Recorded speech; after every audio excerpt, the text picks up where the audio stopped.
Chapter 1102. These two people seem to be Ninyu's parents. Look at them. Did they only know that their daughter was killed today? The sudden appearance of a couple in front of the Chui mansion instantly attracted the attention of the people. Old man, are you Ninyu's family? Di Jishuan was closer to the couple, so he squatted down and asked softly. Yes. I'm Zhang Debao, and Ninyu is my poor daughter. My Ninyu. The old man wiped his tears and said sorrowfully. Old man, didn't you know that your daughter was killed before? Di Jishuan saw that the grief on the old man's face didn't seem to be fake, so he was a little puzzled. Before the old man could say anything, the old woman interrupted and said sadly, in the past, the Chui family only said that our daughter died in childbirth because she was pregnant with Master Chui's flesh and blood, but who knew that she was made into a human swine by Madame Chui? My poor you, Hearing the word human swine, Zhang Debao could no longer control his emotions. He beat his chest and said sadly, if I had known that Ninyu was tortured like this in the Chui mansion, I would have rushed into the Chui mansion to save her even if I had to give up my life. Hateful. Madame Chui is a beast in appearance. How dare she mistreat my Ninyu like this? I regret it. I regret that I sold Ninyu into the Chui family, into this den of tigers and wolves. A debt must be paid with money, and a life for a life. I know that I can't do anything to Madame Chui, but I can kill myself in front of the Chui mansion and bring them some bad luck. Before he finished speaking, Zhang Debao's head had already slammed into the stone lion in front of the Chui mansion. Old man, wait. Although Di Jishuan sensed that something was wrong, his reaction was still half a beat slower. He only managed to grab the corner of Zhang Debao's clothes. Rip, perhaps the material of Zhang Debao's clothes wasn't good enough, or perhaps Zhang Debao was running too hard, but the corner of his shirt that was pulled up by Di Jishuan was torn into two like a thin piece of paper. However, his speed didn't slow down at all. Bang! Di Jishuan could not help but close his eyes. To be honest, he couldn't help but secretly wipe away 2 drops of tears when he read about Ninyu's experience in the confession letter in the morning. Now, he really couldn't bear to see Zhang Debao's miserable appearance with his head broken and bleeding. Little Ku, are you alright? It's His Highness, the King of Han. His Highness King of Han saved Zhang Debao. Great. Di Jishuan, who had his eyes closed, didn't hear the expected miserable cries. Instead, he heard the cheers of the people around him. He couldn't help feeling curious and opened his eyes at once. Zhang Debao's head was pressed against Li Ku's stomach, and Li Ku's back was leaning against the stone lion. He looked like he was in pain. Obviously, Li Ku had relied on his superior agility to act as a meat cushion at the crucial moment. Otherwise, Zhang Debao's head would have been smashed. Old man. If you die, how am I supposed to live? The old woman finally reacted. She rolled and crawled to Zhang Debao's side and cried loudly. Old woman, if you have any grievances, you can report it to the government. The government will definitely give you justice. But don't do such a thing that hurts your loved ones and makes your enemies happy. I believe that your daughter's spirit in heaven doesn't want you to do this. Li Ku grinned. Although he knew Kung Fu, he didn't learn external Kung Fu such as Golden Bell Shield or Iron Shirt. Just now, he almost vomited out the breakfast he had in the morning. Of course, the main reason was that Zhang Debao hit too hard in grief and indignation. At this time, Li Ku pressed Zhang Debao's shoulders and said solemnly word by word. The government? Justice? How powerful is the Chui family? How can the government uphold justice for me? I don't expect it. Little Lang Jun, get out of the way. I am sorry for my Ninyu. Let me die. Zhang Debao shook his head gloomily. Old man, you can't die. What will I do if you die? The old woman cried. Li Ku frowned and said in a low voice, Old woman, I am the current king of Han, and this is His Highness King of Wei. Today, this prince promises you that this prince will help you get justice for your daughter. Anyone who violates the Tang Empire's law should be punished accordingly. The Chui family is no exception. That's right. Old woman, don't worry. I will help you get justice for Miss Ninyu. Li Tai also stepped forward and said. The old man and the old woman were shocked and hurriedly bowed to Li Ku and Li Tai. Greetings to your Highness King of Wei and King of Han. I just offended your Highness King of Han. I really deserve to die. Li Tai and Li Ku said, you don't have to be so polite. Then Li Ku said, old woman, look carefully. Today, I will get justice for you. As soon as he finished speaking, Li Ku turned around and stared at the group of servants that were guarding the entrance of the Chui estate as he said, all of you are clearly aware of the Chui clan's actions. Presently, there are only two paths before all of you. The first is to continue following behind the Chui clan and act as their accomplices, and the other is to abandon the darkness for the light and move aside immediately. Choose the first choice, death. The second choice, life. I will only give you half a cup of tea's time to think about it. What happened today was too shocking. Although Li Kun knew that Li Er didn't intend to hurt the aristocratic families, and he also knew that if he interfered in this matter with his identity, it would definitely bring criticism. But some things could be tolerated, and some things could not be tolerated. Especially Zhang Debao's words and actions before, which touched his heart, made him not want to care about anything else at the moment. He just wanted to help the maid he had never met before to get justice. As soon as his voice fell, the servants suddenly looked at each other. But even after half a cup of tea's time, they still didn't move. Perhaps they believed that the Chui family, which had been glorious for thousands of years, would not fall just like that. Li Ku sneered and shouted to the people behind him, good.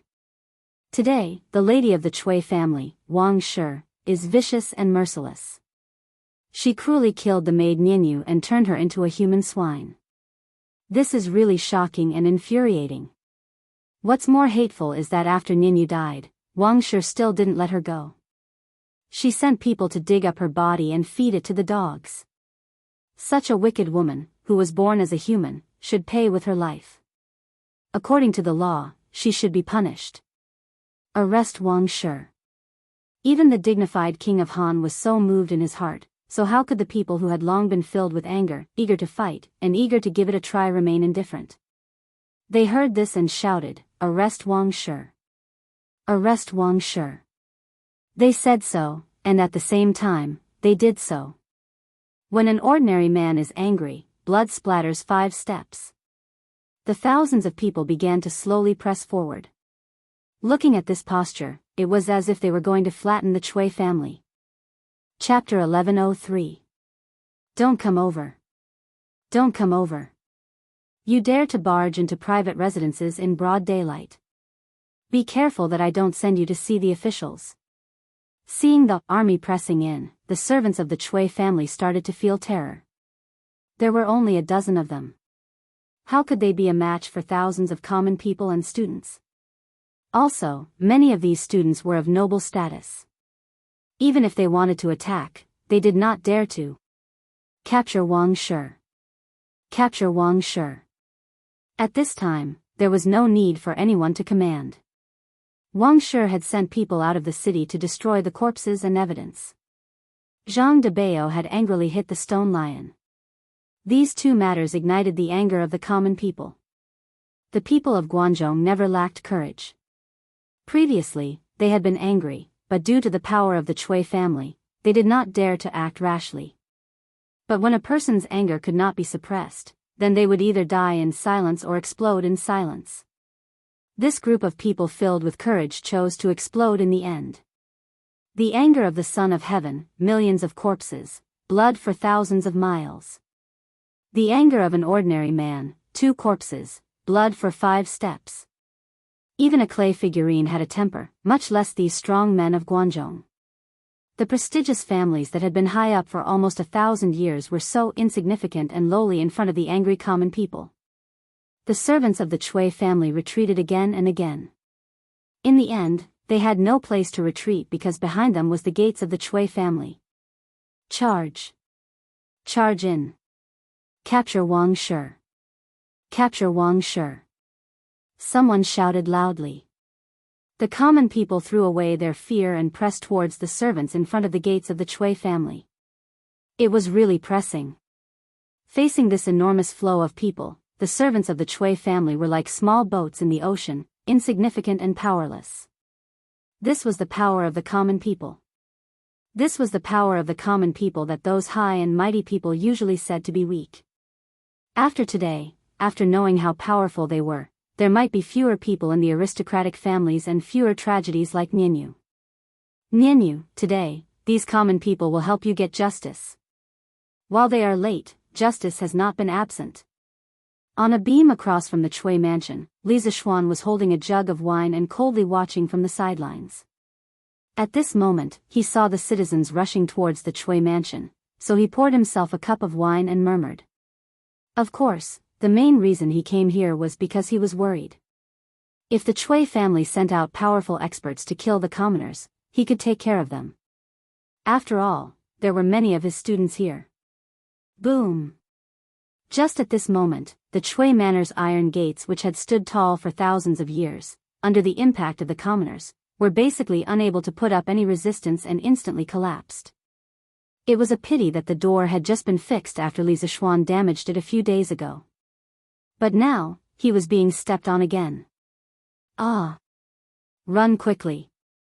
The people outside are rushing in. The maids and servants of the Cui Manor, upon seeing the manor's door collapsing and countless people rushing in, screamed and screamed as they frantically ran for their lives towards the direction of the backyard. Although the martial artists and guards in the yard knew martial arts, when faced with thousands of commoners, no matter how high their martial arts skills were, they would not dare to rush in and send themselves to death. The qualified martial artists had already flown over the walls of the yard with the advantage of their Qinggong skills. The unqualified martial artists, whose Qinggong skills were not good, could only escape to the backyard with the maids and servants. Instantly, like an eagle chasing a flock of chicks, a flock of eagles was chasing a flock of chicks towards the backyard. As time passed, the space for these chicks to survive would only become smaller and smaller. Capture the Wang family. Capture the Wang family. The flood of 4,000 to 5,000 people pushed towards the backyard while letting out earth-shattering shouts. F***CK. Who is that bastard? How dare he take the opportunity to bully the Cui Manor's maids? Bao Lin. Bring people to capture that bastard. After the commoners rushed into the Cui Manor, although most of them were heading towards the backyard to capture the Wang family, there were still some who wanted to take advantage of the chaos, such as stealing, molesting, or raping the maids of the Cui Manor. The ugliness of human nature was revealed in the chaos. Cheng Chimo's sharp eyes saw a rascally young man hugging a maid and trying to molest her. He immediately roared in anger. Yes. Brother Cho Nyo. Yuchi Baolin responded. Without calling for anyone else, he strode up to the man and lifted him up with one hand, then slammed him onto the ground. Qin Ke. Virgo. We can't go on like this. Although the Cui family is despicable, there are only a few people who have committed crimes. These maids are innocent. If we don't take any measures, many innocent people will suffer today. When that happens, Father will definitely blame. Yamacho. Li Ke frowned as he spoke to the people around him. Obviously, he had already guessed that the source of this turmoil, or rather, the initiator, was Li Zishuan. It was not hard to guess. Anyone who had interacted with Li Zishuan and knew about his recent activities would be able to guess it. Li Tai nodded and said, "Little Ku, you are right. We can't let the commoners do as they please. I think it's better to have all the students of the college spread out in groups of 10 to maintain order. Little Ku, you are skilled in martial arts, so you take command." Li Ke did not decline. Under his command, the people from the Yanhuang College immediately split into over 60 small teams. They spread out in groups and scattered around the Cui residence. If they saw anyone doing something illegal, they would go forward to stop it. They were from the college and represented Yanhuang College. Normal hooligans would not dare to do anything to them in front of so many commoners. As a result, the number of rapes and thefts was greatly reduced. These unruly commoners. These unruly commoners are really lawless. Guards. Call the guards. Call the martial artists. Call the martial arts experts in the Chui manor. Let them kill all these unruly commoners. Kill them all. The backyard of the Chui residence was in a mess. Wang Shi was in a state of madness. She was throwing things at the servants while shouting incoherently. Trash. You are not allowed to run. The Chui family has always provided you with good food and drinks. Now, all of you. Otherwise, you will not be fed in the future. I will turn all of you into human swine.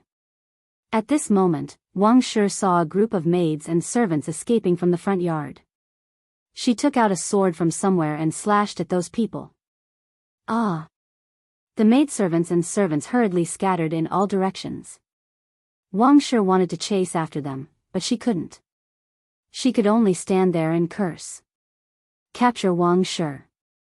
Turn Wang Shi into human swine. At the door of the backyard, the commoners finally appeared. When Wang Shi heard that the commoners wanted to turn her into human swine, she was so scared that her legs trembled. Unruly commoners. A bunch of unruly commoners. Guards. Whoever can kill these unruly commoners, I will give you 10,000 strings of cash. No. 100,000 strings of cash. Wang Shi held her sword and retreated. Her eyes were wide open and her face was full of fear. Chapter 1104. 100,000 strings of cash. If this were any other time, many people would be willing to help Wang Shi kill someone for 100 strings of cash, let alone 100,000 strings of cash. But now, even if they were offered 1,000,000 strings of cash, no one would be willing to help her at this time, let alone 100,000 strings of cash. Look. That's Wang Shi. It didn't take long for the citizens to swarm into the backyard. Someone recognized Wang Shi, who was holding a sword and hysterical as if she had gone mad, and pointed her out loudly. Catch Wang Shi. Make her into a human swine. Yes. We have to let this evil woman have a taste of being made into a human swine. The citizens roared one after another. Don't come over. Don't come over. When had Wang Shi ever encountered such a situation before? With a panicked expression, she actually placed the sword against her own neck. She retreated while speaking in fear. The maids and servants around her had already run far away from her. Even when they saw her move, no one came to stop her. Look! The old master of the Chui family is here. At this moment, someone shouted, and the citizens immediately quietened down. The crowd opened up a path, and Chui Junshuo walked over with more than a dozen armed guards. Ah! Don't come over. I don't want to be made into a human swine. Don't come over. At this moment, Wang Shi's mind was no longer that of a normal person's. Chui Junshuo and the others walked toward her, but she mistook them for citizens who wanted to kill her. Her body trembled, and she didn't even notice that the sword had left a bloody mark on her neck. Wang Weizhu. Take a good look. I'm here. Chui Junshuo growled at Wang Shi with a dark expression. Ah! Don't come over.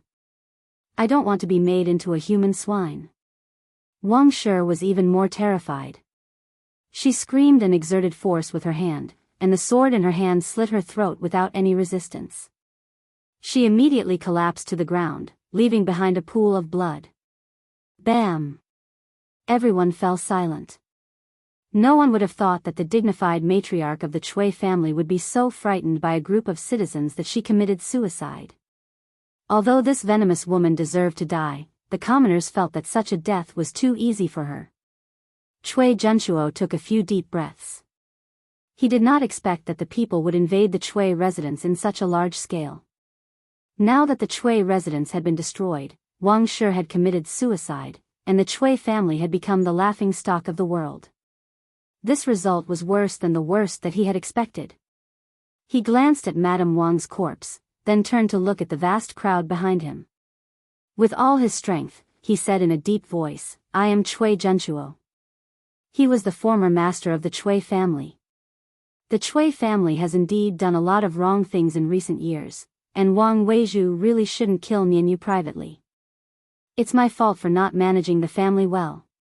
But now that the Wang family is dead and the mastermind has been eliminated, why don't all of you disperse? The East County Duke, Cui Junchuo. Many people knew about this person.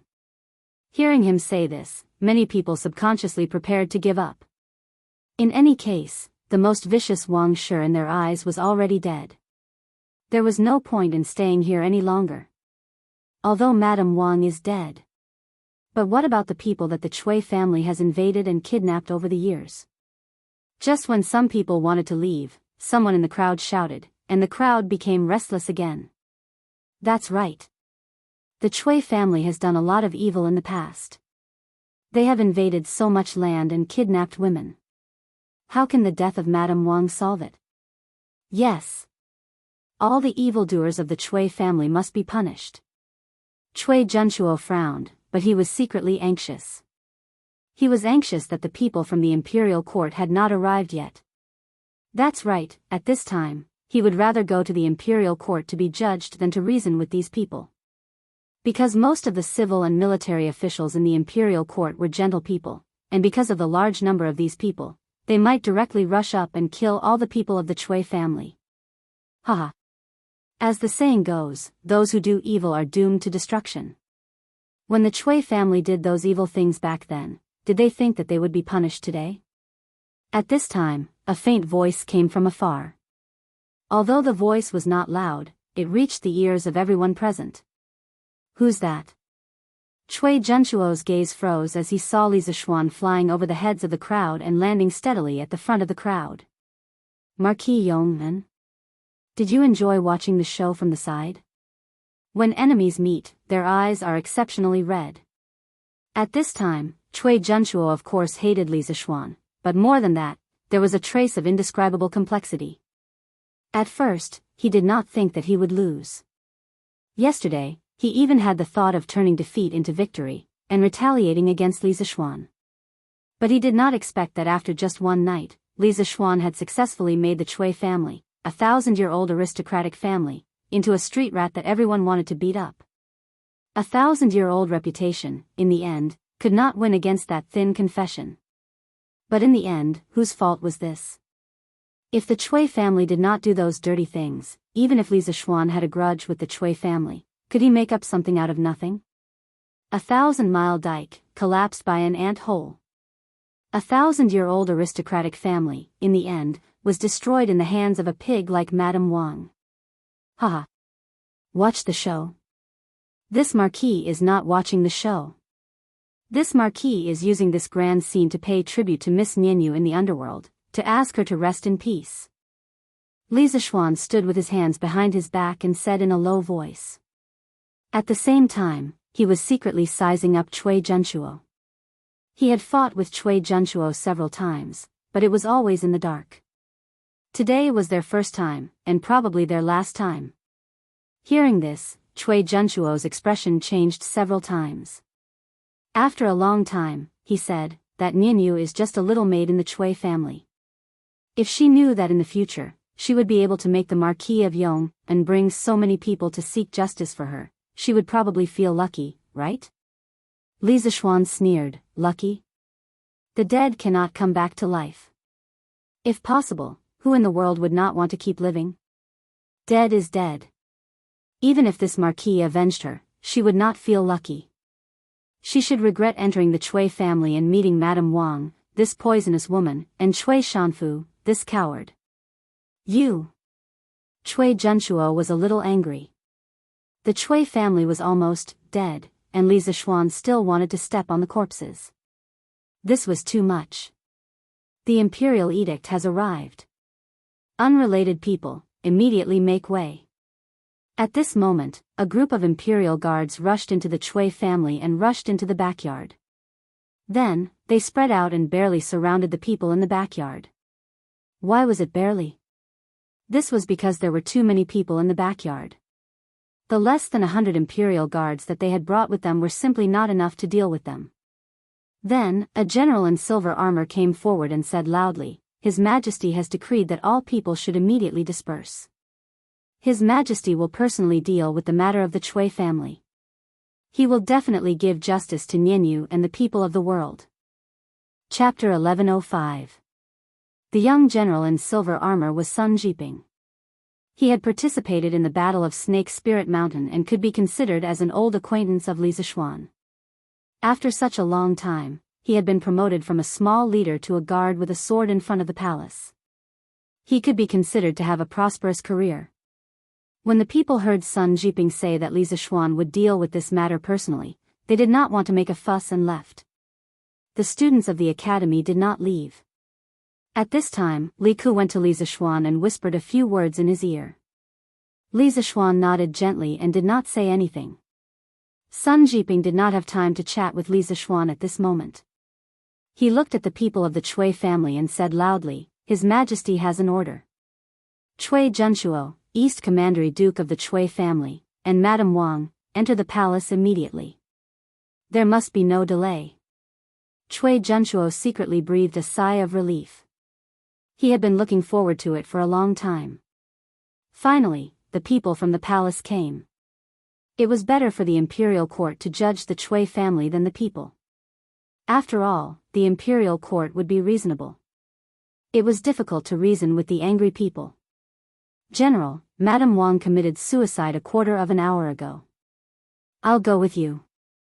Chui Junshuo stepped forward and said. After that, he looked back at Madame Wang, who was lying in a pool of blood. Although this woman was really hateful and even dragged the Chui family into the abyss of public opinion, she was still the former Madame Wang of the Chui family. Saving some dignity for her was saving the Chui family's dignity. Sun Jiping frowned. He followed Chui Junshuo's gaze and saw a woman in gorgeous clothes lying in a pool of blood. There was a blood-stained sword beside her. After a moment of silence, he shook his head and said, "East Commandery Duke, it's not that I don't understand people's feelings, but His Majesty personally ordered me to invite you and Madame Wang into the palace no matter what. Guards, prepare an ox cart and carry Madame Wang's body into the palace." "Yes, General." After Sun Jiping finished speaking, 2 soldiers immediately stepped forward and carried Madame Wang's body. "You, General Sun, can you make an exception?" Chui Junshuo could not help but be angry. But after thinking of the Chui family's current situation, he restrained himself. Sun Jiping shook his head. His meaning was self-evident. Therefore, Chui Junshuo could only watch as the 2 imperial guards carried Mrs. Wang's body away. Blood flowed all the way. Most of the members of the imperial army had been on the battlefield before, so they didn't fear corpses and blood. However, the students of Yanhuang College were different. This was the first time most of them had seen a dead body, and it was the first time they had smelled such a thick stench of blood. Many of the students bent down and vomited. Li Zixuan did not say anything. He felt that there was nothing wrong with letting the students see the light of blood earlier. Perhaps some of them would have to go to the battlefield in the future. "East County Duke, please go ahead as well."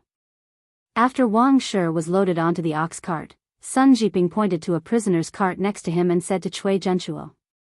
There was no other way. Li Er had given him a strict order. There was only 1 hour in total. He couldn't possibly let Chui Junshuo run behind the horses but, right?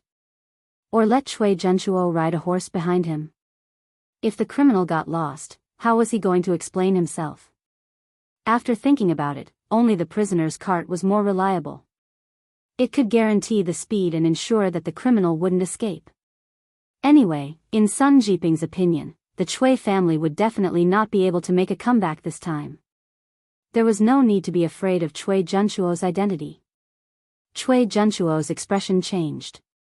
After hesitating for a moment, he finally sighed and walked toward the prisoner's cart. Before entering the prison carriage, he looked at Li Zixuan with a complicated gaze and said, "This old man never thought that there would be a day when I would become a prisoner. This old man also never thought that I would be defeated by you. Marquis Yong, and I have underestimated you after all. You are the variable of the aristocratic families, and also the variable of the Tang Empire. Li Zishuan shook his head and said expressionlessly, East County Duke, you are not a stupid person. You should understand that the Chui family's ending today is not because of me, but because the people of the Chui family don't know how to respect and do all kinds of evil. Hearing this, Chui Junchuo sighed and then got on the prisoner's cart.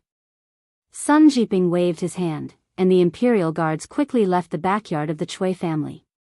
At this time, he had time to say goodbye to Li Zishuan. Marquis, His Majesty's order is urgent. I will chat with Marquis another day. I will leave first today. General Sun, please wait. Li Zishuan smiled and cupped his fists in return. He pointed to the dozen or so commoners who were tied up in the corner of the courtyard and said, These people are all criminals who took the opportunity to steal property and molest maids in the chaos just now. They have been tied up by my students. Now, I'll have to trouble General Sun to bring people to send them to the Supreme Court. Sun Jiping was a little surprised and said, There is such a thing? Marquis, please help me catch these criminals. I will report it to His Majesty and ask for a reward for Marquis. Li Zishuan waved his hand and said, No need. This has nothing to do with me. It was all done by the students of the academy. If you want to ask for a reward, you should ask for a reward for them. General Sun, you should quickly return to the palace and report. Sun Jiping suddenly woke up and quickly said, Then I will leave 20 imperial guards to help Marquis take these criminals to the Supreme Court. I will take my leave first. Okay. Li Zishuan nodded. Sun Jiping took Chui Junchuo and Wang Shi's corpse and rushed to the palace. Chui Junchuo, who was standing in the prisoner's cart, might be thrown vegetables or rotten eggs by the people on the road.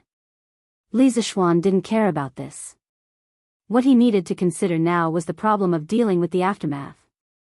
Today, you all performed very well. If it wasn't for you stopping these people from doing evil, more innocent maids would have been harmed today. At that time, I would have become a sinner. I am very pleased that you all were able to plan and act according to the situation. I am very satisfied with this batch of students from Yanhuang College. You are the pride of the academy. Li Zishuan turned around and looked at the group of travel-worn youths. He thought that if it wasn't for them organizing at the last minute to maintain order, those ruffians who had mixed into the crowd would have taken advantage of the chaos to do whatever they wanted. Once those people lost the restraint of the rules, they could do anything evil. Therefore, he said to the students with a gratified face. He wasn't being modest, nor was he being pretentious. He was sincerely grateful to this group of students. Without them, today's good thing would have turned into a bad thing. He would also blame himself for the innocent maids for a long time. Yamacho, you are too serious. These are all things that we should do. Li Ku said with a smile. That's right. Yamacho. These are all things that we should do.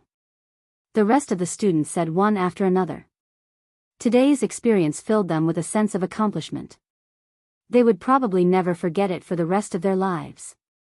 Thank you Marquis Yong, and thank you all young gentlemen. At this time, the Chui family's maids spontaneously came over and bowed to Li Zishuan and the students to express their gratitude. Chapter 1106. All right. You can all go about your own business. I will personally send these rascals to the Supreme Court. In the backyard of the Chui residence, after receiving the heartfelt gratitude from the maids of the Chui residence, this group of young lads who were in the middle of puberty suddenly felt a little smug. Li Zishuan hurriedly waved his hand and chased them away. Hee hee. Yamacho, why don't we help you send these people to the Supreme Court? Sun Zifan chuckled. Li Zishuan slapped the little fatty's head and said crossly, I think you're just trying to slack off and not work, aren't you? Quickly go to the foundation and help. I-oh. Yamacho, you are wrongly accusing a good person. I am just afraid that you will be tired. Sun Zifan shouted mischievously. The students laughed, but they still followed Li Zishuan's request and returned to the Warm Tang Foundation. Li Zishuan watched the students leave with a complicated gaze. He was about to order the guards to take away these rascals when the Chui residence's servants all knelt down in front of him. "Marquis, now that the Chui family is gone, please take us in, Marquis. We are all able to endure hardships." The other servants were also eager to try. Li Zishuan's family treated the servants well. This was basically known by everyone in Chang'an. For these servants, to be able to enter the Li residence was tantamount to entering heaven. Li Zishuan frowned and said, "This Marquis' residence does not lack servants. Moreover, the emperor has not made a decision on how to deal with the Chui family. You should wait a little longer. Even if the Chui family is really gone, you can go back to your hometown and find other ways to make a living instead of continuing to be servants. Now that the world is peaceful and the emperor is very kind to the people, this Marquis believes that as long as you are hardworking, your life will not be bad." "Marquis. But we are all slaves, how can we make a living? Everyone says that Marquis is unparalleled benevolence. I hope that Marquis can be kind and take us in." The crowd hesitated for a moment, and a slightly beautiful servant girl said pitifully to Li Zishuan. In ancient times, there were 5 types of household registration. The first was noble registration, usually for aristocratic families. The second was good registration, which was for ordinary people. The third was merchant registration, which, as the name suggested, was for merchants. The fourth was slave registration, which was the status of slaves. Once sold, they may be slaves for life. Unless the master was generous and was willing to give the government a large sum of money. The fifth was cheap registration, which was for prostitutes, entertainers, and so on. And so on. Li Zishuan's frown deepened. Not to mention that his residence didn't lack maids and servants. Even if he did, he wouldn't hire them here. First of all, who knew which of these people were loyal and which were traitors? Furthermore, that maid's way of talking about moral coercion made him feel disgusted. If the Chui family really falls apart, this Marquis will petition His Majesty to abolish your slave status and return you the status of good citizens. As I said before, the world is peaceful now. As long as one is diligent, one will definitely not starve. Li Zishuan said expressionlessly. After saying that, he turned around and called for a group of imperial guards to pick up the thugs in the corner. They left the Chui residence and headed in the direction of the Supreme Court. After transmigrating to the Tang dynasty, although Li Zishuan had become a high-ranking official, this was the first time he went to the Supreme Court. Speaking of which, if it weren't for a few imperial guards leading the way, he probably wouldn't have known which direction the Supreme Court's door was facing. Who asked him to be an otaku? Unless it was absolutely necessary, he would definitely not go out, let alone wander around aimlessly. If it was someone else who transmigrated, they would definitely tour the entire Chang'an city in less than a week. After all, this was a traditional Tang dynasty building. The Supreme Court was located in Yining Lane. Yining Lane was beside the Kaiyuan Gate, in the northwest corner of Chang'an City. The Chui family was located in the southeast corner of Chang'an City. From the southeast corner of Chang'an City to the northwest corner of Chang'an City, the journey was about 30 kilometers. Luckily, the imperial guards found a horse and a few ox carts from the Chui family. A group of people rode on the horses and tied the criminals to the ox carts. The speed was much faster than walking on foot. Otherwise, if they were to walk on foot, it would probably take half a day. Even so, Li Zishuan's group still had to spend nearly 2 hours to reach the Court of Justice in charge of the Great Tang's prisons, the Court of Judicial Review. If one were to compare it to the modern system, the Court of Judicial Review was equivalent to the Supreme Court. Normally, when there was a major case, the Supreme Court, Ministry of Justice and the Censorate would send people to try it together. It was called the Three Departments Trial, but later on, it had a more popular name, Three Departments Trial. Greetings, Marquis Yong-en. Seeing Li Zishuan and the rest walking towards the Supreme Court, the 2 soldiers at the door hurriedly bowed. Although Li Zishuan did not know them, they recognized Li Zishuan. After all, this fellow was the man of the hour in Chang'an City this year. Is Lu Tingwei here? Or is Sun Shaoqing here? Li Zishuan nodded and asked. The current minister of the Supreme Court was Lu Dui, and the head of court was another title for the minister of the Supreme Court. Normally, people would not directly address him as the Minister of Court X, but as the Head of Court X. This was because when the Supreme Court was first established in the Han Dynasty, the highest official in it was called the Head of Court. Although the title was changed to the Minister of the Supreme Court during the Northern and Southern dynasties, the Tang people were still used to calling him the Head of Court. This was a common knowledge that Li Zixuan had learned after being in the officialdom for so long. There were two Shaoqing in the Supreme Court. One was Sun Fujia, who was an old acquaintance of Li Zixuan. The other was Dai Zhou, who was promoted by Li Zixuan in October this year. Li Zixuan had never met him before, but he had heard of him in his previous life. Replying to Marquis, Lu Tingwei and the two Shaoqing are not in the office. They should still be in the morning court. The soldier cupped his fists and replied. They are still in the morning court? Li Zixuan could not help but mutter. It was almost 5 in the morning. According to the usual practice, the morning court should have ended by now. It seemed that today's morning court would be very lively. These people have committed the crime of theft and indecent assault. Lock them in the prison first. When Lu Tingwei returns later, I will explain to him in detail. Li Zixuan pointed at the people who were tied up behind him and said to the soldier. Yes. Marquis. The soldier shouted. Immediately, more than a dozen yamen runners ran out to help. A moment later, all the criminals were brought in. After everything was done, the soldier saw that Li Zixuan still had no intention of leaving. He could not help but feel puzzled. However, Li Zixuan's next sentence scared him out of his wits. This Marquis Li Zixuan incited the people to riot in a fit of anger. This crime is unforgivable. I surrender myself to the Supreme Court and ask the Supreme Court to take me into custody. This Marquis will wait in the prison for the Emperor's judgment. Chapter 1107. Under Li Zixuan's strong request, the Supreme Court soldiers could only fearfully invite Li Zixuan to the cleanest prison cell in the Supreme Court. The blanket was changed to the newest one, and they even brought over a table, a few copies of Datang Daily, and some teapots and wine cups. It could be said that all the conveniences they could provide were provided. Li Zixuan's prison cell just happened to be the prison cell that he sent in today. Seeing that Li Zixuan's prison cell was as comfortable as an inn, the group of people's eyes turned red with envy. But they also knew that they would not receive such treatment, so they could only sit on the floor and wait for the Supreme Court's judgment.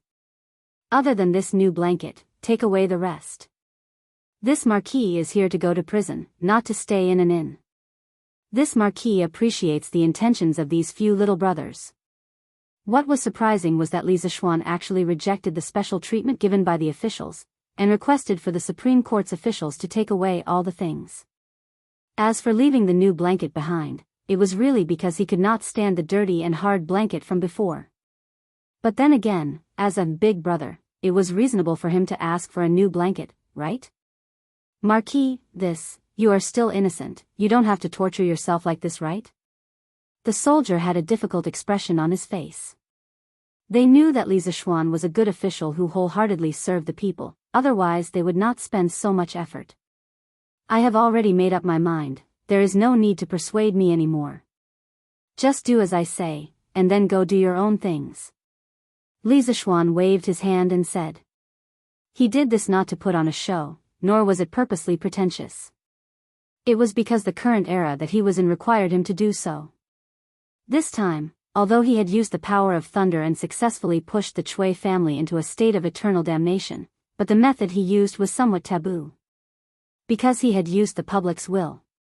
In this era where the imperial power was greater than the heavens, you, as an official, actually dared to use the public's will to force the emperor to do something he did not want to do. Today you forced the emperor to deal with the Chui family, then tomorrow you would use the public's will to force the emperor to abdicate the throne. In the era of imperial power, whether the emperor's mind was big or small, he would not like such an official. The big-minded ones might tolerate you for a period of time, but the small-minded ones would directly kill you, a potential threat. Therefore, Li Zixuan didn't have anything else to do today. Instead, he took the initiative to turn himself in. He had to show this attitude. Now, he was still in charge of his family. Even if he didn't think for himself, he had to think for his family, right? Seeing Li Zishuan's insistence, the soldier had no choice but to remove the things from the prison cell. Li Zishuan sat cross-legged on the couch and closed his eyes in deep thought. After an unknown period of time, a series of footsteps suddenly came from outside the prison cell. Li Zishuan opened his eyes and saw a middle-aged man wearing a dark red official's robe with a dark blue belt around his waist walking over with a few soldiers. The man had a head full of black hair, a pair of indifferent tiger eyes, and a straight figure. He could be considered to have a dignified appearance. This official, Dai Zhou, greets the Marquis of Yong'an. The middle-aged official asked someone to open the cell. Then, he cupped his hands and bowed to Li Zishuan, who was sitting cross-legged on the bed.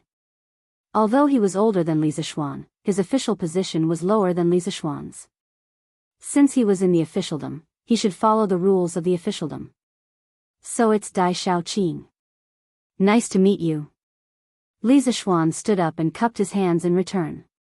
This marquis's body is guilty, Dai Xiaoqing shouldn't be so courteous. Dai Zhou shook his head. Whether Marquis is guilty or not, His Majesty has yet to make a conclusion. But just based on the fact that Marquis is willing to seek justice for a maid he doesn't even know, this Dai Zhou still admires Marquis. This Dai Zhou dared to say anything. Now, the officials in the imperial court who had some brains basically knew that the confession letter was related to Li Zishuan.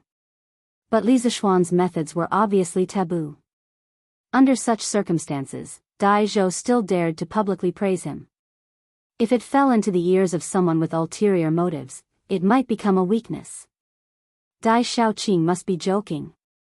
This marquis is young and impetuous, I don't know the severity of the matter. Fortunately, this marquis didn't cause any big trouble. Otherwise, I'm afraid my conscience will not be at ease for the rest of my life. Li Zishuan shook his head and sighed with emotion. Then he asked, May I ask Dai Xiaoqing how His Majesty dealt with the Chui family in the morning court today? Dai Zhou replied expressionlessly, Madame Wang killed people. Although she had committed suicide, her behavior was so vile that it angered people and gods alike. His Majesty ordered the Chui family to bury Madame Wang's body in the wilderness. They are not allowed to enter the Chui family's ancestral mausoleum, and they are not allowed to look for a place with good feng shui for her. East County Duke Chui Junshuo didn't manage his family well. He allowed his family to embezzle the land of the common people and allowed his family members to kidnap women. His Majesty decreed that he was stripped of his title of East County Duke and sent back to Zhengzhou. He was ordered to return all the land that he had embezzled in the past 10 years to the common people within a month.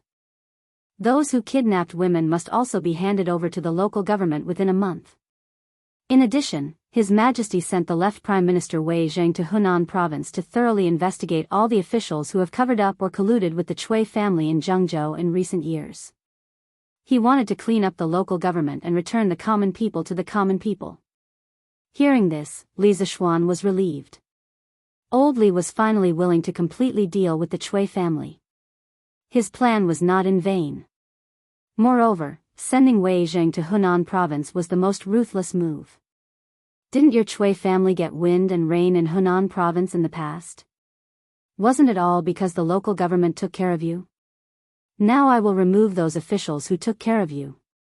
Let's see how you can continue to be lawless in Hunan Province. His Majesty is wise. In this way, Miss Ninyu can finally rest in peace. Li Zishuan murmured. Marquis, I have something to say, but I don't know if it's appropriate. Dai Zhou hesitated for a moment and asked. Li Zishuan's first impression of Dai Zhou was not bad. Hearing this, he smiled slightly and said, Vice Minister Dai, please. Dai Zhou waved his hand and dismissed his attendants. Then he looked at Li Zishuan with shining eyes and said, I believe that with Marquis's wisdom, he must have known that this method would hurt the enemy 1,000 times and hurt 800 times. But why did Marquis still use this method? Just for an unknown little maid, is it really worth it? Li Zishuan was silent. After a moment of silence, he said, Some things can't be measured only by whether it's worth it or not. Since I encountered this matter, I must take care of it. If I don't do anything, I will feel guilty for the rest of my life. And in my opinion, conscience and justice are not silent. They know it's impossible and do it. The Chui family is powerful and seemingly invincible. But the sword of justice is not forged for the strong, it is for the weak. If I don't stand up today, there will be more wronged souls in the netherworld. I will never regret what I did today. Chapter 1108. The news of Li Zishuan being imprisoned in the Supreme Court quickly reached the palace and Li Er's ears. Humph. Who is he putting on an act for? Let's ignore him and see what tricks he has up his sleeves. Li Er's gaze was as cold as ice. After listening to Zhao Song's report, he paced back and forth in the main hall in frustration. His hands behind his back were clenched into fists and then completely unclenched in the next moment. He would never have thought that the high and mighty Chui family would collapse before the imperial power could even show its might. He did not feel the joy of getting rid of the aristocratic family. Instead, he felt some fear because the power Li Zishuan could mobilize was too terrifying. It was so terrifying that it could even threaten his imperial power. Kill? Or not kill? At this moment, Li Er's mind was filled with all sorts of thoughts. In the end, he waved his hand and said angrily, "Yes." Zhao Song sighed in his heart and cupped his hands in acknowledgement. Li Zishuan disregarded his own glory and got rid of evil for the people. Zhao Song admired him from the bottom of his heart. However, in the end, he ended up in prison. Zhao Song was both regretful and vexed. Vexed that Li Zishuan was so foolish. Yongla Lane, Li Mansion. Mother, why isn't brother back yet? Lan is hungry. The whole family was waiting for Li Zishuan to return for lunch. However, after waiting for a long time, he was still nowhere to be seen.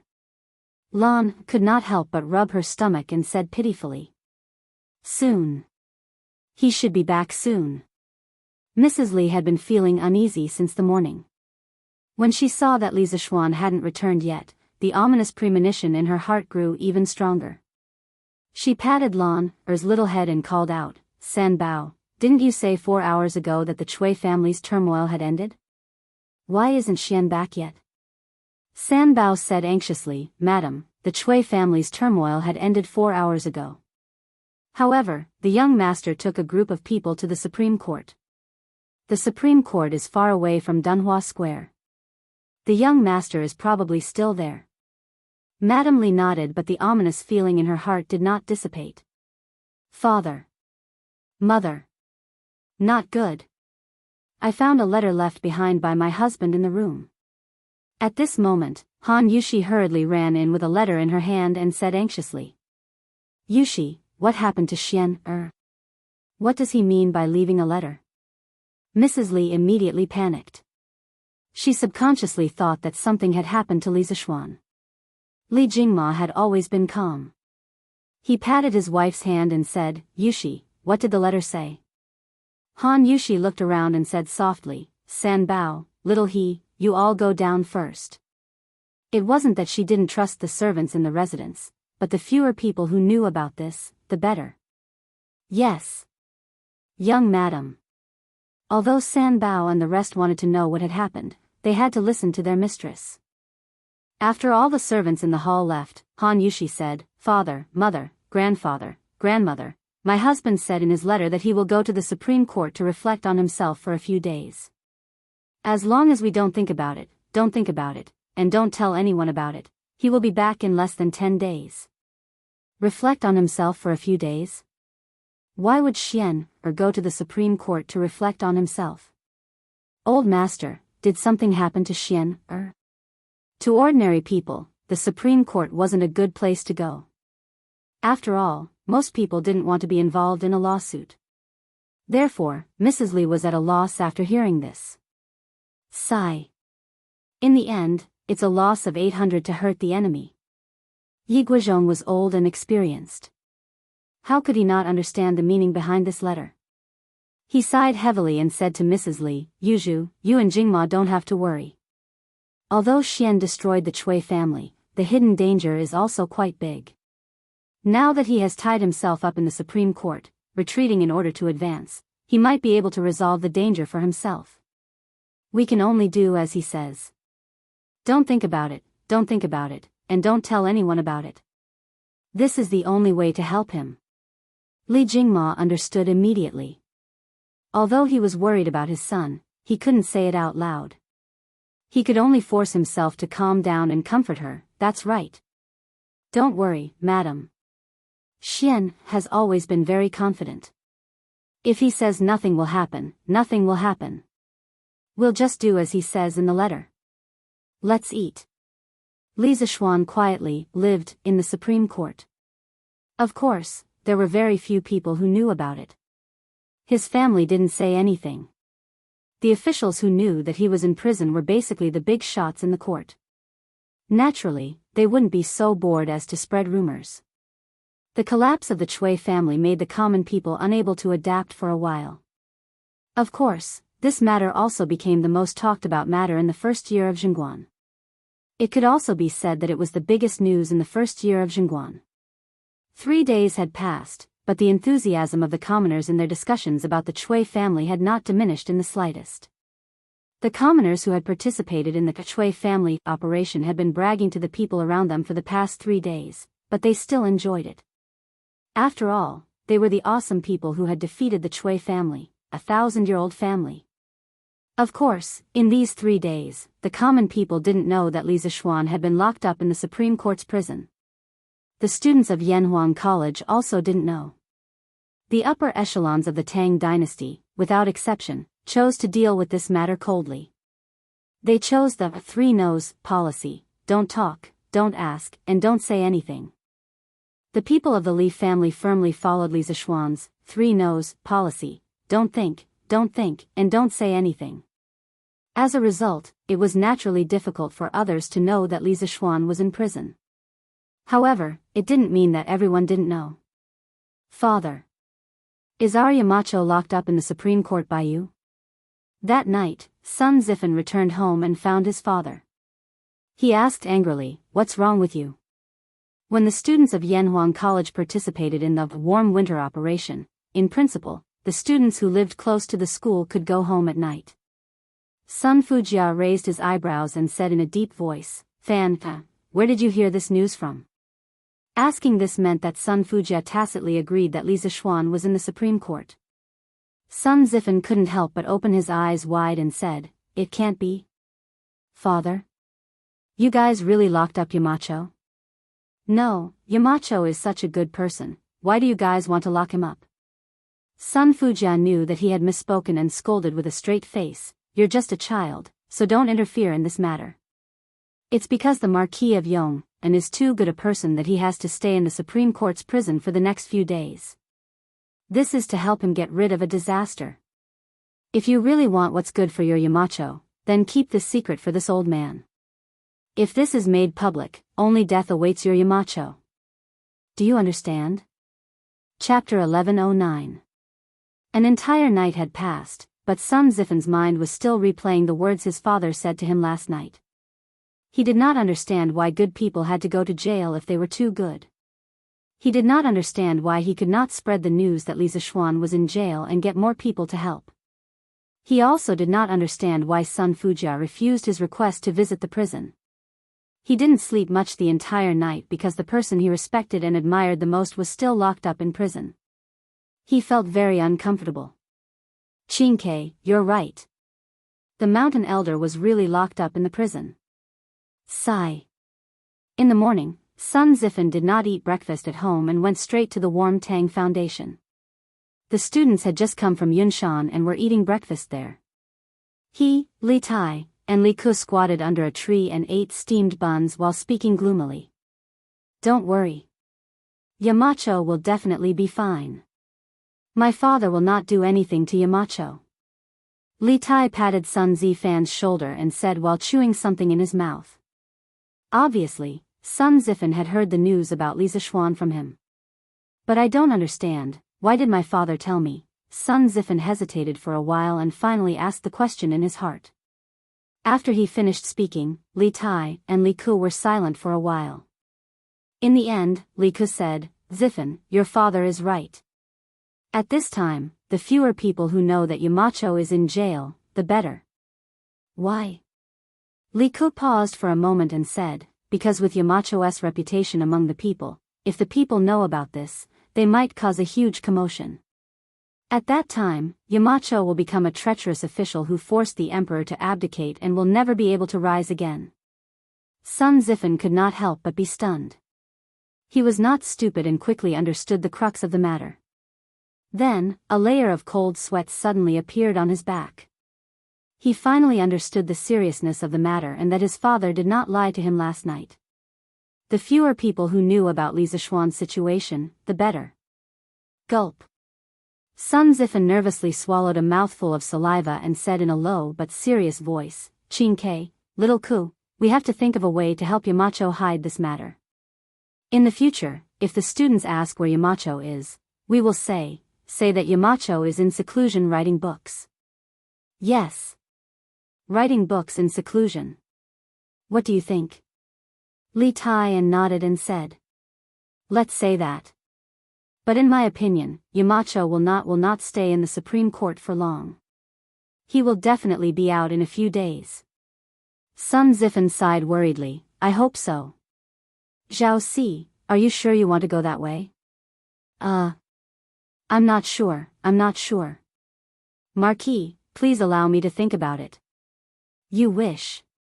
As the saying goes, do not regret your moves. With your chess skills, how can you play chess? In the Supreme Court's prison, Li Zishuan and a soldier sat opposite each other. There was a chessboard on the stone table between them, and they were playing chess. In the past few days, Li Zishuan had been either playing chess with others or writing books.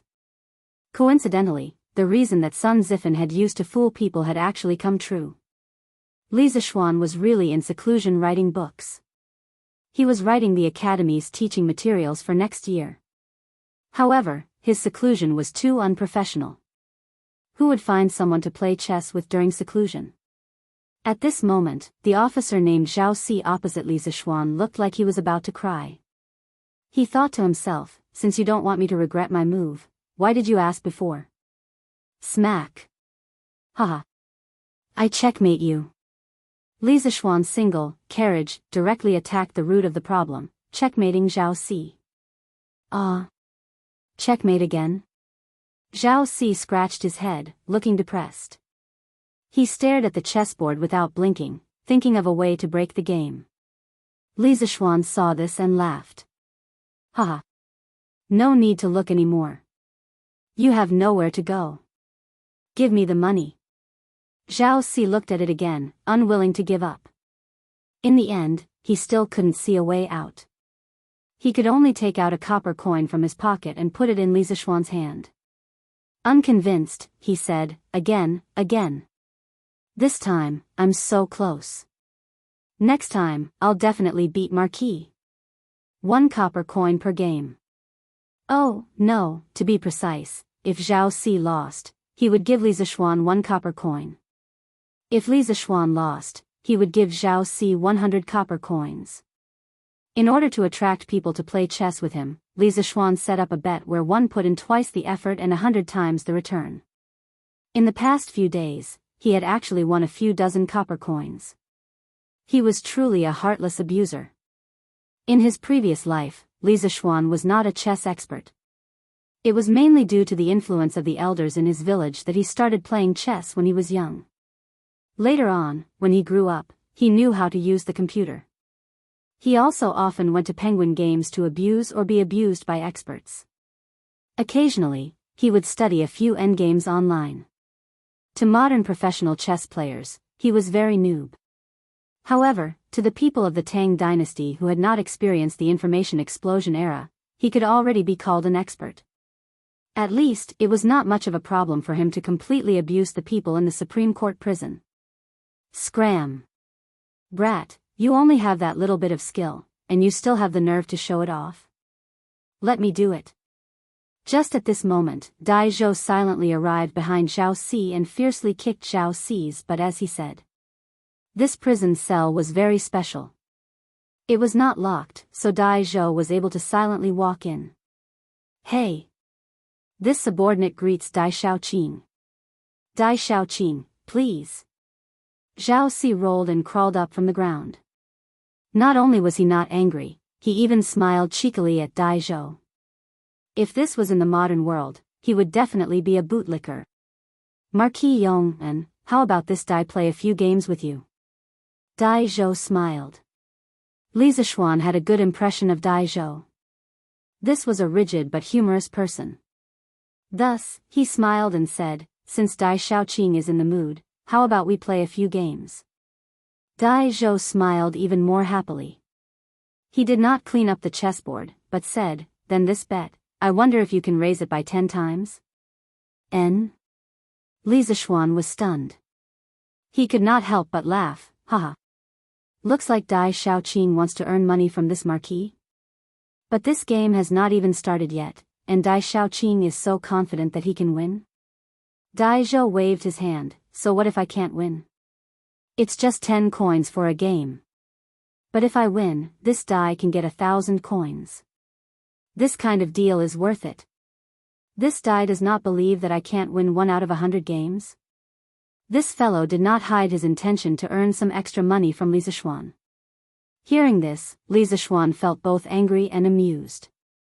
100 games is definitely not enough. This marquis will play 3 games with Dai Xiaoqing. Li Zishuan smiled slightly. If he remembered correctly, Dai Zhou was a good official and an honest one. If this person really had the ability, Li Zishuan didn't mind losing some money to Dai Zhou to supplement his family. But if he really was a noob, then Li Zishuan wouldn't purposely go easy on him. Chapter 11:10.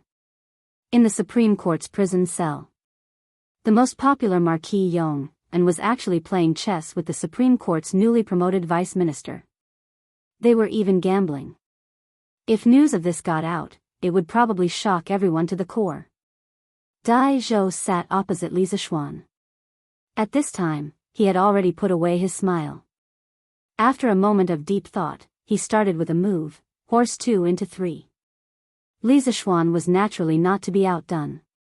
His counterattack was a pawn 2 into 5. Generally speaking, the openings of Chinese chess were similar. They could be divided into 2 types, the defensive type and the offensive type. For example, Dai Zhou's opening was, in a strict sense, a cautious defensive type, while Li Zishuan belonged to the aggressive offensive type. Li Zishuan relied on some of the combinations he learned from the internet in his previous life. In the early stages of the game, he slaughtered his opponents. On the other hand, although Dai Zhou lost a lot of pieces, he was not anxious at all.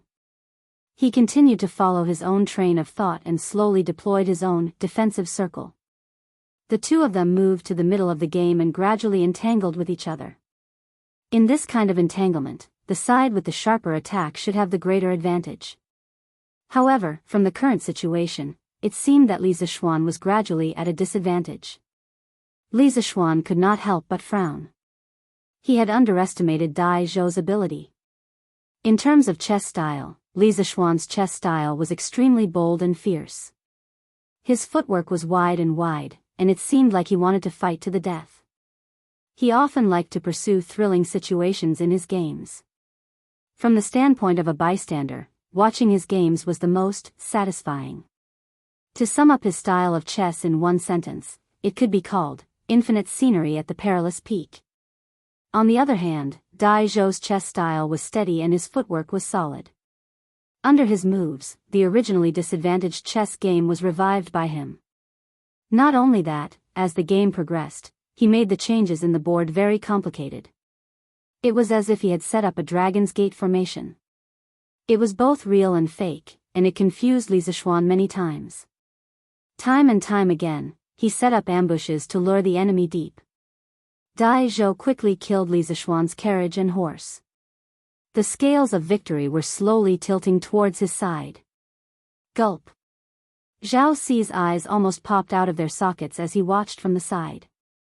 Such an exciting game made him feel like he was watching 2 peerless experts exchange blows. The flashes of swords, the neighing of horses, it was very intense. Only then did he realize that Li Zixuan hadn't used his full strength when they were playing chess. Haha. Thank you for letting me win. Marquis, you have lost the first round. Under Dai Zhou's careful planning, all the advantages that Li Zixuan had gained in the beginning were finally wiped out. Moreover, in the process, Li Zixuan suffered heavy losses. After the final battle, all the escape routes of Li Zixuan's commander were blocked by Dai Zhou. Finally, Dai Zhou raised his head and chuckled. He was as happy as a child in his 30s. Humph. One is a vice minister of the Supreme Court, while the other is a marquis of the current dynasty. Yet, they are actually gambling and playing chess in this prison. If news of this were to spread, would you feel honored? Or would I feel honored? Unknowingly, Li Er was standing outside the prison cell with his hands behind his back.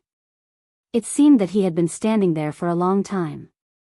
Beside him was Zhao Song, who was gasping for cold air. His forehead was sweating in the middle of winter. The three unlucky fellows in the prison cell quickly came over to greet him. Li Er directly said to Dai Zhou, "Minister Dai, you are in such a good mood. You can leave first. I will look for you later." Dai Zhou's forehead was full of sweat. He thought to himself that today was really an unlucky day.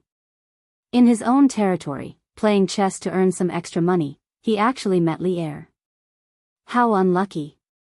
Most importantly, he was about to get the 1,000 copper coins when Li Zixuan came. How should he ask Li Zixuan for money later? Yes. Your Majesty. Dai Zhou was thinking about how to get the 1,000 copper coins back. He saluted Li Er and left with Xiao Si.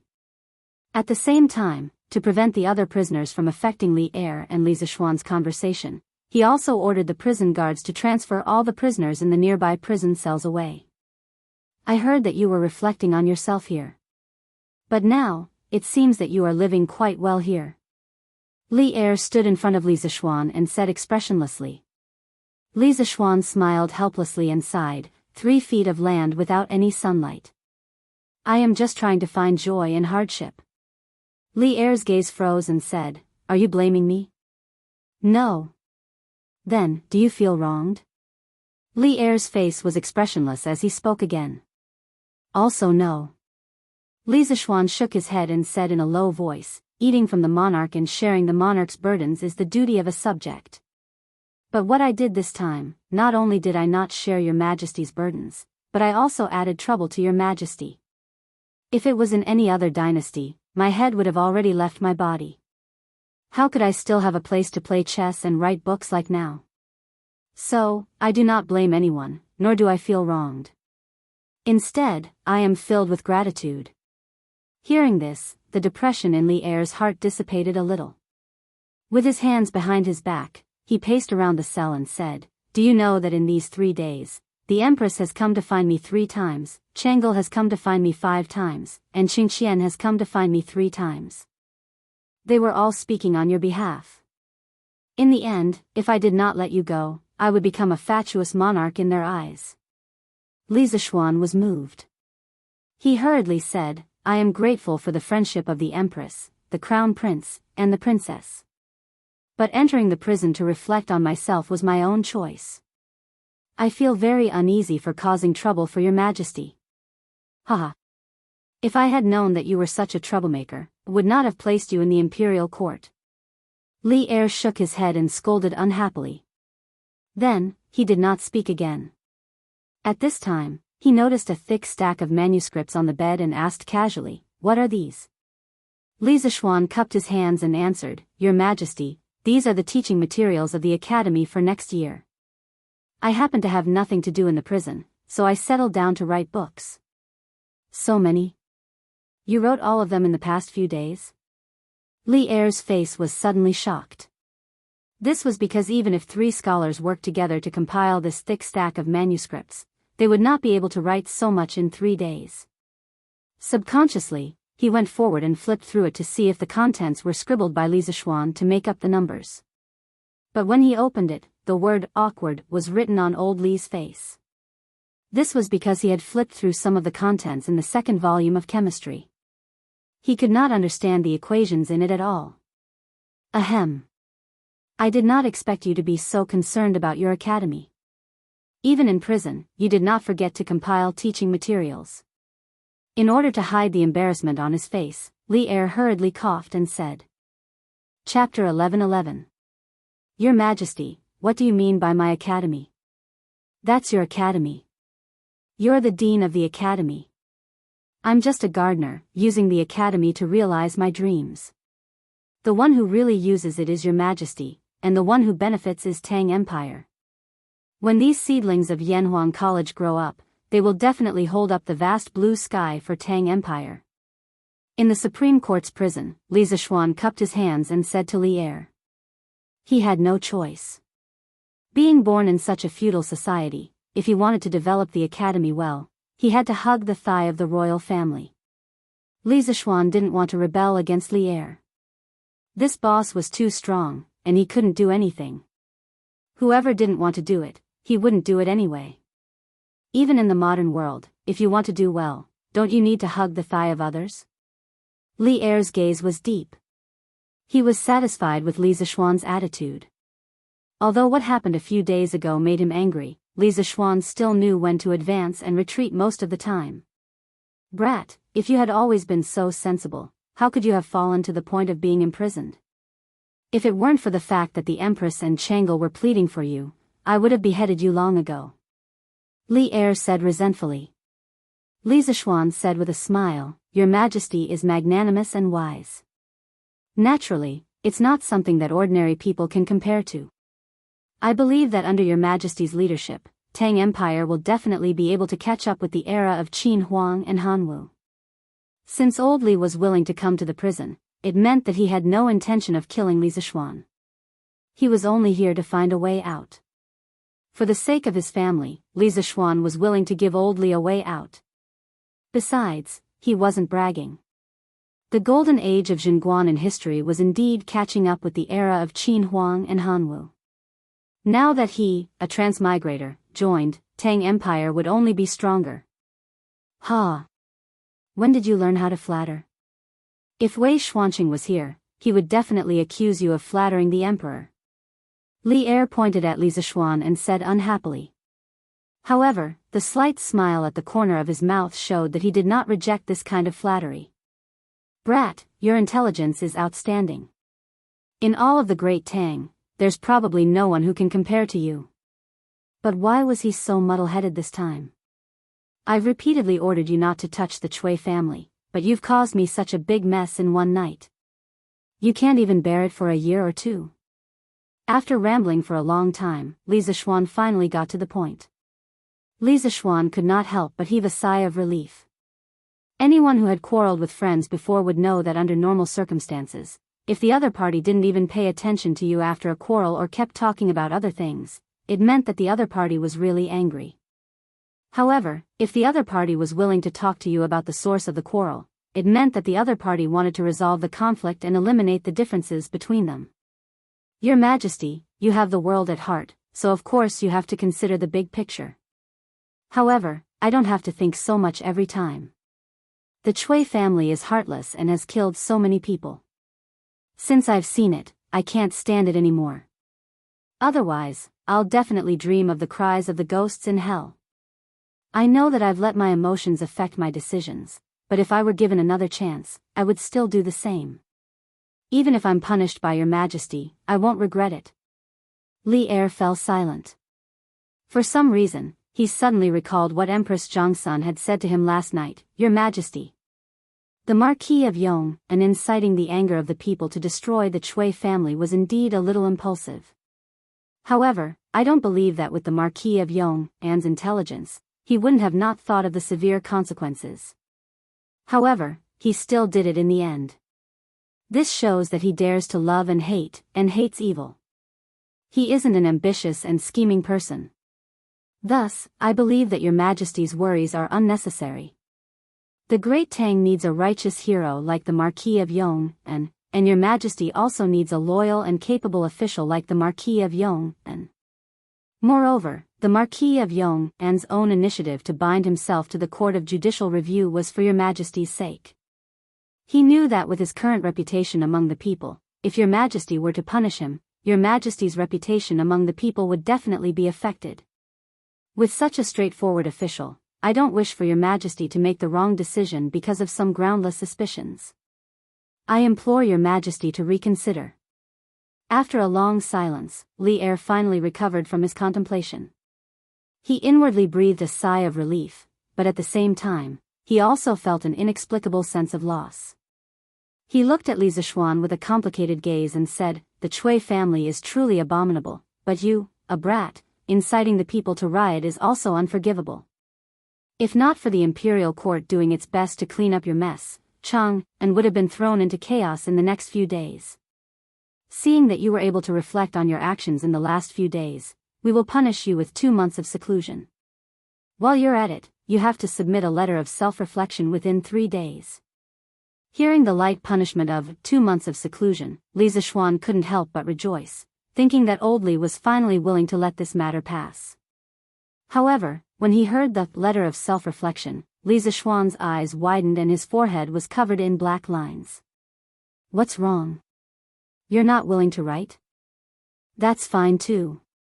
Li Er glared at Li Zishuan and was about to say something, but Li Zishuan quickly interrupted and said, "No, no, no. Your Majesty. I'm willing to write. I'm very willing to write." In his heart, he was silently criticizing old Li Zishuan for forcing his son, Li Tai, to write a letter of self-reflection. Humph. Li Er snorted and finally dropped the subject. After a pause, he sighed deeply and said, "Obtaining the world has the Tao. Obtaining the people is the same as obtaining the world. Obtaining the people's Tao and obtaining their hearts is the same as obtaining the people. The collapse of the Chui family overnight can be considered as a wake-up call for me." Li Zishuan secretly nodded. Li Er was indeed Li Er.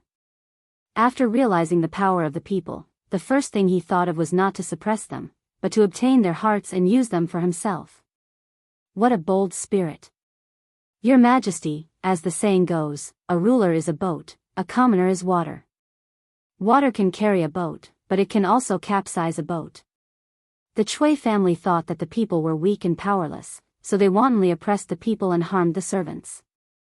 They had no respect for the people and finally died in the vast ocean of the people. Your Majesty is diligent and loves the people. You are wise and mighty, and will definitely be supported by the people. The big boat of Tang Dynasty will also be carried by the people and will never sink." Li Zishuan clasped his hands and said with emotion. He could only say sorry for unintentionally stealing someone's famous words. Li Er's eyes lit up and said, "Water can carry a boat, but it can also capsize a boat." Haha. Well said. Well said.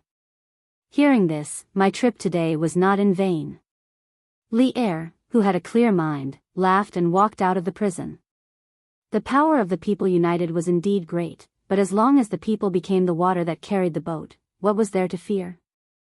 Chapter 11-12. Many people subconsciously thought that it was Li Er's famous saying, "Water can carry a boat, but it can also capsize a boat." Actually, it was not. This sentence first came from the chapter of Sun Zi, Duke Ai. It was Sun Zi narrating a conversation between Confucius and Duke Ai of Lu. At that time, Confucius said, "Qiu Wenji, a ruler is a boat, a commoner is a river. Water can carry a boat, but water can also capsize a boat. If a ruler thinks of danger, how can danger not come?" In the 17th year of Xinguan, Wei Jing wrote in 10 Thoughts of Admonishing Taizong, "Resentment is not great, but it can be feared by people. Water can carry a boat, but it can also capsize a boat." Wei Jing also said this. Li Er often used this saying to warn people. After a long time, it became Li Er's famous saying, exclamation point. Haha. Dai Xiaoqing, thank you for taking care of me these past few days. After Li Er left, Li Zishuan patted his butt and also left. If he did not leave, was he going to stay here to celebrate the new year? Under Zhao Ci's lead, he left the prison cell. However, he met Dai Zhou outside the prison. He cupped his hands and smiled. When Dai Zhou saw Li Zishuan come out from inside, he did not look surprised at all. Obviously, he had already guessed that this would be the result. Marquis, you're too polite. I won't tell Marquis to come again when you're free. It was rare that Dai Zhou actually knew how to joke. Li Zishuan laughed loudly 3 times before taking his leave. Zhao Si reluctantly watched Li Zishuan leave. In his heart, he felt that it was a pity that there would no longer be that kind of gamble where one investment, 100 times the return. However, Dai Zhou's next sentence made his eyeballs fall to the ground. Li Zishuan also almost fell to the ground. Hey! Marquis! You still haven't paid the previous 1,000 coins. Yongla Lane, Li Mansion. In the past, this place was filled with laughter, warmth, and harmony. However, recently, this place suddenly became silent. The mischievous Lana no longer went to play with her friends. She only leaned on the big stone lion outside the mansion and looked at the end of the lane, hoping that someone would come back soon. Although Madame Li was very worried, she could not show it in front of Yi Guochong and old Madame Yi. She could only force a smile. Han Yushi usually appeared to be very strong on the surface, but only Xiao He and Xiao Shi knew that every night, there would always be faint sobbing sounds coming from the bedroom. Although Li Jingma looked calm on the surface, he kept thinking about his son in his heart. He was very irritated. The servants of the Li residence felt the heavy atmosphere and worked even harder. Although they were wondering why Li Zishuan hadn't been home for the past few days, no one dared to ask. They could only pray in their hearts that their young master would be safe and sound. Because Li Air and Li is Li Air Shi. They were bound together for good or ill. 1 day, 2 days, 3 days, 4 days. This was the 4th day since Lana leaned on the stone lion and waited for Li Zishuan to come back. The stone lion was very cold in winter. However, the little girl was wearing layers of cotton clothes. She was like a stupid penguin. She did not feel cold leaning on the stone lion. Instead, she could relieve the tiredness of her feet. Lana, who had been disappointed for 3 days, did not have much hope today. She stared at the lane for a while. When she still did not see Li Zishuan, she pouted and looked up gloomily to read the magpies in the book. Magpies were resident birds in China. They would not move to the south to survive the winter. During the winter, they would often feed on a large number of animal carcasses. Sometimes, they would even tail the predators and pick up the leftovers. Today, on the ginkgo tree in front of the Li residence, there were 4 to 5 magpies chirping noisily. At Lan Er's age, she was at the age where she liked to play. She watched the magpies frolicking for a while and couldn't help but be engrossed in it. She didn't even notice that someone had walked past her. Hee. It's so cold. Lana, why aren't you in the house enjoying the heater? What are you doing out here? A familiar voice, a familiar loving tone. Lana was stunned.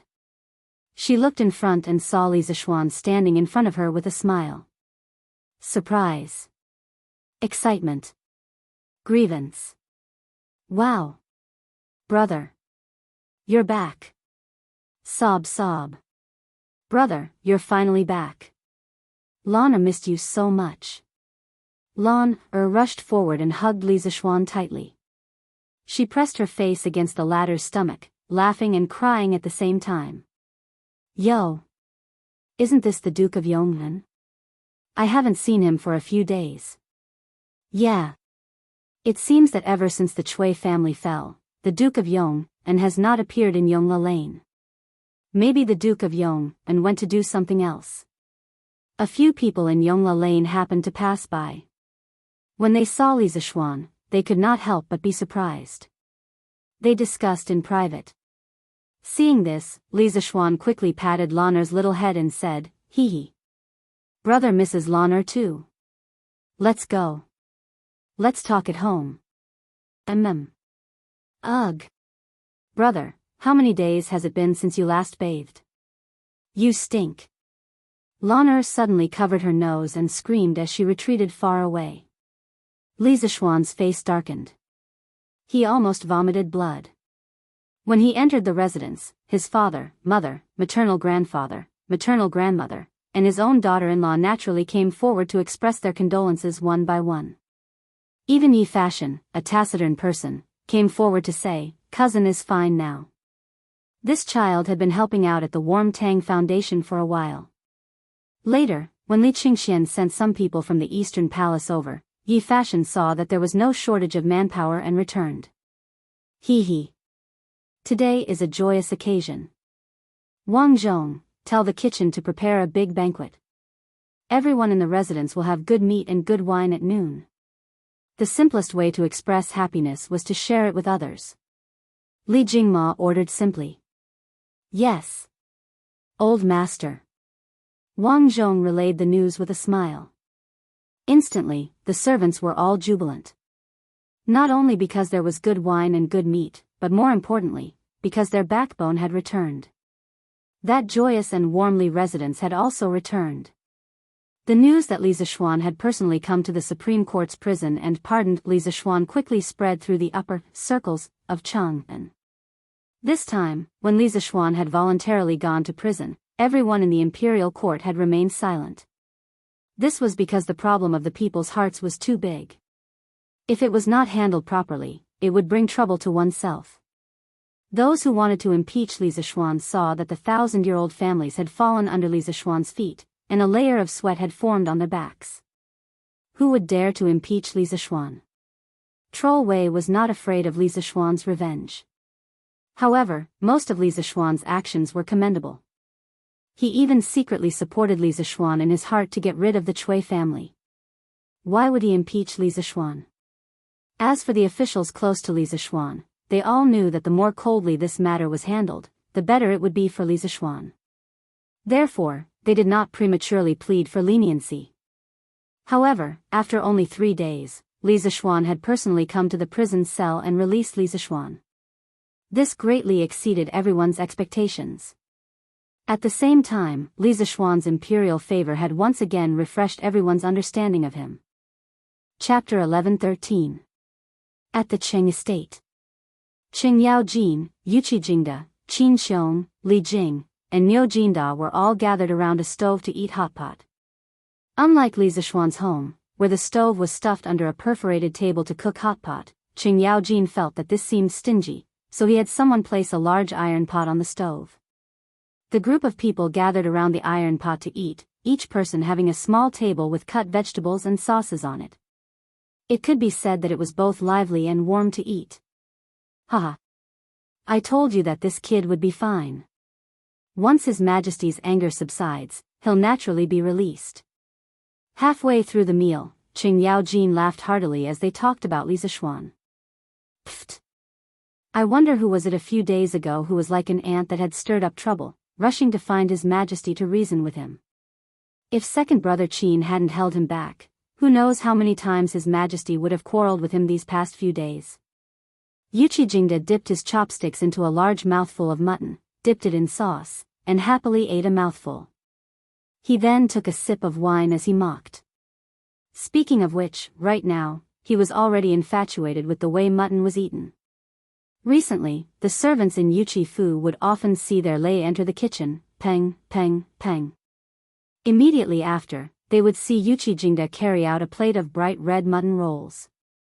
Only the heavens knew that the mighty Duke of Yi, the Right Martial Marquis Great General, and a martial arts grandmaster expert would actually do the business of cutting vegetables. If people from other countries heard this, they would mistakenly think that the Great Tang lacked chefs. The Great Tang truly did lack chefs, martial arts grandmaster chefs, chefs with superb knife techniques. Humph. Old Black, shut up. We still haven't settled accounts with you for this matter. Since you knew in advance that little Xian was going to make a move on the Cui clan, why didn't you tell us, old fellows? Do you think that our ranks aren't as high as yours and that we can't help you?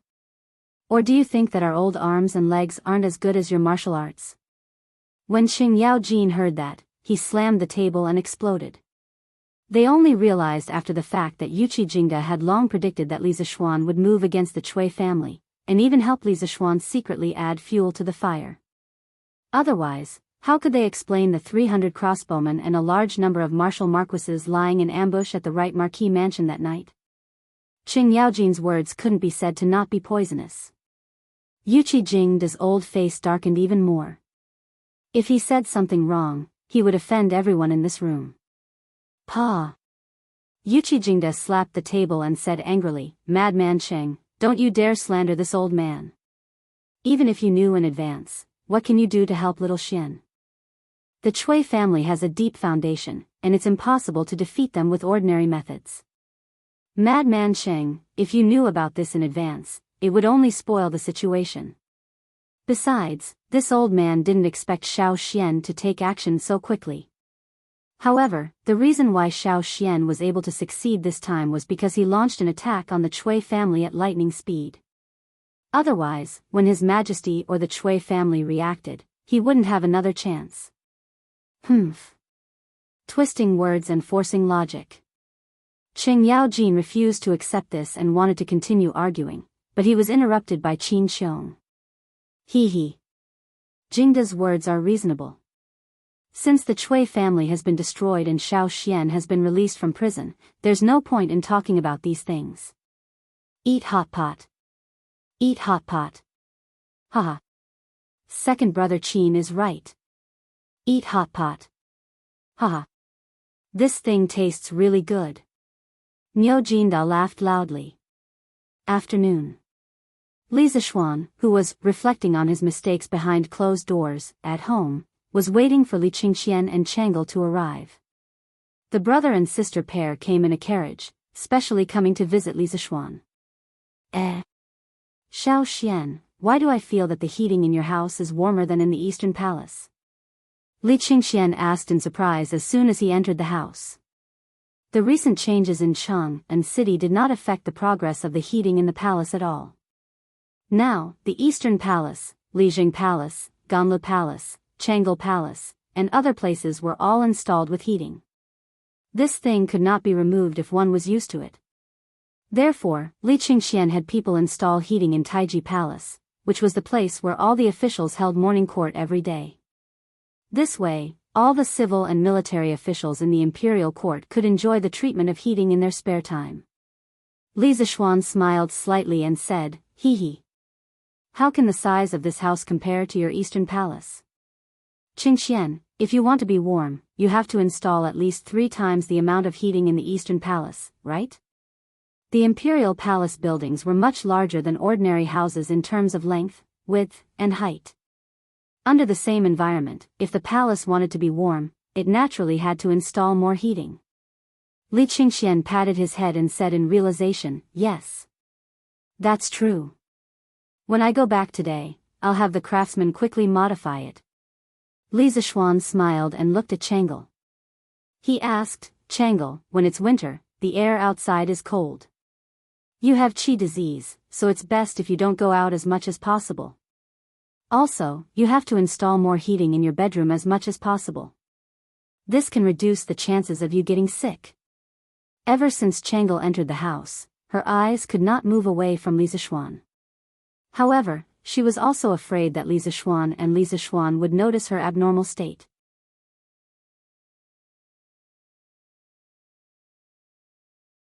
Chapter 11-14. How could one not be attacked when one was in the pugilistic world? Where there were people, there would be pugilistic world. Where there was pugilistic world, there would naturally be conflicts. Li Zishuan didn't want to have a conflict with Old Li, but many things couldn't be changed according to his subjective will. Inside the Li residence. Hearing Li Zishuan's bitter laughter, Chang'e frowned. After thinking for a while, she said something that made one not know whether to laugh or cry. All right then. But brother Xiao Xian, the next time you have a conflict with my father, remember to tell us in advance. That way, brother Crown Prince and I can think of an excuse in advance and intercede for you in front of my father. Li Qingxian was speechless. Was his sister siding with her own family or someone else's family? Ahem. Chang'e, it's getting late. Let's go back. Otherwise, father and mother will be worried. He was determined not to stay here any longer. Otherwise, his sister might say something scary later. Although he wanted to stay and chat with Li Zishuan, he felt that the way Chang'e looked at Li Zishuan wasn't right. Ah. Brother Crown Prince, it's not even 5 p.m. yet. How is it too late? You haven't seen Brother Xiao Xian for so long. Don't you want to catch up with him? Changle looked at the sky and said unwillingly. Li Qingxian almost vomited blood. He thought to himself, you're the one who wants to catch up, okay? Why do you have to drag me into it? Although he thought so, he couldn't say it out loud. After all, in front of outsiders, he had to leave some face for his sister, right? Changle is right. I do have a lot of things to talk to Xiao Xian about. Then let's stay for another half an hour. Li Qingxian had no choice but to compromise. Li Zishuan couldn't help but feel happy. This scene was very similar to the scenes of people in internet cafes in his previous life. Manager, give machine number 5 another 2 hours. TSK, this scene was too beautiful. Hee hee. Changle looked at Li Zishuan gratefully. Then, she said to Li Zishuan, right. Brother Xiao Xian.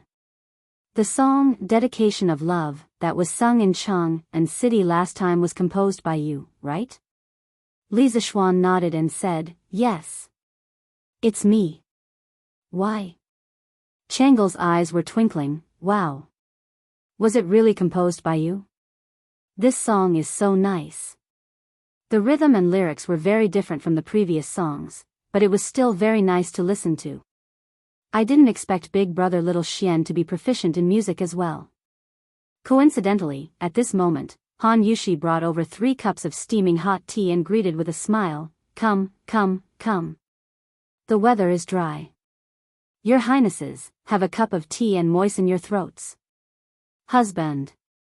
Drink some water. Xian's Li Qingxian and Changle hurriedly got up to thank her. Changle walked over and held Han Yushi's hand affectionately. How many times have I told you? Sister Yushi, you can just call me Changle. Why are you still so polite? The corner of Li Qingxian's mouth twitched when he saw this. He didn't know why his younger sister, who had always been quiet and gentle, behaved so familiarly here as though she was in her own home. Perhaps this was the uniqueness of Li Zishuan's home. Everyone here was very happy, and the atmosphere was always very warm. Hee hee. Blame me, blame me. Changle, drink your tea. Han Yushi didn't dwell on this small issue.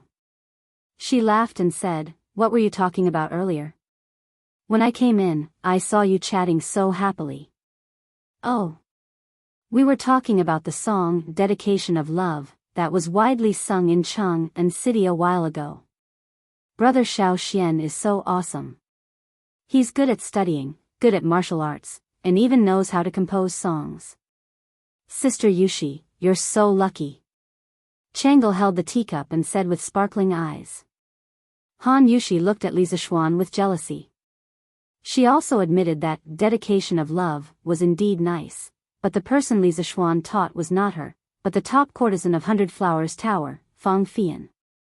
Although she didn't say it out loud, she couldn't help but feel a little sour in her heart. Stop praising me, Changle. If you continue, Brother Xiao Xian will go to heaven. The corners of Han Yushi's mouth held a smile as she spoke. Pfft.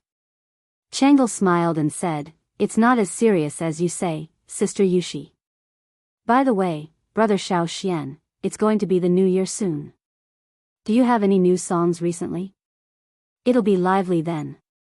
A new year song? Li Zishuan was stunned. Anti-songs, good luck, I wish you good luck. Echoed in his mind.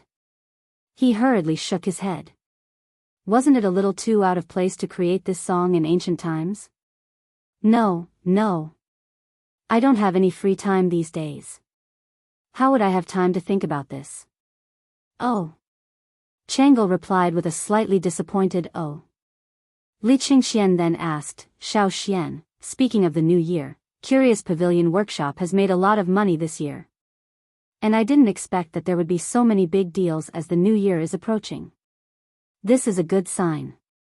Curious Pavilion will definitely be more glorious in the coming year. Li Qingxian had shares in Curious Pavilion, as well as Changle. So when he saw that curious pavilion had made a lot of money in the past year, Li Qingxian was so happy that he couldn't close his mouth. So many big deals recently? What kind of deals? Why didn't I know? Li Zishuan listened to the end, but he was puzzled. Husband, it's like this. Han Yushi hurriedly took over and said, 2 days ago, Faubert came to our house to look for you, but you weren't there at the time. I asked Faubert what happened, and Faubert said that he didn't know why the news of the heaters suddenly spread. Many people went to the workshop and asked Faubert to customize a set of heaters for their house. The price was negotiable. Many of them represented the officials of the imperial court. Faubert didn't want to offend them, so he came to ask for your opinion. Then, wife, did you agree? Li Zishuan asked. Han Yushi nodded and said, if you don't agree, it's a small matter if you don't make money, but it's a big matter if you offend people. Since our house is open to doing business, there's no need to offend people because of such a small matter. Yes. Wife, you're right. But in this way, can the workshop's coal furnace and honeycomb coal production keep up? He didn't intend to introduce the heaters to the market so quickly at first, because it needed to be customized for every household. It was very troublesome and time-consuming. However, since so many people came to buy it with a small amount of money, he didn't need to reject them. I've also asked Faubert about this, and he said that it can keep up. Han Yushi replied. Haha. Xiao Xian, you should be content. The workshop can now make nearly 1,000 strings of cash by customizing a set of heaters for every household. Where else can you find such a good business? But you have to thank my father. If he didn't get people to install heaters in Taiji Palace, the civil and military officials wouldn't know about the benefits of heaters. Li Qingxian laughed loudly. Li Zishuan was secretly speechless. A customized set of heaters could make nearly 1,000 strings of cash. There were so many rich people in Chang'an City. Chapter 11:15. Oh. Husband. The Warm Tang Foundation is almost done with work. There are close to 60,000 poor people around Chang'an City. Almost all of them have received coal stoves, honeycomb briquettes, food, and clothing from the foundation. Now, there are only some finishing touches left. As for Dr. Sun, he has already held free medical services in 7 counties. I estimate that he will only be able to visit all 20 counties after the new year. At the mention of the workshop, Han Yushi thought of the Nuan Tang Foundation and asked softly. 60,000 households? They've finished delivering so quickly? Li Zishuan was surprised. It's all thanks to the assistance of the people sent by the Crown Prince. Otherwise, it wouldn't be so fast. Han Yushi pursed her lips and smiled. Li Qingxian said half-jokingly. Haha. This winter, Xiao Xian, you've not only brought warmth to the poor, but also to the rich. Haha. Li Zishuan couldn't help but smile. He thought for a moment and said, then let's reward the students tonight. Let's have a hot pot together. It'll be lively. 600 people eating hot pot together? That's a good idea. I'll be there too. After hearing Li Zishuan's suggestion, Li Qingxian's eyes lit up. Changle's eyes also sparkled. She was eager to give it a try. Qingxian, don't even think about it. The students are eating hot pot at the academy tonight. How are you going to come back if you go? Li Zishuan said mercilessly. The brother and sister pair immediately wilted. Han Yushi smiled. Then, she seemed to have thought of something and suddenly said, Husband, His Majesty said that he wants you to reflect on yourself at home for 2 months. You can't go tonight, right? Silence. But then, Li Qingxian laughed loudly. Haha. That's good too. None of us can go. This guy was clearly taking pleasure in his misfortune. Li Zishuan rolled his eyes and said with a smile, His Majesty said that I'm grounded at home for 2 months, but I was still at the Supreme Court this morning. So strictly speaking, these 2 months should start from tomorrow. I can still go out tonight. Poochie. Changle giggled. Her delicate little face was like a blooming white orchid, fresh and refined. She was really charming when she looked back and smiled. She had the potential to be the most beautiful woman in the world at such a young age. She covered her mouth and said happily, "Big brother Xiao Xian, you're really cunning. If Imperial Father finds out, he'll definitely be furious. Imperial Father is so angry, why are you still so happy?" Of course, this was only what Li Qingxian thought in his heart, and he wouldn't voice it out at a time like this. At this moment, he first glanced at Chang'e and then looked at Li Zishuan. "Little Xian, you're clearly twisting words and forcing logic. If my Imperial Father knew about this, he would definitely come looking for trouble with you. I think you'd better not go. It's just hot pot." Han Yushi nodded, indicating that she agreed with Li Qingxian's words. Since ancient times, the words of the emperor had always been of great weight. There was basically no official like Li Zishuan who didn't take the emperor's words seriously and always wanted to take advantage of loopholes. Han Yushi felt that if this went on, it wouldn't be good if Li Zishuan came to settle accounts at an opportune time. Li Zishuan glanced at Li Qingxian in annoyance. Suddenly, his eyes lit up and he said, "Hey. His Majesty only ordered me to be grounded at home to reflect, but he didn't specify which home. I'll stay in Yunshan to reflect these 2 months. This way, it won't be considered disobeying His Majesty's imperial edict." He was so insistent on going to Yunshan to make hot pot for the students. First, it was to reward them. Recently, these students had been running around for Operation Warm Winter. Second, a few days ago, the people had caused a ruckus in the Chui family. If it weren't for the students maintaining order on the spot, many dirty things would have happened. At that time, not only would he be impeached by the officials, but he would also feel guilty in his heart. He had to thank this group of students. As soon as these words came out, Chang'e was stunned. There was such a quick-witted person in this world? Li Qingxian was stunned. How could there be such a shameless person in this world? The more Li Zishuan thought about it, the more pleased he became. He said, "Haha. It's settled then. Wife, quickly have the servants in the residence prepare the ingredients. Tonight, the academy will have a hot pot feast for more than 600 people. Have Wang Zhong take out all the frozen mutton in the freezer. I'll cut the mutton." Han Yushi was stunned, then she nodded and said, "Okay. Husband, please wait a moment. I'll go arrange it right away." Although the mutton in the freezer at home was reserved for the new year in a few days, Han Yushi saw that Li Zishuan was in high spirits and didn't want to dampen his spirits. At worst, she could just buy some more in a few days. "Qingxian, Chang'e, have you eaten hot pot in the palace before?" Yes. We've eaten." The siblings nodded fiercely. Not only had they eaten it before, they had eaten quite a bit. Then who cut the mutton in the palace? Li Zishuan was suddenly curious and asked. Li Qingxian looked a little embarrassed. He looked around and said, "I heard Imperial Father say that Steward Zhao and the old consecrators in the palace took turns cutting it." The corner of Li Zishuan's mouth twitched. He didn't think that his initial worry would become a reality. Old Li was really deranged. For the sake of good food, he didn't even care about his face. "Okay. Then I'll have to cut the mutton next. I don't have time to accompany you. You two can do as you please. Anyway, you two seem to be more familiar with this residence than I am." Li Zishuan waved his hand speechlessly. Then he turned and left to cut the mutton. Li Qingxian and Chang'e looked at each other, then followed Li Zishuan out the door.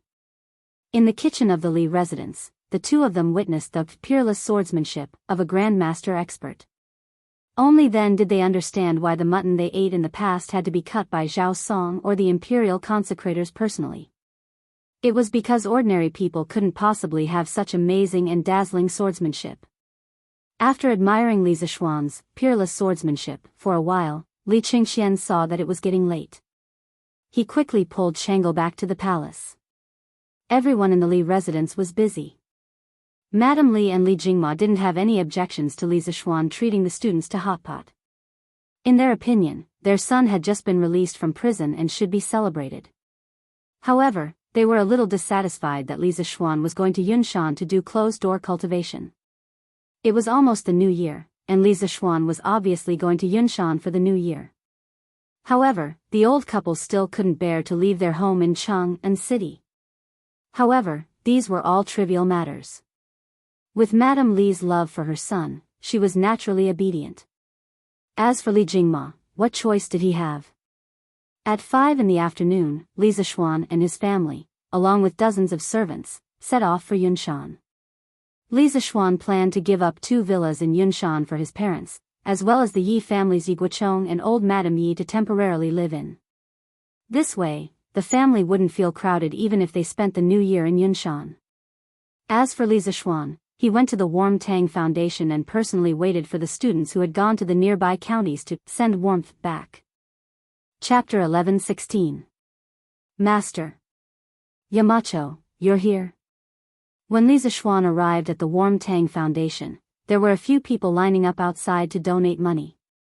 In the courtyard, Iron Egg and Meng Wenhao led the 3rd Brigade to help with the donation collection. Seeing Li Zixuan, who had disappeared for many days, suddenly appear, Iron Egg and Meng Wenhao put down their work and came over to greet him with a surprised expression. How are you? Have you been busy recently? Li Zixuan asked with a smile. Meng Wenhao looked at Li Zixuan from head to toe and asked instead of answering, Yamacho, I haven't seen you recently. Are you alright? Iron Egg also looked over with a worried expression. Although he didn't know the inside story, he had vaguely sensed that something was wrong in the past 2 days. What could have happened to me? I've just been busy with writing books recently. Don't worry about it. Li Zixuan waved his hand and said lightly. Yamacho, you've really been writing books recently? What do you mean by really? Are you saying that it's fake? No, I thought Sun Zifen was lying to us. After all, that guy doesn't speak the truth. Meng Wenhao scratched his head suspiciously, then replied, we haven't been that busy recently because there aren't as many people coming to donate money as before. Maybe it's because it's almost the new year? The people are busy stocking up on New Year goods now. After the initial madness of the donation storm caused by the Warm Tang Foundation, people had gradually returned to rationality. Now, people had started to treat the foundation as a place of spiritual sustenance, such as a temple or a Taoist temple. If they wanted to do good, they would come here to donate money. Not only could they accumulate merit, but they could also seek peace of mind. Are there fewer people donating money? Li Zixuan muttered thoughtfully in a low voice. After a while, he asked again, are there statistics of the foundation's donation consumption these days? It's done. Meng Wenhao nodded. He ran into the room and took out an account book. After turning to one of the pages, he said, the Academy's Operation Warm Winter has consumed a total of 43,512 strings of cash so far. As for Dr. Sun, because he needs to consume a lot of herbs every day, he has consumed a total of 5,074 strings of cash. So the total is 93,586 strings of cash. These accounts have already been calculated by all the members of the 3rd Brigade. More than 90,000 strings of cash. Thank goodness. Even if Sun Simiao were to provide free medical services in all the counties around Chang'an City, the total cost would only be around 200,000 strings of cash. The foundation can still afford it. Li Zixuan thought for a while and sighed. When will the rest return? Li Zixuan asked again. Iron Egg glanced at the door. Should be soon. Coincidentally, at this moment, the sound of footsteps came from outside the door. There were also some youths talking and laughing. Haha. We're really lucky today to have met such a big rabbit. TSK, let's sneak to the west of the academy and roast the rabbit tonight. Hee hee. That's a good idea. The roast chicken from last time really makes me miss it. TSK. These 2 rabbit legs are mine. I was the one who injured the rabbit. Otherwise, you wouldn't have been able to catch up with Chu Mo. Bullsh *T. Even if you weren't there, I could still catch up with him. Needless to say, these were the bastards who had sneaked out of the academy to steal chickens during the military training. Li Zishuan's old face darkened. He secretly thought that this bunch of brats really didn't learn their lesson. They wanted to sneak out of the academy at night to barbecue again. Most importantly, these bastards didn't even call him along when they went out to barbecue. He couldn't tolerate this. Ahem. In order to show his presence, Li Zishuan put his hands behind his back and coughed a few times with a serious face. Gosh. Shao. Yamacho is here too. Ching Chimo felt that the cough was somewhat familiar and looked towards the source of the sound. When he saw Li Zishuan standing in the middle of the courtyard, he was stunned. Yamacho, are you okay? Are you done with your work? Sun Zifan was just about to say, are you okay, when he suddenly realized and quickly changed his words. Ha! I just heard some people say that they wanted to sneak out to roast rabbits at night. Is that true?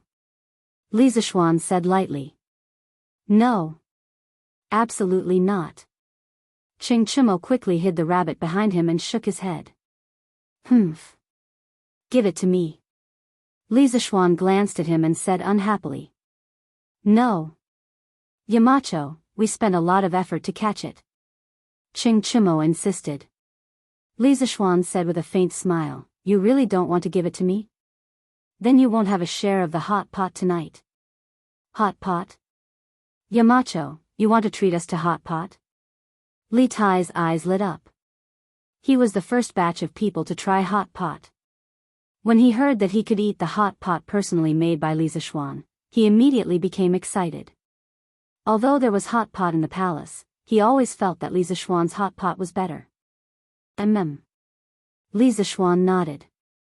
He hadn't eaten wild game in a long time. He thought that it would be good to eat roasted rabbits tonight. Li Tai quickly pushed Ching Chimo and said, Cho Nyo. Quick. Give the rabbit to Yamacho. That hot pot is much better than rabbit meat. Quick. Quick. Quick. At the end of his sentence, he couldn't wait anymore. He directly snatched the rabbit that Ching Chimo hid behind his back and handed it to Li Zishuan. Chingke, what's hot pot? Sun Zifan was puzzled. His father was a civil official and didn't usually hang out with Qin Xiong and the other generals, so he didn't know what hot pot was. Hee. You'll know in a while. While they were talking, the academy students who went out had already returned. When they saw Li Zishuan, the academy students were very surprised and came over to greet him. Li Zishuan let Li Tai do a head count. When he knew that everyone had arrived, he gathered the students together and announced a piece of news that made everyone happy. Of course, Ching Chimo was an exception. This month, students, you've all worked hard for the Warm Tang Foundation.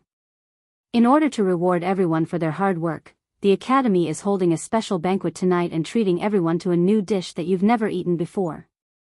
Now, everyone, pack up and follow me out of the city. To the academy. Oh. As soon as he finished speaking, there was a thunderous cheer. Who didn't know that Li Zishuan was very particular about food? Since Li Zishuan valued this new dish so much, they would definitely have a good meal tonight. Most importantly, their recent efforts were recognized by Li Zishuan. This was more important than anything else. In the noisy cheers, Ching Chimo spat out a mouthful of blood. F***ck. This is too much. Too much. A rabbit was actually tricked by the mountain leader. What a loss. Li Zishuan didn't hear Ching Chimo's complaints. When the cheers died down, he led the students out of the city. Yinshan Zhang should be almost ready by now. Chapter 11:17. Priestly, will there be any strong winds tonight? Li Zishuan asked as he bumped into Li Chunfeng when he arrived at the academy.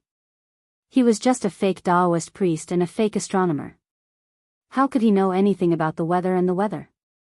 Li Chunfeng thought that Li Zishuan was not good at this and did not suspect anything.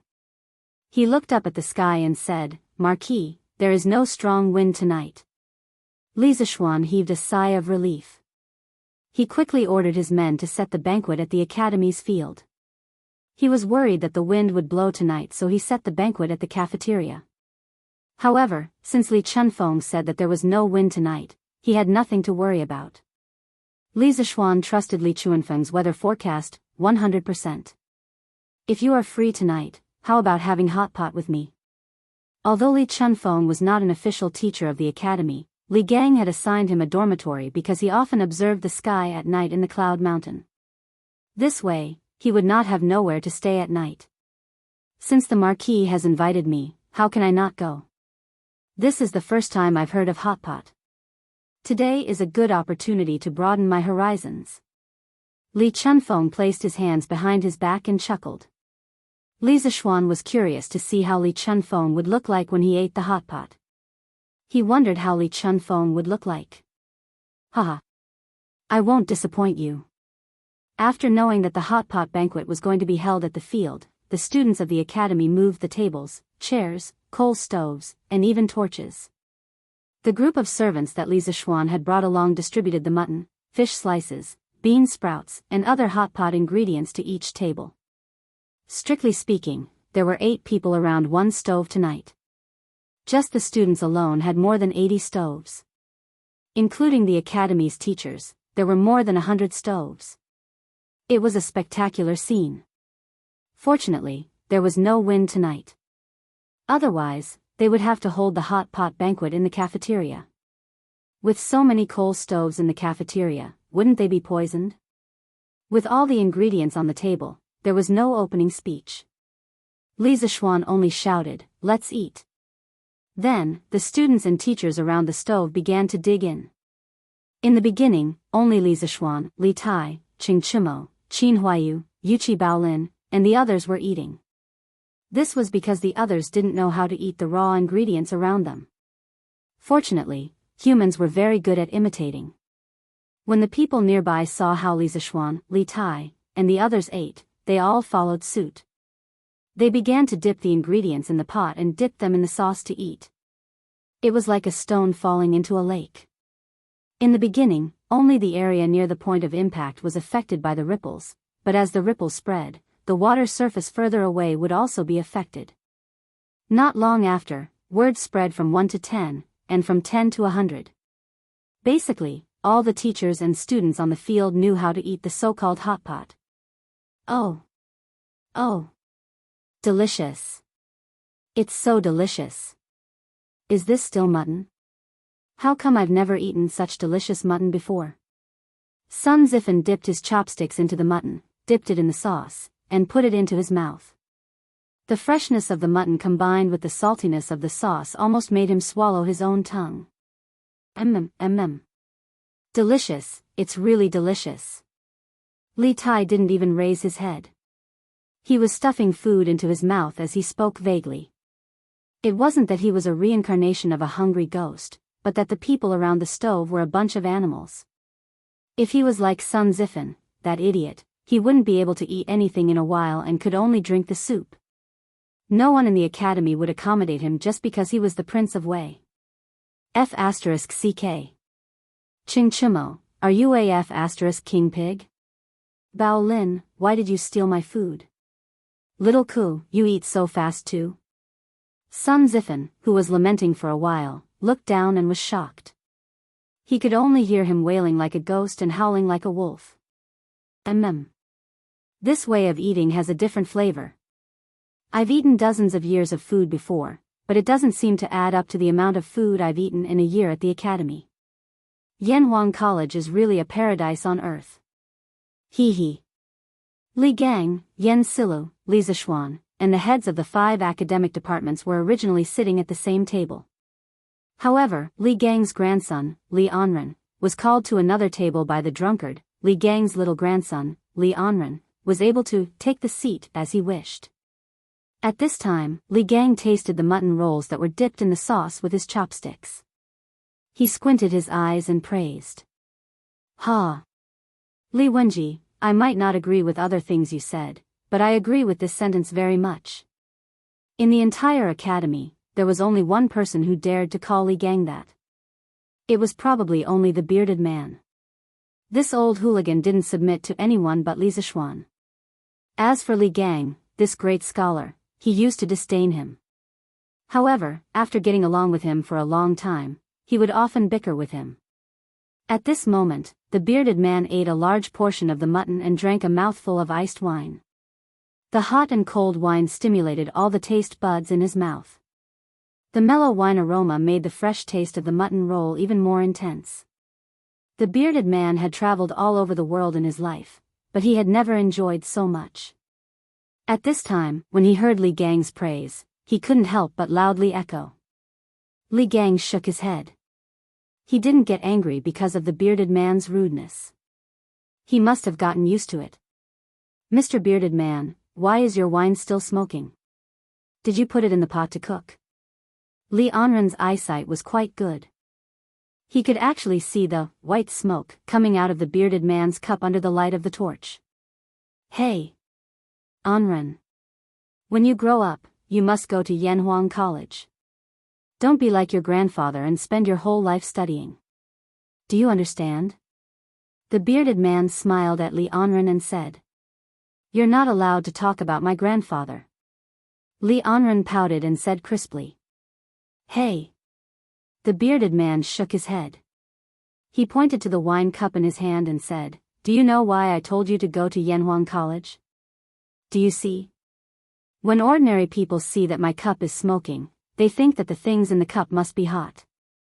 However, the students from Yanhuang College don't think that way. Because they know that an ice-cold cup will also emit white smoke in a hotter environment." "Hey. You said that your grandfather's studies were superficial. Are there such things in it?" "Definitely not.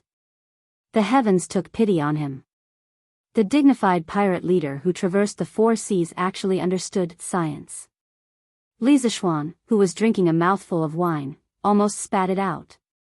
If the pirate leader understood science, then those small island nations on the sea would have no way to survive. Wasn't this too cruel? Chapter 11:18. Come, come, come. Eat meat, eat meat. There's still a lot of mutton left. During the meal, Li Zishuan kept persuading Li Gang, Yen Silu, and the rest to eat more mutton.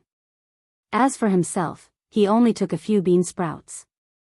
Ma Zhou was touched. He thought that Li Zishuan would leave the meat for them and only eat vegetables. "Yamacho, you should eat some mutton too. There's still so much left. We can't finish it with so few people." Ma Zhou wanted to rinse the mutton with his chopsticks and put it into Li Zishuan's bowl, but Li Zishuan quickly stopped him. "Hey, hey, hey. Stop, stop, stop. Brother Ma, I'm allergic to mutton. I can't eat mutton. So, to prevent me from getting sick, you must finish all the mutton on the table. If you don't finish it, you're not giving me face." In a moment of desperation, this guy started to talk nonsense. Yamacho, what's allergy?" Ma Zhou said with a puzzled expression. Li Zishuan was stunned. He quickly explained, "It's just that you're not used to it. You'll feel uncomfortable all over if you eat it." "Oh. There's such a thing?" Ma Zhou was even more puzzled. How could anyone eat mutton until they felt uncomfortable? Seeing old Ma's dumbfounded expression, Li Zishuan hurriedly called out, "Mr. Li, Mr. Yen, Mr. Mo, hurry up and eat. And Ren, hurry up and eat. You have to know that you can't eat this kind of tender mutton anywhere else." Although the few big shots of the academy felt that Li Zishuan was a little strange, they couldn't pinpoint what was strange about it. They could only eat as they were told. "Young master, I've brought the things you wanted." Halfway through the hot pot, Sanbao came over and whispered in Li Zishuan's ear. I got it." Li Zishuan nodded and replied softly. The ears of the bearded guest, who was eating large chunks of meat and drinking large bowls of wine, trembled slightly, but he did not take any further action. After a while, Li Zishuan left the table without anyone noticing. But after a while, the teachers and students on the field smelled that something was wrong. Why did he say that he smelled something wrong? Because it smelled so good. What was that smell? It smells so good. Oh. It smells like barbecue. Look. Yamacho is barbecuing meat. A group of people raised their heads and sniffed, trying to find the source of the fragrance. Someone shouted, and everyone's eyes instantly turned to Lisa Schwan. Lisa Schwan was leisurely barbecuing a rabbit on a square grill. He kept turning it while sprinkling salt, pepper, cumin, and other condiments on it. The rabbit's body was already golden brown, and drops of oil dripped from it from time to time, making sizzling sounds when they landed on the flames. Just looking at this rabbit was enough to whet one's appetite, not to mention the waves of fragrance that were constantly wafting in this direction. The teachers and students on the field all looked eagerly at Lisa Schwan. F***ck. That's my rabbit. Burp. Ching Chumo sighed and couldn't help but burp. Who asked him to eat too quickly just now? He was completely full now. The greatest helplessness in life was when one's stomach was full when one encountered delicious food, barbecued rabbit. Yamacho is barbecuing a rabbit. It smells so good. I didn't expect a barbecued rabbit to be so fragrant. Burp. It smells so good, but I'm so full. Barbecued meat was actually not a patent of modern people. Compared to modern people, the ancient people's love for barbecued meat could be said to be even greater. The Book of Songs said, "The head of the rabbit, the roasted meat of the cannon. The gentleman has wine, and he offers it with discretion." The meaning was, barbecued rabbit is wine. The more you eat, the better. By the Han Dynasty, barbecuing had already become a culture. According to historical records, Emperor Gaozu of the Han Dynasty, Liu Bang, often barbecued deer liver raw to go with wine. Emperor Zhao of the Han Dynasty also once held up a barbecue festival. As the saying went, if a worker wants to do a good job, he must first sharpen his tools. As early as the end of the Warring States period, cloud-patterned square grills specialized in barbecuing appeared. The grill that Lisa Schwan was using now had a rough outline similar to the cloud-patterned square grill. Sanbao found it in the workshop at the foot of the mountain. Although the barbecued rabbit was fragrant, the students' stomachs were already full. They could only snort the rabbit. Tsk. It should be about time. Under the watchful eyes of the crowd, Lisa Schwan put the rabbit meat to his nose and took a sniff. He clicked his tongue and sighed. Everyone's face was full of black lines. They secretly thought that their Yamacho was too despicable. They clearly had better food, but they left it for last. Eat. Why are you all looking at me? Hurry up and eat. Whoever has leftovers on the table tonight will have to wash all the dishes today. Lisa Schwan pointed at Ching Chumo's table and said loudly. All the students were shocked. What a joke, how many bowls and chopsticks were there? Wouldn't it be tiring to wash all of them? So, F***ck. Ching Chumo. These dishes are clearly on your plate. Why did you put them in my bowl? Bullsh**t. They were yours in the first place. There was a commotion from the crowd. Lisa Schwan didn't pay any attention to these students. He carried the roasted rabbit and walked back to his previous table. Come. I just finished barbecued rabbit. Mr. Li, Mr. Yen, Mr. Mo, Mr. Su, Mr. Xiao, Brother Ma, do you all want some? Lisa Schwan put the rabbit on an iron plate and took out a dagger from somewhere. He smiled and said to the people around the stove. Yamacho. You're really, burp, I'm not eating anymore. I really can't eat anymore. Ma Zhou wanted to say that Lisa Schwan was despicable, but halfway through, he couldn't help but burp. He shook his head and waved his hand. Everyone else was speechless. Li Anren's little face was bitter. Brother Xiao Xian, this rabbit meat is really fragrant. But Anren's stomach is too full. Brother Xiao Xian, can you leave some for Anren to eat tomorrow? Lisa Schwan laughed loudly and said, Good.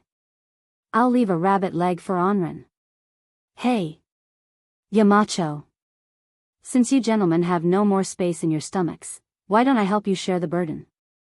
Suddenly, the bearded guest came behind Lisa Schwan with a wine bowl and said, He had been paying attention to Li Zixuan's movements. When Li Zixuan first started barbecuing the rabbit, he saw it and immediately slowed down his eating speed. In addition, his martial arts realm was the best in the world. Not to mention one rabbit, even if there were two, he could finish it. This time, it was Li Zixuan's turn to be helpless. He only wanted to be mischievous, but the bearded guest didn't let him be. How depressing. Since Mr. Zhang San can still eat, then please. Li Zixuan invited with a smile.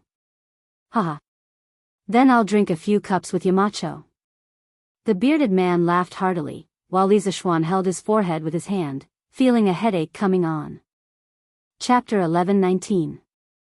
The grand hot pot banquet for 100 people lasted until midnight before the students and teachers of the academy left.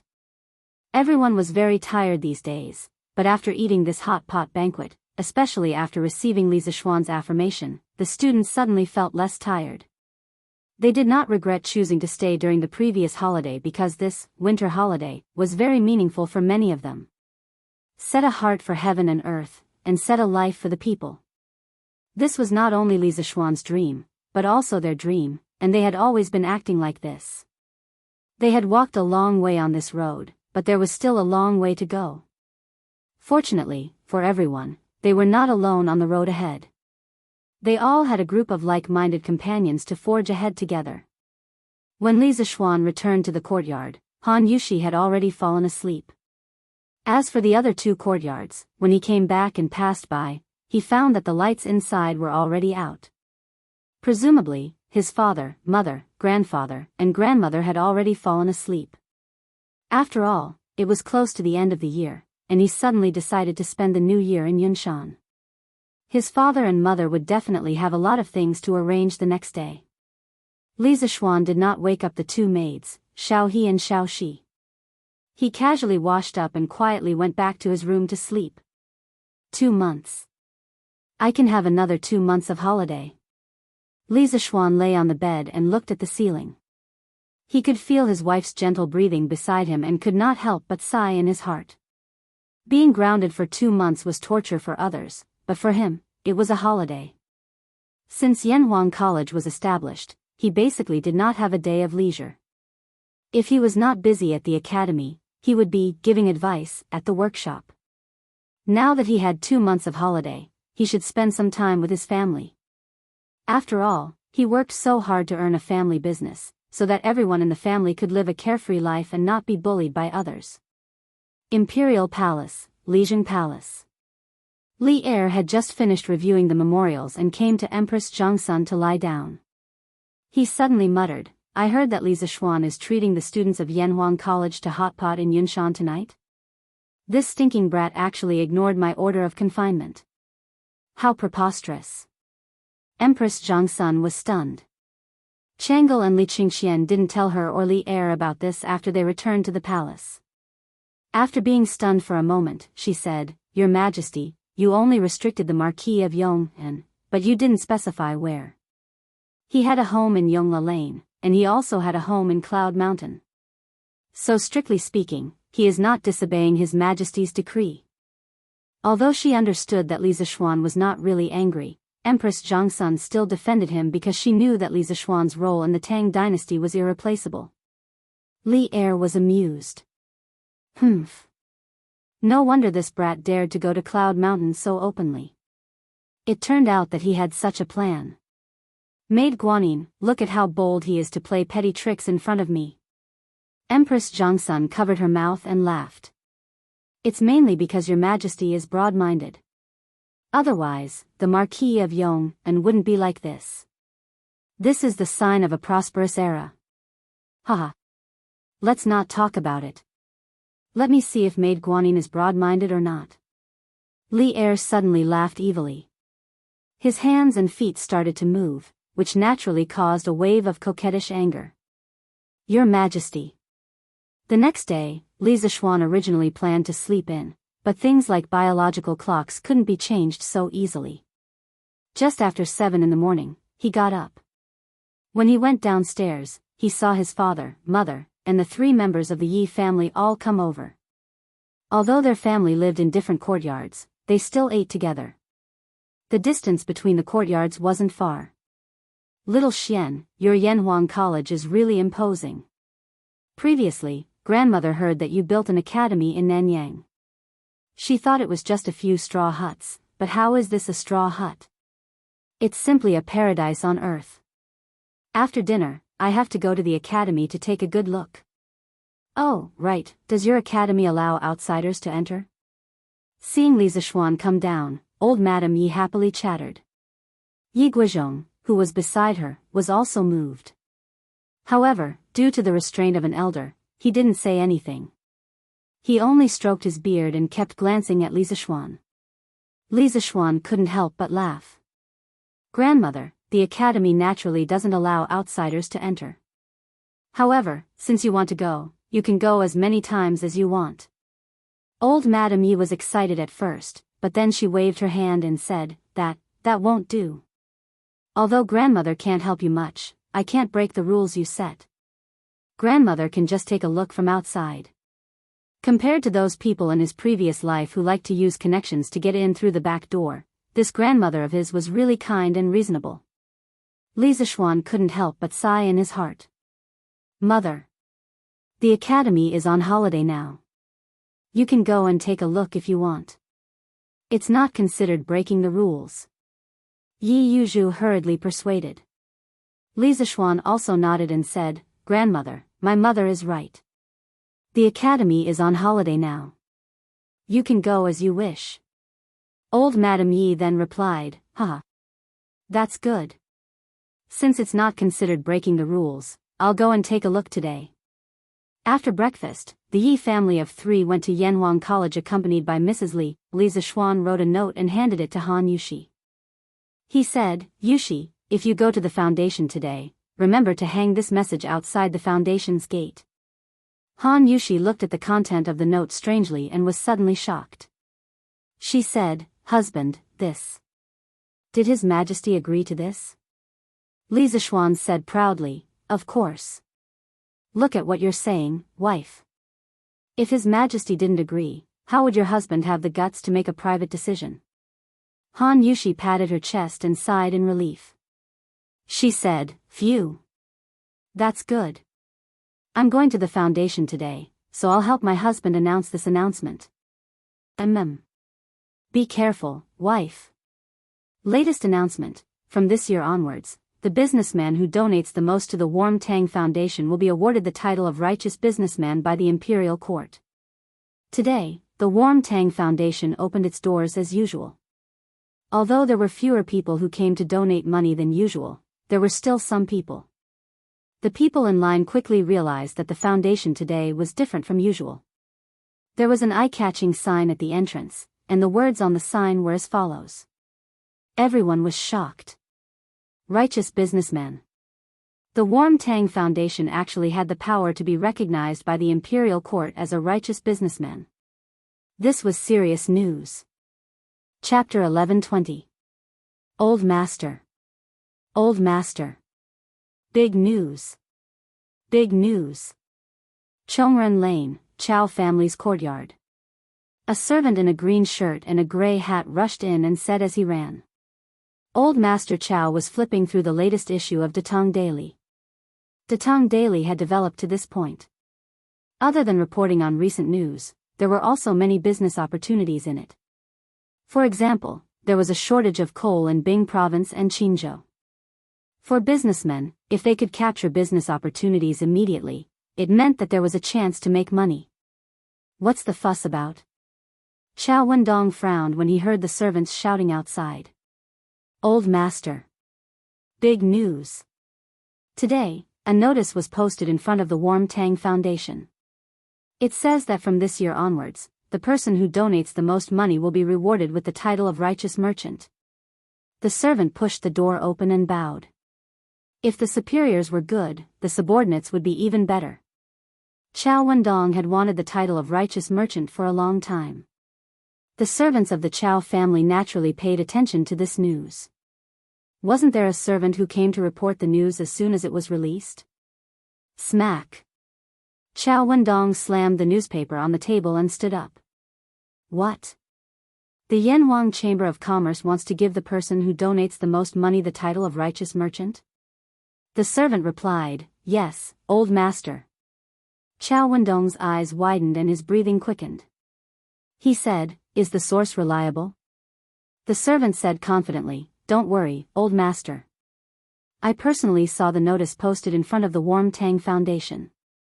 It can't be fake. Huff. Chao Wendong took a deep breath. His eyes flashed and he immediately ordered, get the 7 shopkeepers to come to me immediately. Yes. Old master. Sigh. There's no hope for our Lin family this year. Some families were happy, while others were sad. When Lin Wenyuan of the Lin family heard the news, his face was full of worry. This was because the Lin family's money was all tied up in the Yanhuang Chamber of Commerce. Currently, there was not much money circulating in their accounts. The so-called first good deed of the year was something that the Lin family would not be able to get. Master, Hao is familiar with Han Shao. Why don't we let him ask Han Shao to beg the Marquis of Yong and to release a batch of bicycles for our family? They will definitely sell well. When the time comes, I'll have extra money. Madame Lin thought of an idea and said. No. Lin Wenyuan didn't even think about it and directly refused. It's Hao's good fortune to be friends with Mr. Han. We can't ruin their friendship because of such a small benefit. Even if they had a batch of bicycles now, it would be too late. The Chow family is even more prepared. We can't compare to them no matter what. Now it seems that we can only fight for it next year. Master is right. Zhang Jingyang of Huayuan House donated 10,000 strings of cash to Nuantang Foundation. Murong Yunhai of Yongping Square donated 20,000 strings of cash to Nuantang Foundation. Qi Heshing of Changsho Square donated 10,000 strings of cash to Nuantang Foundation. The Warm Tang Foundation, which had been quiet for almost 10 days, suddenly became lively again.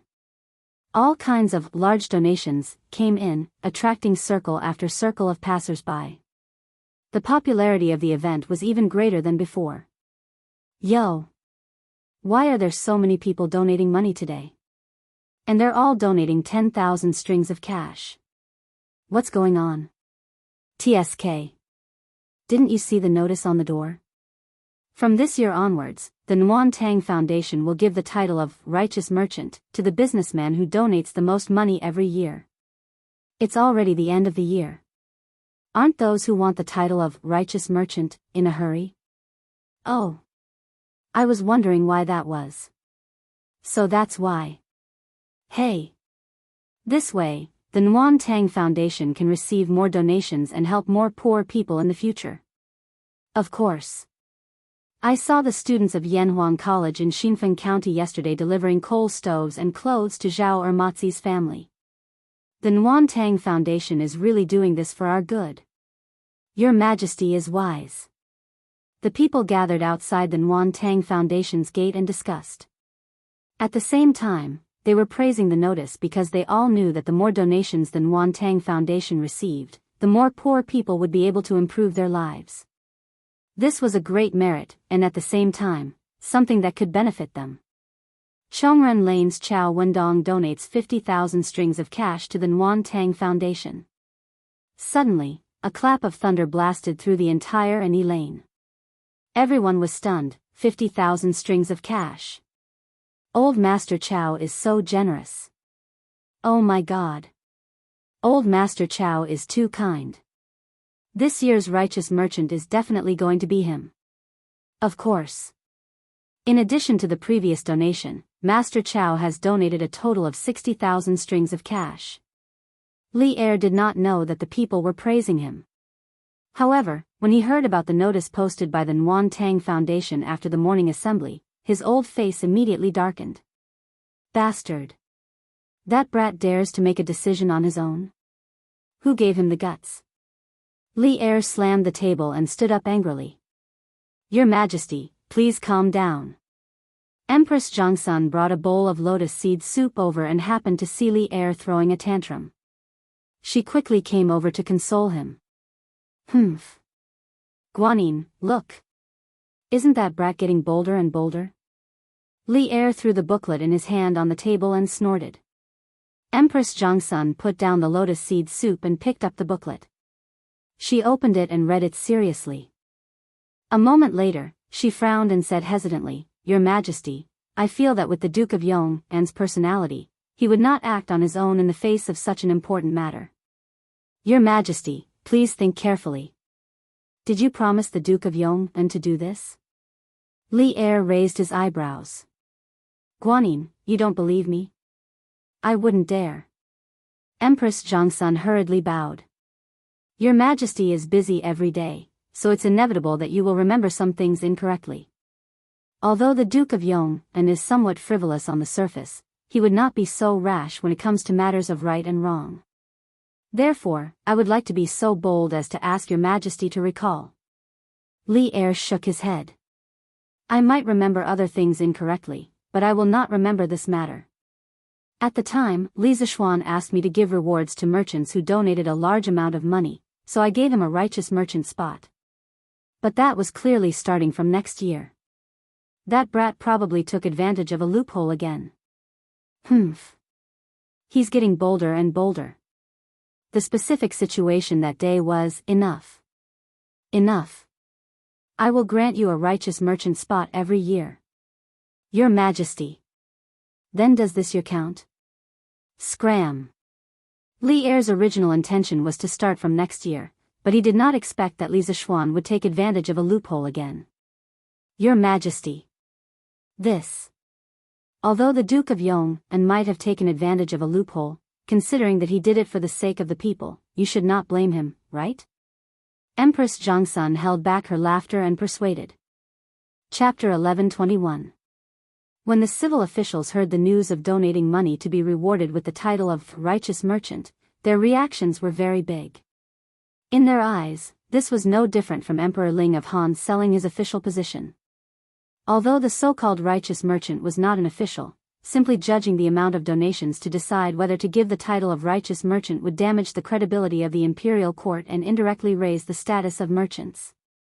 Therefore, many of the civil officials began to draft memorials at home, planning to ask Li Er to take back the imperial decree tomorrow morning. Yes, there were those who agreed and those who disagreed, but no one suspected that the Nguyen Tang Foundation was faking the imperial decree. Because in everyone's hearts, the Nguyen Tang Foundation would not be so daring, and Li Zishuan, who was behind the foundation, would not have the guts either. The mess that Li Zishuan made, in the end, still had to be cleaned up by Li Er. Otherwise, if Li Zishuan was accused of faking the imperial decree, the great Tang Empire would lose such a peerless genius forever. Husband, in just half a day this morning, the foundation received more than 100,000 strings of coins in donations. The power of this announcement is too great. Han Yushi said excitedly to Li Zishuan during lunch. Now, only the two of them were left at home. The others were still at Yanhuang College. They must have had too much fun in the morning and went to the college cafeteria for lunch. "Heh.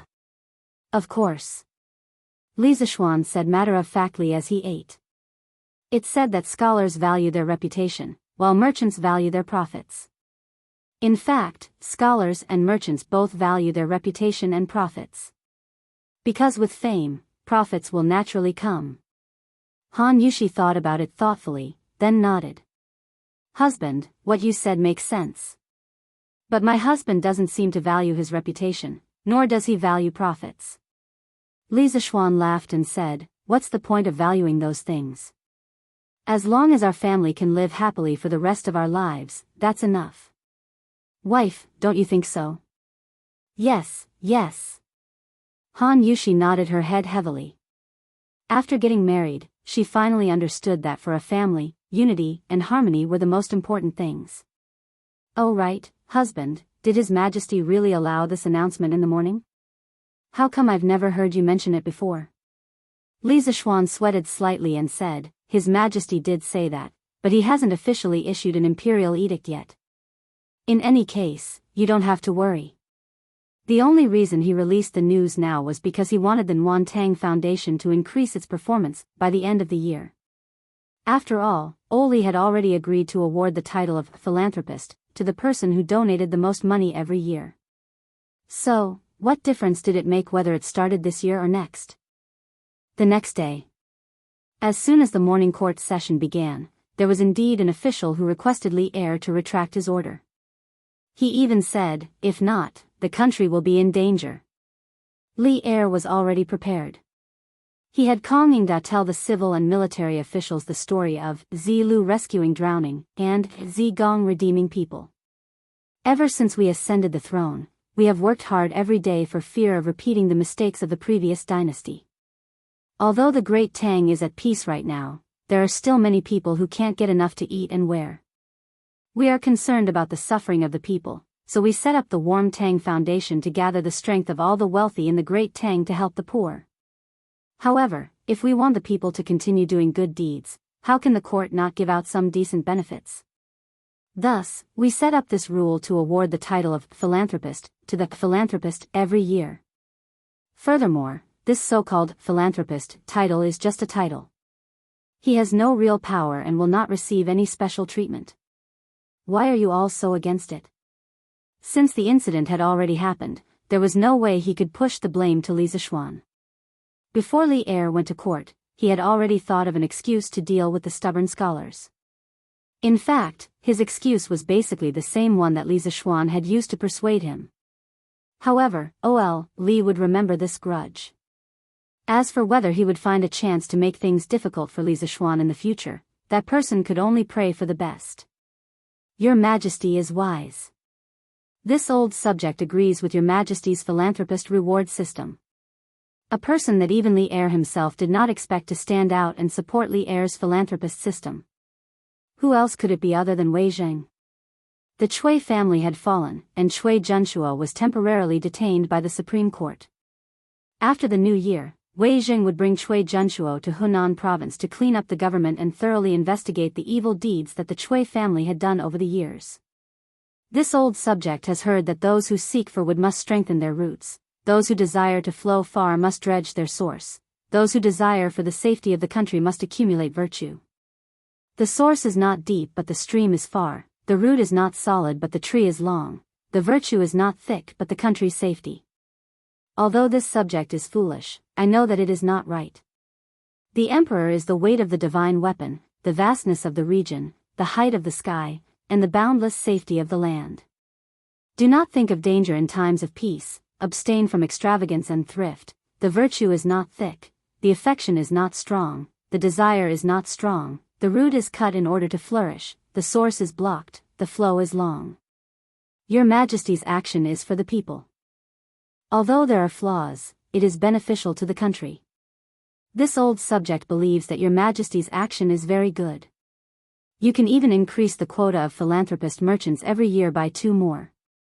This way, the Warm Tang Foundation will be able to collect donations from all over the world and help the people of the world. In the future, even if there is a natural disaster in the Tang Empire, the imperial court will not have to exhaust the national treasury to help the people. The Warm Tang Foundation will be able to overcome it alone and ensure the safety of the people of the Tang Empire. What Li Er did not expect was that the flamethrower Wei who liked to scold people in the past had now turned into a virtuous person. He wrote an essay in front of the court, giving him and the other officials a lesson on how to govern the country by valuing the people's lives. It was so long that Li Er could not help but applaud. Good. Good. Good. Beloved official Wei's words have won my heart.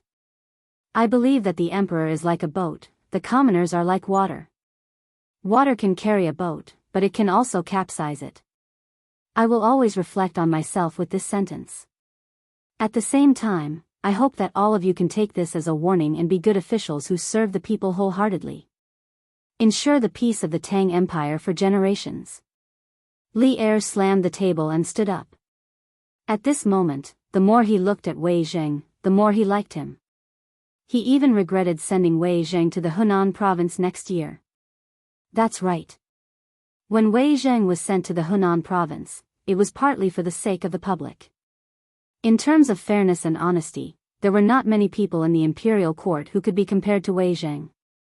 The other part was because of Li Er's selfishness. He wanted to have a few days of peace. But now, Old Li was a little regretful. If Wei Zheng, this mirror, left, would he be so complacent that he would make a foolish decision? Left Minister Wei's words are like pearls of wisdom. This old subject is enlightened after hearing them. This old subject also agrees with your Majesty's reward system for philanthropist merchants. Li Er's water can carry a boat, but it can also capsize it, shocked the officials. The civil official number 2, Fang Xianling, immediately stood up and clasped his hands. Seeing this, the civil official number 1, Zhang Sun Wuji, also stood up and said, "This old subject agrees." Since the two of them supported Li Er, the rest of the officials could not do anything even if they objected. In the imperial court, there were voices of seconding. Chapter 1122. If Li Zishuan had attended the morning assembly today, he would have screamed, F***ck, because Wei Zheng's 1,000-word proverb was basically the original text of the famous 10 Thoughts on Admonishing Emperor Taizong. However, the 10 Thoughts on Admonishing Emperor Taizong was written in the 17th year of Jingguan. It could only be said that as a transmigrator, some things could be changed, but some things could not be changed no matter what. This was fate, and also the cycle of the heavens. In the afternoon, Li Zishuan, who was concentrating on his book at home, received an imperial edict from Li Er. From next year onwards, the Warm Tang Foundation's quota for charity merchants will be increased to 3. At the end of the imperial edict, there was even a warning for Li Zishuan to not play any more tricks. This made Li Zishuan speechless. He thought to himself, old Li's tolerance is only so-so. This guy doesn't know that with his actions, any random dynasty or emperor would have died countless times. Young master, Steward Fu is here. He's in the front hall. Han Yushi had been at the Warm Tang Foundation for the past 2 days, so only Li Zishuan and the 2 maids were left at home. At this time, Xiao He knocked on the door of the study and said to Li Zishuan, "Oh. I'm coming."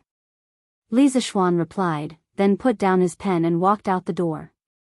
"Young master, I'm sorry for disturbing you while you're writing." Faubert saw Li Zishuan coming over and quickly stood up with an apologetic expression. Li Zishuan laughed and waved his hand. "Haha. Faubert, what are you saying? Writing a book is not something that can be finished in a day or 2. How is this disturbing? Please take a seat. Xiao He, boil a pot of tea and bring it over." "Yes. Young master." Xiao He answered and left. Now that there was a coal stove and honeycomb briquettes at home, boiling water was just too convenient. "Young master, this old man is here to ask if we should start producing the bicycles from before. After all, the demand for coal stoves and honeycomb briquettes is starting to decrease. We should be able to free up a lot of manpower to produce bicycles." After a while, Xiao He brought 2 cups of tea. Faubert stopped the small talk and got down to business.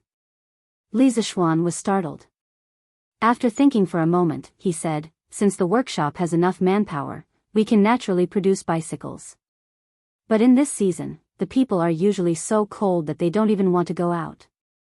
Will anyone be willing to buy a bicycle?" Faubert smiled and said, "Young master, you don't have to worry about that. Just a few days ago, many of the old masters who came to the workshop to ask for custom-made heaters asked if the workshop sold bicycles. That's why we don't have to worry about selling this bicycle." Li Zishuan nodded and said, "If that's the case, then go ahead and build it. Now that the workshop doesn't lack iron, rubber, or sulfur, it's better to make a batch by the end of the year and let the members of the Chamber of Commerce make a profit." At this time, he remembered that he still had a group of hungry members of the Chamber of Commerce under him.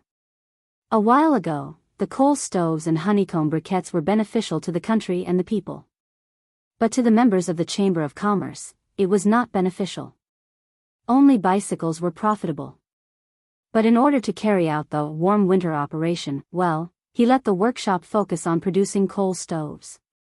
This was considered as sacrificing the interests of the members of the Yan Huang Chamber of Commerce. Now was the time to compensate them. "Okay. Then I will make the arrangements later. The molds and materials are already made. We should be able to produce a batch before the new year." Faubert nodded. "Faubert, how is Xiao Bing doing over there? That kid should have sent you a message, right? Li Zishuan smiled and asked.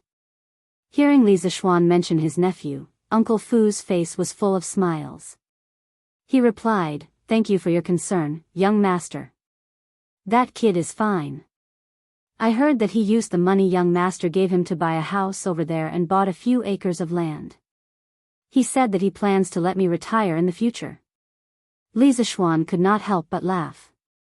From what I see, he wants to settle down there himself. Faubert was a little embarrassed. I don't think so. He just wants to have a place to stay while helping young master. Li Zishuan shook his head and did not probe further. He asked again, then does he have news of my father-in-law? Ever since Han Lijing went to Hedong Road, he had not sent any messages to Li Zishuan or Han Yushi. Han Yushi was naturally very worried. Li Zishuan was also a little worried. He even sent people to Hedong Road to check for news. But the world was big.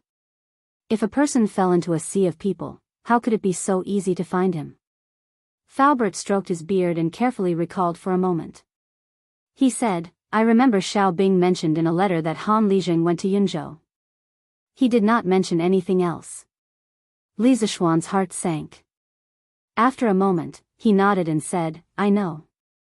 That's all for now. Faubert cupped his hands and said goodbye. Li Zishuan sat on the sofa and closed his eyes. Suddenly, he said, Husband. Husband. Father is back. There was a flurry of footsteps and Han Yushi surprised cheers at the door. Li Zishuan opened his eyes and saw Han Yushi panting in front of him. Her little face was red from the cold. The breath from her mouth formed clouds of white mist in the air.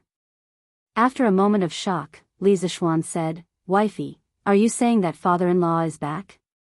Under normal circumstances, Han Yushi would call Li Zishuan father and Han Tianhu father.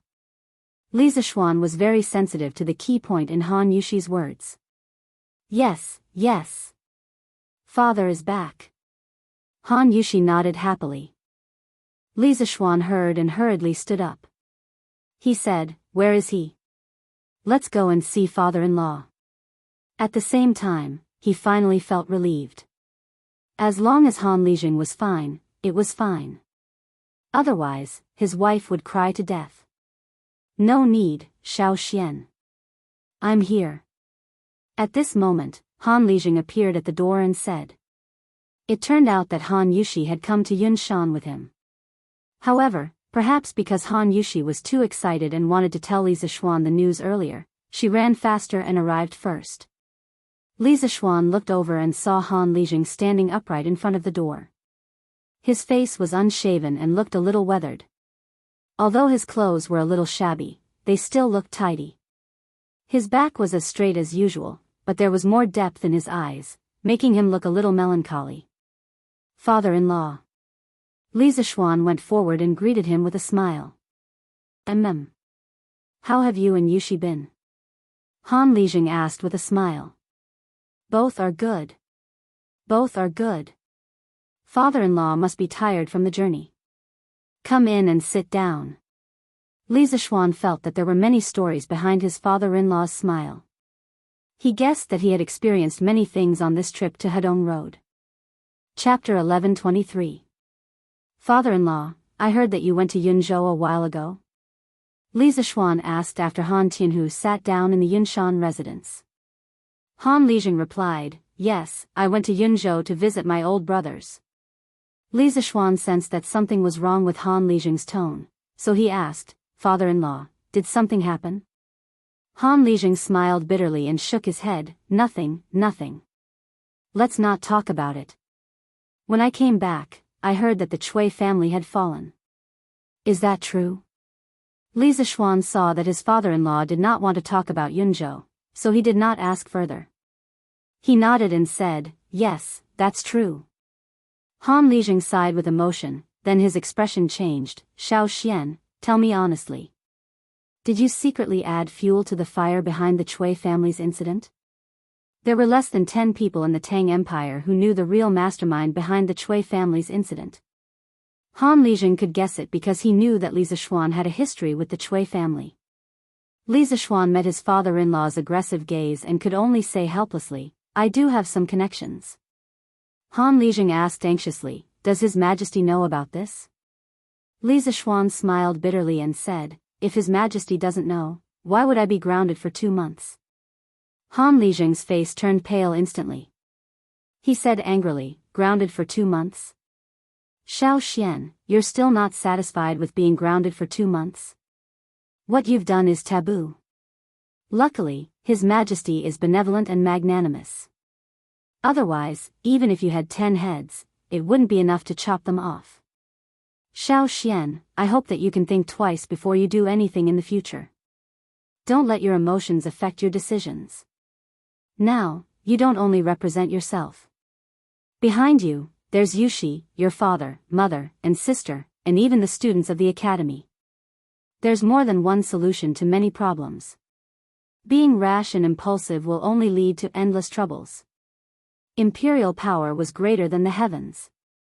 Little Xian, I've been there before. I know you don't like to be restrained, but since you've left Mount Longhu and entered the secular world, you have to maintain a respectful heart towards imperial power. Otherwise, once His Majesty becomes suspicious of you, everything in the Li family, including the Yanhuang College, will be reduced to nothing. In the past, my father lost his respect for the imperial power and was momentarily blinded by greed. He rebelled with Yang Xiangan, and in the end, his family was destroyed. Father-in-law hopes that you can take this as a warning and try not to let your emotions affect your decisions. Han Tianhu's personal experience had instilled in Li Zixuan the concept of imperial power is supreme. After Li Zixuan finished listening to his father-in-law's description, a layer of cold sweat formed on his back. At this moment, he finally understood that he was indeed a little too reckless and selfish back then. He had only considered the temporary satisfaction and comfort he would get by wiping out the Cui family, but he had not considered that his family and even his students would be implicated by his actions. Although it was refreshing to see injustice on the road and draw a sword to help, it would be fine if he had no attachments, but he still had a group of old and weak women and children behind him. His father-in-law was right. He had indeed lost his respect and acted too rashly. Father-in-law is right. I will take this as a warning and think thrice before doing anything in the future. Li Zixuan solemnly cupped his hands and said. He was not someone who could not listen to other people's opinions. Han Lijing's eyes were filled with both gratification and complexity. He sighed and said, I hope this incident will not arouse His Majesty's suspicion. Otherwise, little Xian, you will have a hard time in the imperial court in the future. Father-in-law, you don't have to worry. His Majesty has already punished me by grounding me for 2 months. Even if he is suspicious, at most, he will just strip me of my official title. At that time, I will be able to peacefully be a rich man and a teacher. Anyway, it had already happened. Li Zixuan was very open-minded. First, he did not rebel, and second, he did not usurp the throne. At most, Li Zixuan would just strip him of his official title and let him go home to farm. Throughout the entire Jingguan dynasty, except for those who rebelled, no minister had been beheaded because he angered the emperor. In this era, the monarch was quite tolerant of his ministers. It was far from the Qing dynasty, where one's entire family would be killed because of one wrong word. As long as he did not touch that red line, his life would not be in danger. Alas! This is the only way. I just came back. There are still many things to do at home, so I will go back first. Little Xian, take care. Han Tianhu let out a long sigh. He stood up and patted Li Zixuan's shoulder, then he was about to leave. Li Zixuan felt an inexplicable sense of heaviness. He always felt that after his father-in-law went to Yunzhou, he seemed to have changed a little. He had become more profound. Husband, father may be thinking too much. Don't take it to heart. Han Yushi saw Li Zixuan frowning and sitting on the sofa, lost in thought. She could not help but feel a little distressed. Li Zixuan sighed, took his wife into his arms, and said, Wife, I am sorry. A while ago, I was too impulsive. I only wanted to have a clear mind for a moment, but I neglected you all. I almost implicated the entire Li family into a sea of fire. In the future, I will not. Husband. Don't say that. Before Li Zishuan could finish, Han Yushi placed her slender finger in front of Li Zishuan's mouth and said anxiously, "Since this concubine is married to my husband, I am naturally willing to share honor and disgrace with my husband. No matter what my husband does, this concubine will support him. No matter what the consequences are, this concubine is willing to bear them with my husband." Looking at the pure eyes and sincere face of the beautiful lady in front of him, Li Zishuan's heart was suddenly greatly touched. He couldn't help but hug Han Yushi tightly in his arms again. He silently patted her back and thought in his heart, "Don't worry about me. Wife, I will protect you in this life. I will also protect father, mother, and Han Lijing's words made Li Zishuan suddenly wake up. He could not be reckless, especially when he was the head of the family. The fate of the whole family was related to him, so he had to be more careful. However, not being rash did not mean that he would remain silent the next time he saw injustice. Han Lijing was right. There were some things that could not be solved by being rash. Although it was domineering and satisfying to take revenge without caring about anything else, the repercussions that came with it were equally huge. Li Zishuan felt that he should be more stable in the future. After all, this was a feudal society. No matter what happened in the future, he had to live day by day. After another 2 days, on the 24th day of the 12th lunar month, the warm winter operation ended. Li Zishuan announced that all the students were on holiday. Those who lived close to him could go home, and those who lived far away could stay in the academy for the new year. During this period, the academy would provide all the students with free food. Such attractive conditions made some of the teachers in the academy who lived close to Yunshan couldn't help but stay. After all, the food in the academy was completely comparable to the restaurants outside. Li Zishuan knew that he could not help but laugh. In addition to free food for the students who stayed for the new year, he also prepared something else. Chapter 1124. As the end of the year approached, the atmosphere in the capital became more and more intense. On the streets of Chang and city, people could be seen purchasing New Year goods everywhere. The price of pork in the eastern and western cities quietly rose. Although it was cheap meat in the eyes of the rich, it was a supreme delicacy to the poor. Furthermore, Zuaxian restaurant had introduced a few new dishes that were related to pork. There were more and more ways to cook pork among the people, but they were not as delicious as Zuaxian restaurants. Even so, the pork dishes among the people were many times more delicious than before. Therefore, no matter if it was rich or poor, they would stock up on pork at home as the end of the year approached. As a result, the demand for pork in Chang and city naturally soared. It was difficult for the price of pork not to rise.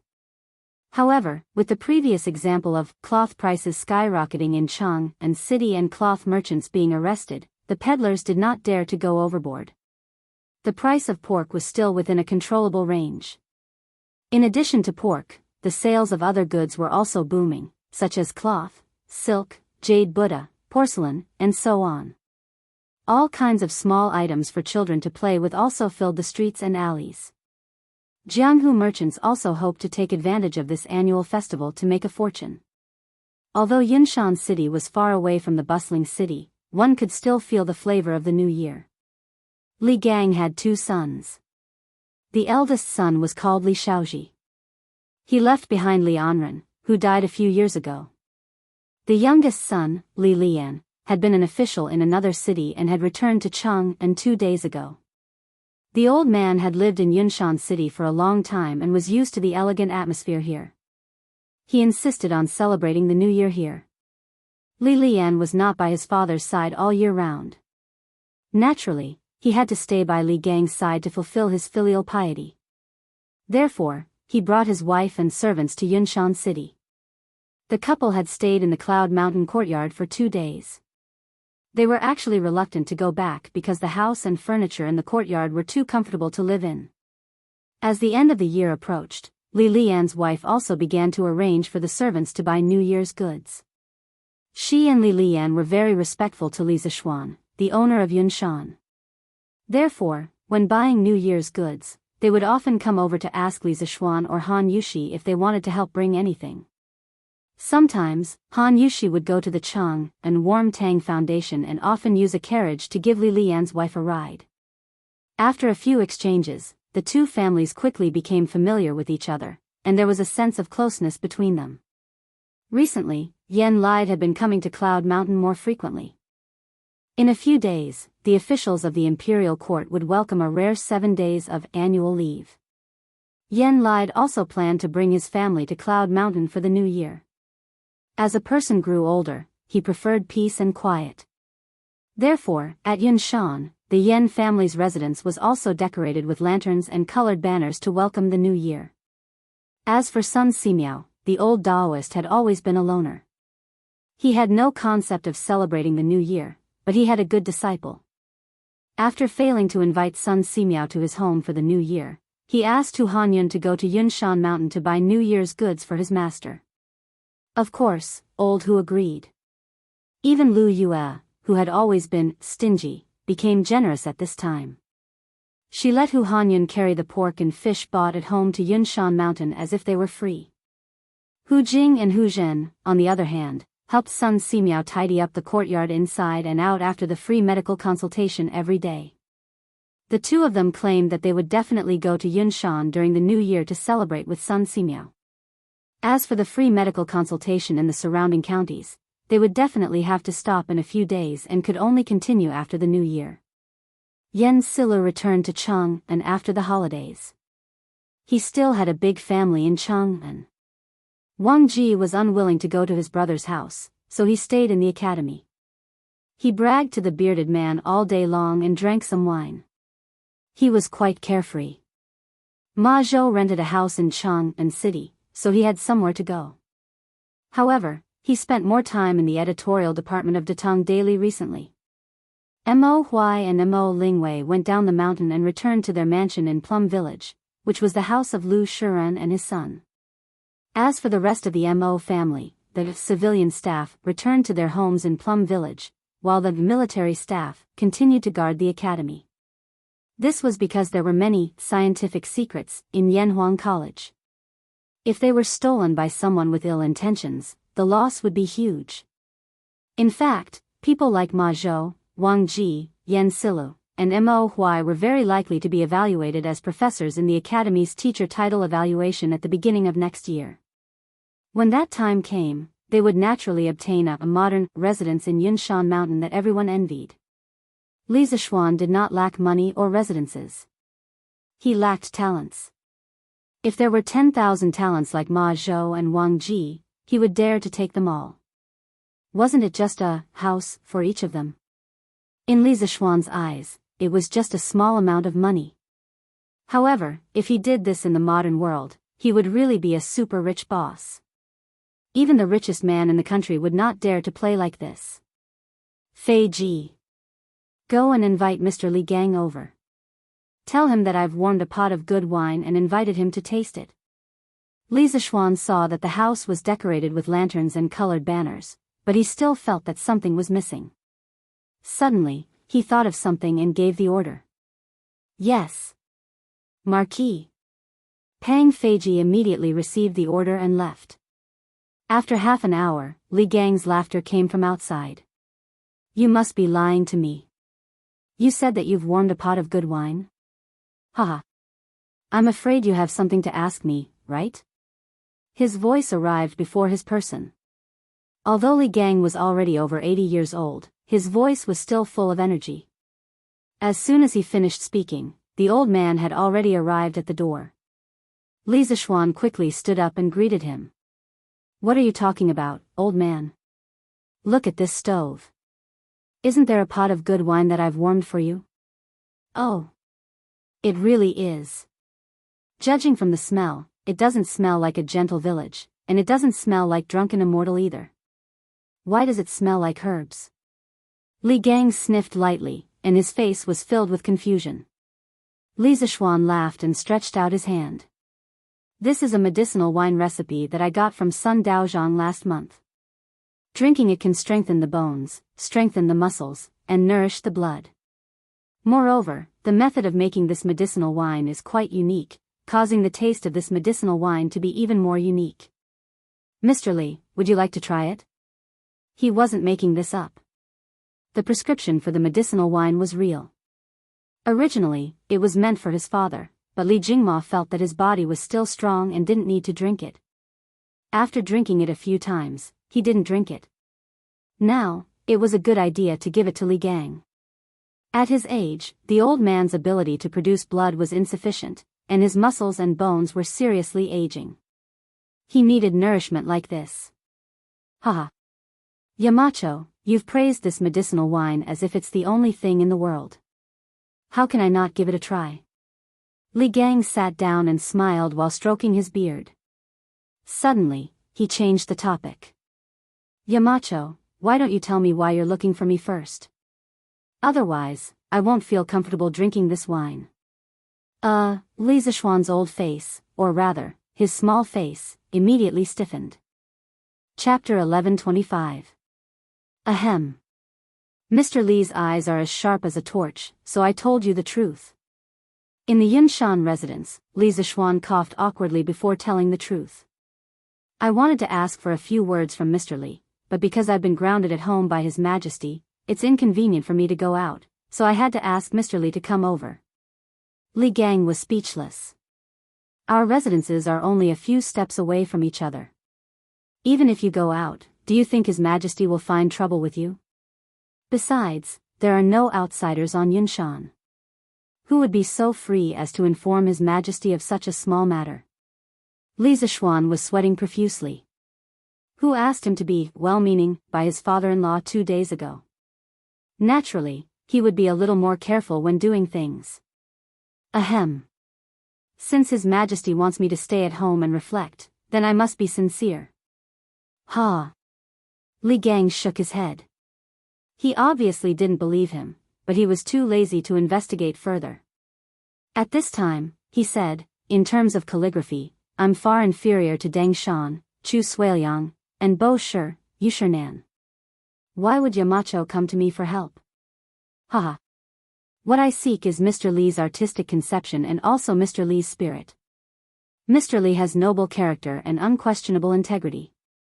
I must hang Mr. Li's calligraphy at home and study it at all times. Li Zishuan flattered. In fact, this fellow wanted to take Li Gang's calligraphy and leave it as a family heirloom for future generations. Although Li Gang's calligraphy wasn't as famous as Yu Shinan and Chu Suiliang's, Li Gang's fame wasn't any less than those two. Besides, he was now grounded. How could he go out and ask Yu Shinan and Chu Suiliang to write for him? Sending someone to invite them to his residence wasn't realistic either. After all, their friendship wasn't that good yet. Haha. Yamacho, don't flatter me. What do you want me to write? Just tell me. When the time comes, don't complain that my calligraphy is ugly. Li Gang waved his hand and smiled helplessly. Li Zishuan nodded at Xiao He. The latter turned around and left. Soon, she returned with 2 rows of red papers in her hands. Li Zishuan said to Li Gang, it's going to be the new year soon. I want to hang 2 auspicious characters in front of the door to make it seem more festive. It's just that these characters are a little difficult to display, so I asked Mr. Li Gang to come and inscribe them. Li Gang frowned. What are you going to inscribe on Yamacho? I call this a couplet because it's going to be the new year soon. It's also called Spring Festival Couplets. Couplet? Yamacho, tell me about it. It could not be said that there were no couplets in this era, but there was no such thing as a couplet. In fact, long before the Qin and Han dynasties, people in our country had the custom of hanging peach talismans during the new year. The so-called peach talisman was to write the names of the legendary exorcist gods, Shin Cha and Yu Lei, on 2 peach planks and hang them on the left and right doors to exorcise ghosts and suppress evil. This custom lasted for more than 1,000 years. It was only in the 5th generation that people began to inscribe couplets on the peach planks. According to the records of the Song dynasty and the Shu family, Meng Chang, the ruler of Shu in the 5th generation, every year, scholars were appointed to write poems and inscribe peach talismans on the left and right of the bedroom door. At the end of the year, 964 AD, the scholar Xing Yinshuan wrote poems. Chang used his non-professional skills to write poems and wrote New Year's celebration, festivals Changchun. This was the earliest form of couplets, and it was also the earliest spring festival couplets in our country. After the Song dynasty, it was quite common for people to hang spring festival couplets during the new year. Wang Engshi's poem, Thousands of Families Always Exchange New Peach Talismans for Old Ones, was a true portrayal of the grand occasion at that time. Because the appearance of spring festival couplets was closely related to peach talismans, the ancients called them peach talismans. Therefore, when Li Gang heard the couplets and spring festival couplets, he was stunned. Li Zishuan was already prepared, and he said without hesitation, the first part of the couplet is called Smooth Sailing, Happy Every Year. The second part is called Everything Goes Well, Every Step is High. The horizontal inscription is, Lucky Star Shines High. This couplet wasn't considered literary, but it stood out because it was festive. It was considered one of the more widespread spring festival couplets in modern times. Li Gang heard this and squinted his eyes. After a moment of silence, he nodded and praised, although it doesn't have any novelty, it wins in that the couplet is neat and tidy. Furthermore, these two sentences can be considered appropriate for the occasion. But why do I feel that this couplet is similar to the peach talisman? Peach talisman? Li Zishuan was stunned. Fortunately, he wasn't an ignorant person. After thinking for a while, he finally recalled the peach talisman in an ancient poem. Therefore, he nodded and said, That's right, that's right. This is also called a peach talisman, but I feel that couplets are more suitable for it than peach talismans. Li Gang shook his head and didn't deny it. The old man placed the red paper on the table. Li Zishuan hurriedly asked Xiao He to grind the ink with the best pine smoke ink. The Tang dynasty was a period of rapid development of ink production technology. From the Wei and Jin dynasties, the ink balls, made of lacquer and pine coal, were gradually popularized and finalized in the Tang dynasty. Various solid ink ingots were made with pine smoke and glue, and the quality was getting better and better. Famous inks such as Zhu Min, Li Yongbing, Shi Chao, Shi Tinggui, and other famous inks made by famous artists such as Zhu Min, Li Yongbing, Shi Chao, and Shi Tinggui were all tributes to the imperial family. Li Gang held the brush and concentrated. After a series of strokes, 16 large characters suddenly appeared on the paper. Li Zishuan looked at it and realized that Li Gang's handwriting wasn't as bad as the old man said. It was different from Chu Suiliang's calligraphy, which was long and flat, and was also different from Yu Shernan's calligraphy, which was dignified and full of spirit. Li Gang's handwriting was as smooth as jade, graceful and elegant. Perhaps his handwriting was just like his character, a gentleman like jade. Good handwriting. Good handwriting. Xiao He, quickly send it to the workshop and let Faubert frame it with high-quality glass. This year, during the new year, we will put this couplet in front of our house and pass it down for generations to come. Li Zishuan clapped his hands and laughed. Speaking of which, even if his future descendants were to be prodigals, with just this couplet, they should be able to live without worries, right? Yes. Young master. Xiao He responded. Then, she and Xiao Shi carefully dried the ink on the red paper and brought it to the workshop. Li Gang couldn't help but laugh. He said helplessly, Yamacho, don't joke around. In terms of calligraphy, I am far inferior to Dengshan and Bashi. I really don't understand why you want me to come and inscribe it. Li Zishuan waved his hand and retorted, Mister, you are wrong. In terms of calligraphy, there is no such thing as good or bad. At most, each of them has their own merits. Haha. In terms of speaking skills, Dengshan and Bashi are no match for you, Yamacho. Li Gang smiled and pointed at Li Zishuan. Li Zishuan was helpless. He wasn't trying to flatter him just now. Forget it, let's not talk about that anymore. Mister, please sit down and drink. Now, I can finally relax and drink. Haha. Li Gang joked again. Chapter 1126. Feiji, go get these materials for me. After sending off Li Gang, Li Zishuan wrote and drew in the study for a while. Then, he took out a list of materials and ordered Pang Feiji. Pang Feiji did not even look at it. He took it and cupped his fist. Yes, Marquis. Then, he turned and left. Li Zishuan hurriedly called out to him, instructing him with a stern face, keep this list safe for this Marquis. If it's lost or seen by others, you won't be able to pay for it even if you use your life. Do you understand? Pang Feiji straightened his back and said seriously, understood. Marquis. I'll definitely keep it safe. Walking out of the courtyard, he took out the list of materials that Li Zishuan gave him.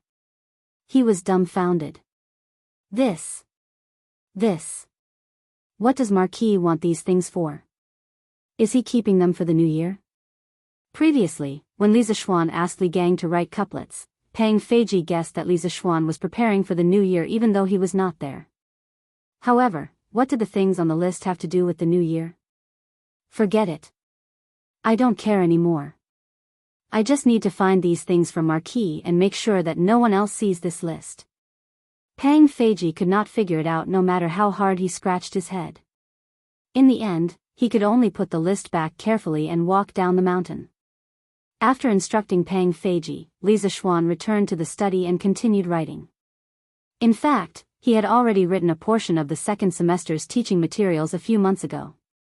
After so many days of seclusion, he was almost done with the second volume of teaching materials. Now, his main job was to proofread. The house was quiet. There were only him and two maids. Han Yushi went to Chang'an in the morning. The rest accompanied Yi Guizhong and old lady Yi to tour the academy. That's right. This group of people had been walking around the academy for a few days and they were still not tired of it. Li Zishuan sometimes did not understand. Wasn't it just a bunch of reinforced concrete buildings? Was it that attractive? This guy was just standing there and talking. He didn't even think about it. Yi Guichong and old Madame Yi were born and raised in the Tang dynasty. How could they not feel refreshed when they saw the tall cement building? It was like a modern person seeing an ancient house for the first time. It would be strange if they didn't find it novel. Bang bang bang. Marquis. I've already found everything you need. After an unknown amount of time, Pang Feiji knocked on the door. Li Zishuan put down the document in his hand, raised his head and said, "Come in." With a creak, Pang Feiji came in with a gunny sack. Seeing this, Li Zishuan frowned and said, "You put everything in a sack?" Pang Feiji quickly put down the sack and opened it, saying, "No. Marquis, look, these are all wrapped in small packets of paper." Li Zishuan nodded in satisfaction. "All right. Well done. Go guard the front yard. I'm going to the backyard to do something. Without my orders, no one is allowed to enter the backyard." Pang Feiji nodded and replied, "Yes. Marquis." Then, he couldn't help but ask, "Marquis, what are you going to do with these things?" After saying that, Pang Feiji immediately regretted it. In a big family, it was taboo to know too much. Li Zishuan wasn't angry. He raised his eyes and glanced at Pang Feiji. "You'll know when the time comes." "Oh right, did you destroy the list just now?" Seeing that Li Zishuan didn't blame him, Pang Feiji heaved a sigh of relief. He then replied, "The list is here. I haven't destroyed it yet." Li Zishuan picked up the gunny sack with one hand and walked out of the door. He said calmly, "Remember to burn the list later." Pang Feiji was stunned. He then said, "Yes." However, Li Zishuan was no longer beside him. The latter had already gone to the backyard to do something. "Husband, I'm back." It was close to noon when Han Yushi returned from Chang'an City. Once she entered the house, she habitually shouted inside. However, there was no response from inside. At this time, Xiaohe appeared out of nowhere and said, "Young mistress, young master is doing something in the backyard alone." "Oh. Then I'll go take a look." Han Yushi put down the package in her hands, then clapped her hands and walked towards the backyard. Pang Feiji, who was guarding the front yard, obviously heard it. However, he wasn't stupid enough to stop her. Although Li Zixuan had instructed him not to let outsiders into the backyard, Han Yushi was obviously not an outsider. Wife, you're back. In the backyard, Li Zixuan was using glue to make thick paper cylinders. The diameter of the cylinders was about a little thicker than a thumb, and the cylinders were about 20 centimeters tall. There were materials scattered all over the ground beside him. Li Zixuan, who was fiddling in the yard, heard the sound of footsteps and spoke without turning his head.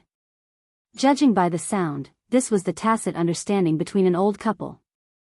Speaking of glue, many people subconsciously thought that there was no glue in ancient times. In fact, there was glue, but it wasn't the modern chemical glue. The glue Li Zixuan was using now was fish gelatin. As the name implied, it was made from fish bladders. The fish bladders were steamed, boiled, pounded, and filtered before they were finally made into fish gelatin. When it was used, it was heated in water. After it was melted, it would be applied to the surface of the object. After it cooled and dried, it would be successfully adhered. In terms of viscosity, it was much stronger than most modern adhesives. Other than fish gelatin, there was also pig gelatin. It was made from pig skin. After boiling, it became something like glue. When it was used, it was also heated in water. It was used in the same way as fish gelatin. It could be said that the wisdom of the ancient people in terms of tools and materials wasn't as weak as most people thought. Husband, what are you doing? Han Yushi saw the paper tubes lying on the ground and other materials scattered everywhere. She couldn't help but ask curiously. Li Zixuan thought for a moment and said, well, I'm making something similar to firecrackers, but it's not only louder than firecrackers, but also better looking than firecrackers. Wife, you just came back. Go and rest. I'll be done in a while. That's right, Li Zixuan wanted to make fireworks. At this time, the firecrackers, wrapped in gunpowder with paper, had not appeared yet. There were only firecrackers, or exploding rods. To put it bluntly, this thing was a bamboo rod. Because the bamboo rod was sealed in sections, when it was heated, the gas inside would expand. If it was heated for a long time, the bamboo rod would explode, so it was called a firecracker. Usually, during the new year, naughty children liked to play with this thing the most. They could often see naughty children on the street throwing bamboo rods into the fire in groups of 3 to 5. They mainly wanted to hear the sound. Official firecrackers with gunpowder were only recorded in the Northern Song dynasty. At that time, they were also called firecrackers. The fireworks that Li Zixuan was making now with the help of gunpowder were definitely not available in the Tang dynasty. Chapter 1127. Just after lunch, Lan impatiently urged him to hurry up. Brother, set off the firecrackers. Lan wants to see firecrackers. The little girl was a little tired of accompanying her grandparents around the academy. After all, she had been playing at the academy before, and the novelty had long worn off. Therefore, she came back alone in the afternoon. During lunch, she heard from Han Yushi that Li Zixuan had made a big baby that was similar to firecrackers in the morning. The little girl was instantly excited. If it weren't for Li Zixuan watching her, she probably wouldn't even want to eat and would have gone to play with fireworks. Playing was a child's nature. Whether it was in modern times or ancient times, it was mostly like this. Especially things like fireworks and firecrackers, children loved to play with them even more. In his previous life, Li Zixuan still played with firecrackers during the new year even when he was in high school. Okay. I'll set them off for you. But Lan, you have to stand a little further away. Li Zixuan patted Lan's little head and said dotingly. The main reason he wanted the little girl to stand a little further away was that he wasn't confident in the fireworks he made. After all, he had only played with them in his previous life, but he had never made them. In the morning, he had only used the memory of dismantling a section of fireworks in his previous life to slowly fumble around and create an experimental product. He had no idea whether it could be fired or whether it would explode on the spot. Yes, yes. Lon will definitely stand far away. In order to see Lisa Schwan set off firecrackers, Lon was willing to agree to anything. Okay. You go to the front yard first. I'll go to the backyard to get something. Lisa Schwan said as he stood up. Of course, such a dangerous experiment had to be as far away from home as possible. Otherwise, if he were to test the fireworks in the backyard and blow up the house, he would be heartbroken. Yes, yes. Lon responded, then pulled Han Yushi's hand and said, Sister Yushi, can you go too? Lon is scared alone. Plop. Lisa Schwan, who had just walked to the backyard door, almost fell to the ground. You're scared? If you're scared, you won't cry and shout that you want to play with firecrackers. Okay. Then I'll go with Lon. Han Yushi nodded and agreed. Actually, she really wanted to go. However, when she thought about how she was already married, it would be inappropriate for her to watch these children's games. Now that Lon had invited her, she decided to go with the flow. Wife, Lon, stand back a little more. Brother. You're already so far away, why are you still standing back? Yes. It was still not enough. A little further. In front of the Yunshan villa, Lisa Schwan was holding a plate of experimental fireworks. This experimental product was made by connecting 9 fireworks together with a lead wire. The 3x3 arrangement made its chassis very stable. Lisa Schwan took a shovel and dug a shallow pit. He buried 1/5 of the firework in the soil to ensure that it wouldn't tilt during the process of being set off. After that, he repeatedly urged Lon, and Han Yushi to retreat. To be honest, Lisa Schwan didn't care about the small amount of gunpowder in the fireworks. However, it was a completely different story for his wife and sister. If it exploded on them, they would be scalded at the very least, or even disfigured at the very least. Brother, this should be enough, right? Lon shouted at Lisa Schwan impatiently with her hands on her hips. She felt that Lisa Schwan was making a fuss over nothing. Even if this firecracker was more powerful than the ones she used to play with, it shouldn't make them stand so far away. The little girl even doubted that she would be able to hear the firecracker clearly later. Okay. Lon, remember to cover your ears. After visually estimating the distance, Lisa Schwan shouted at his sister. Lon curled her lips and didn't move. Lisa Schwan smiled and thought to himself, little girl, you still don't believe me. You'll regret it later. At that moment, he didn't waste any more time talking nonsense. He stretched the match beside him towards the lead wire of the fireworks. The fuse was made from a small amount of gunpowder wrapped in straw paper, which was extremely easy to ignite. The moment the burning match in Lisa Schwan's hand touched the fuse, a spark immediately appeared and a burst of sizzling sounds could be heard. Under such circumstances, it wasn't the time to act cool. Lisa Schwan saw that the lead wire had been ignited and quickly ran away. Although he was strong in martial arts and wasn't afraid of such a small explosion, he didn't want to embarrass himself for an unnecessary act of acting cool. If that happened, he wouldn't be acting cool, he would be an idiot. Bang! In the quiet sky above the cloud mountain, there was a sudden deafening sound. In this era, there weren't many tall buildings to block the sound, so the loud sound could be heard from afar. After the loud sound, it didn't stop. The next loud sound followed. At this time, Lon was already screaming in fear. The little girl reacted at that moment and quickly covered her ears with her small hands. Then, she glared angrily at Lisa Schwan, as if to say, why didn't you tell me that the firecracker was so loud earlier? Lisa Schwan didn't notice his little sister's angry and resentful gaze. He was looking up at the results of his experiment that he had painstakingly worked on for the entire morning. TSK, the height is okay.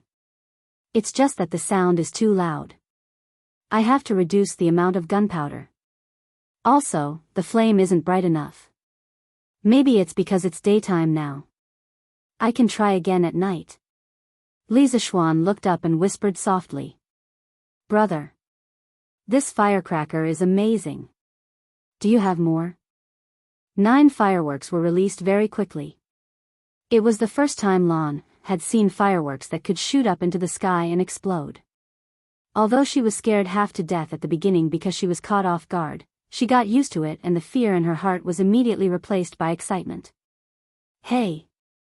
Lan, weren't you scared just now?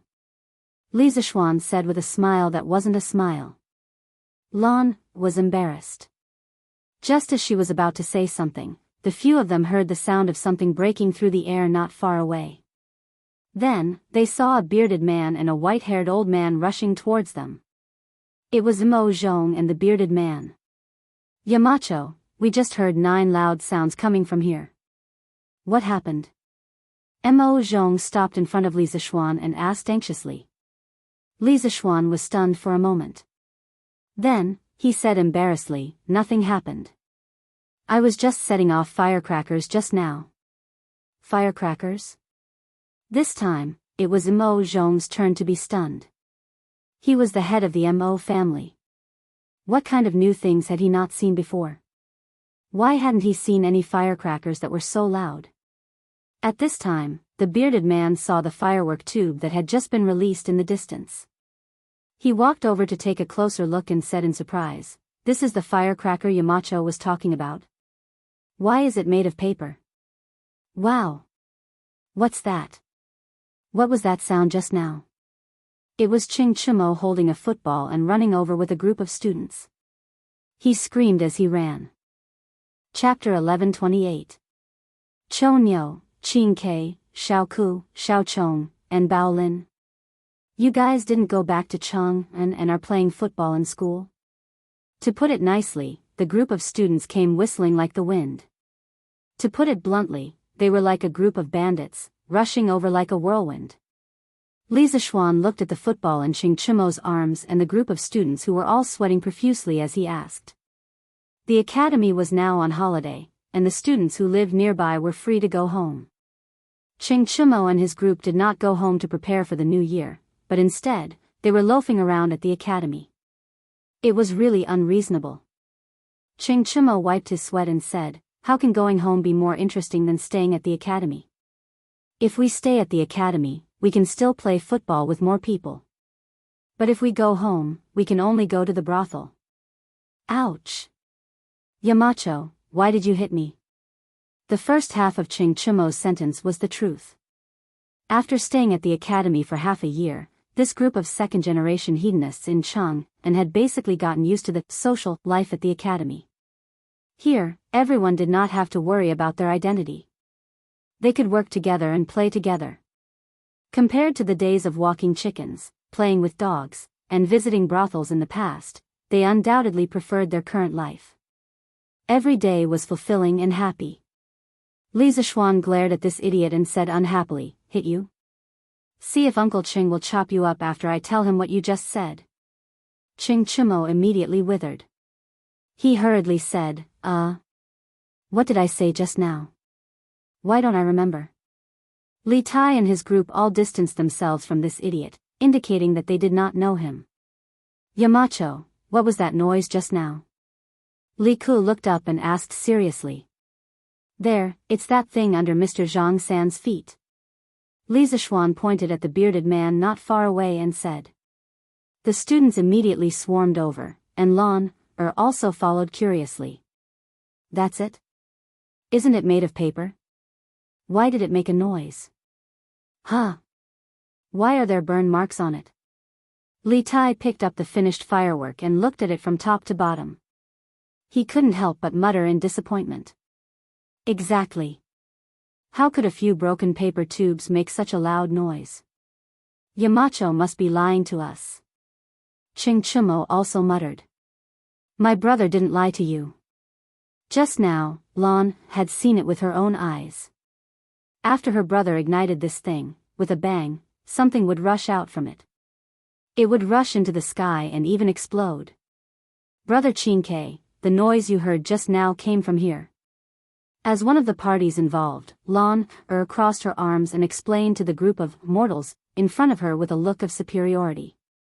When Li Tai heard this, his eyes lit up. He asked excitedly, little sister Lan, is what you said true? Did something really rush out of here and explode?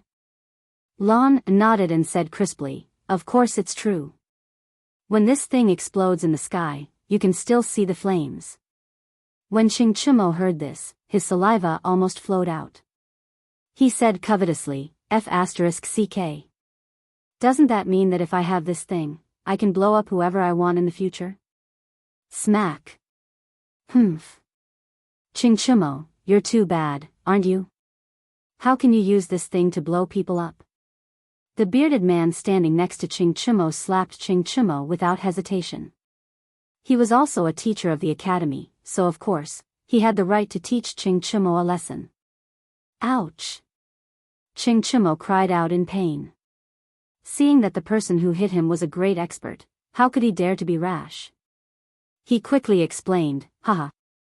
Mr. Zhang-san, I was just joking. Don't take it seriously, don't take it seriously. Li Tai ignored the two of them. The little fatty carried the firework tube to Li Zishuan and said, Yamacho, do you still have this thing? Can you give it to us to broaden our horizons? That's right. Yamacho, can you broaden our horizons too?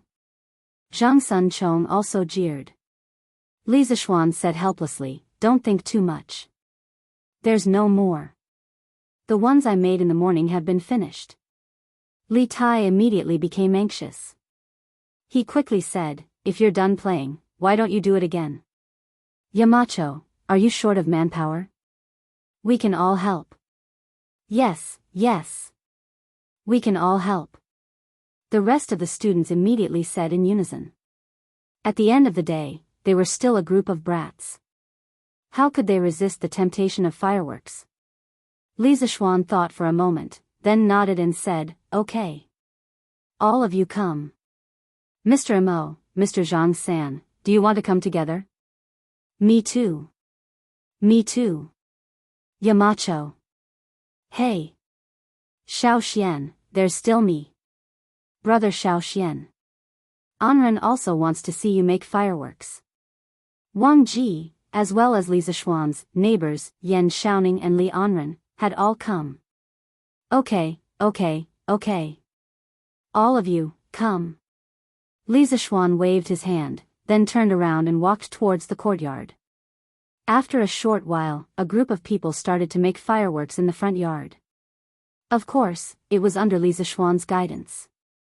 Li Zishuan was actually not worried that these people would learn how to make fireworks. This was because the two gunpowder formulas used in fireworks were in his hands. Yamacho, that's it? This thing can fly to the sky and explode? Li Tai made two individual fireworks and asked Li Zishuan in disbelief.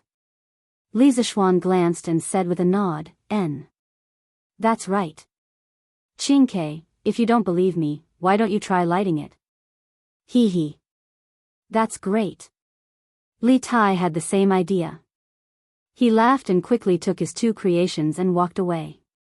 Following Li Zishuan's instructions, he fixed the fireworks and lit the fuse with his trembling hands. Then, he quickly retreated. Bang bang. The two loud noises almost shattered everyone's ears. Li Tai's legs were trembling. He was scared and excited at the same time.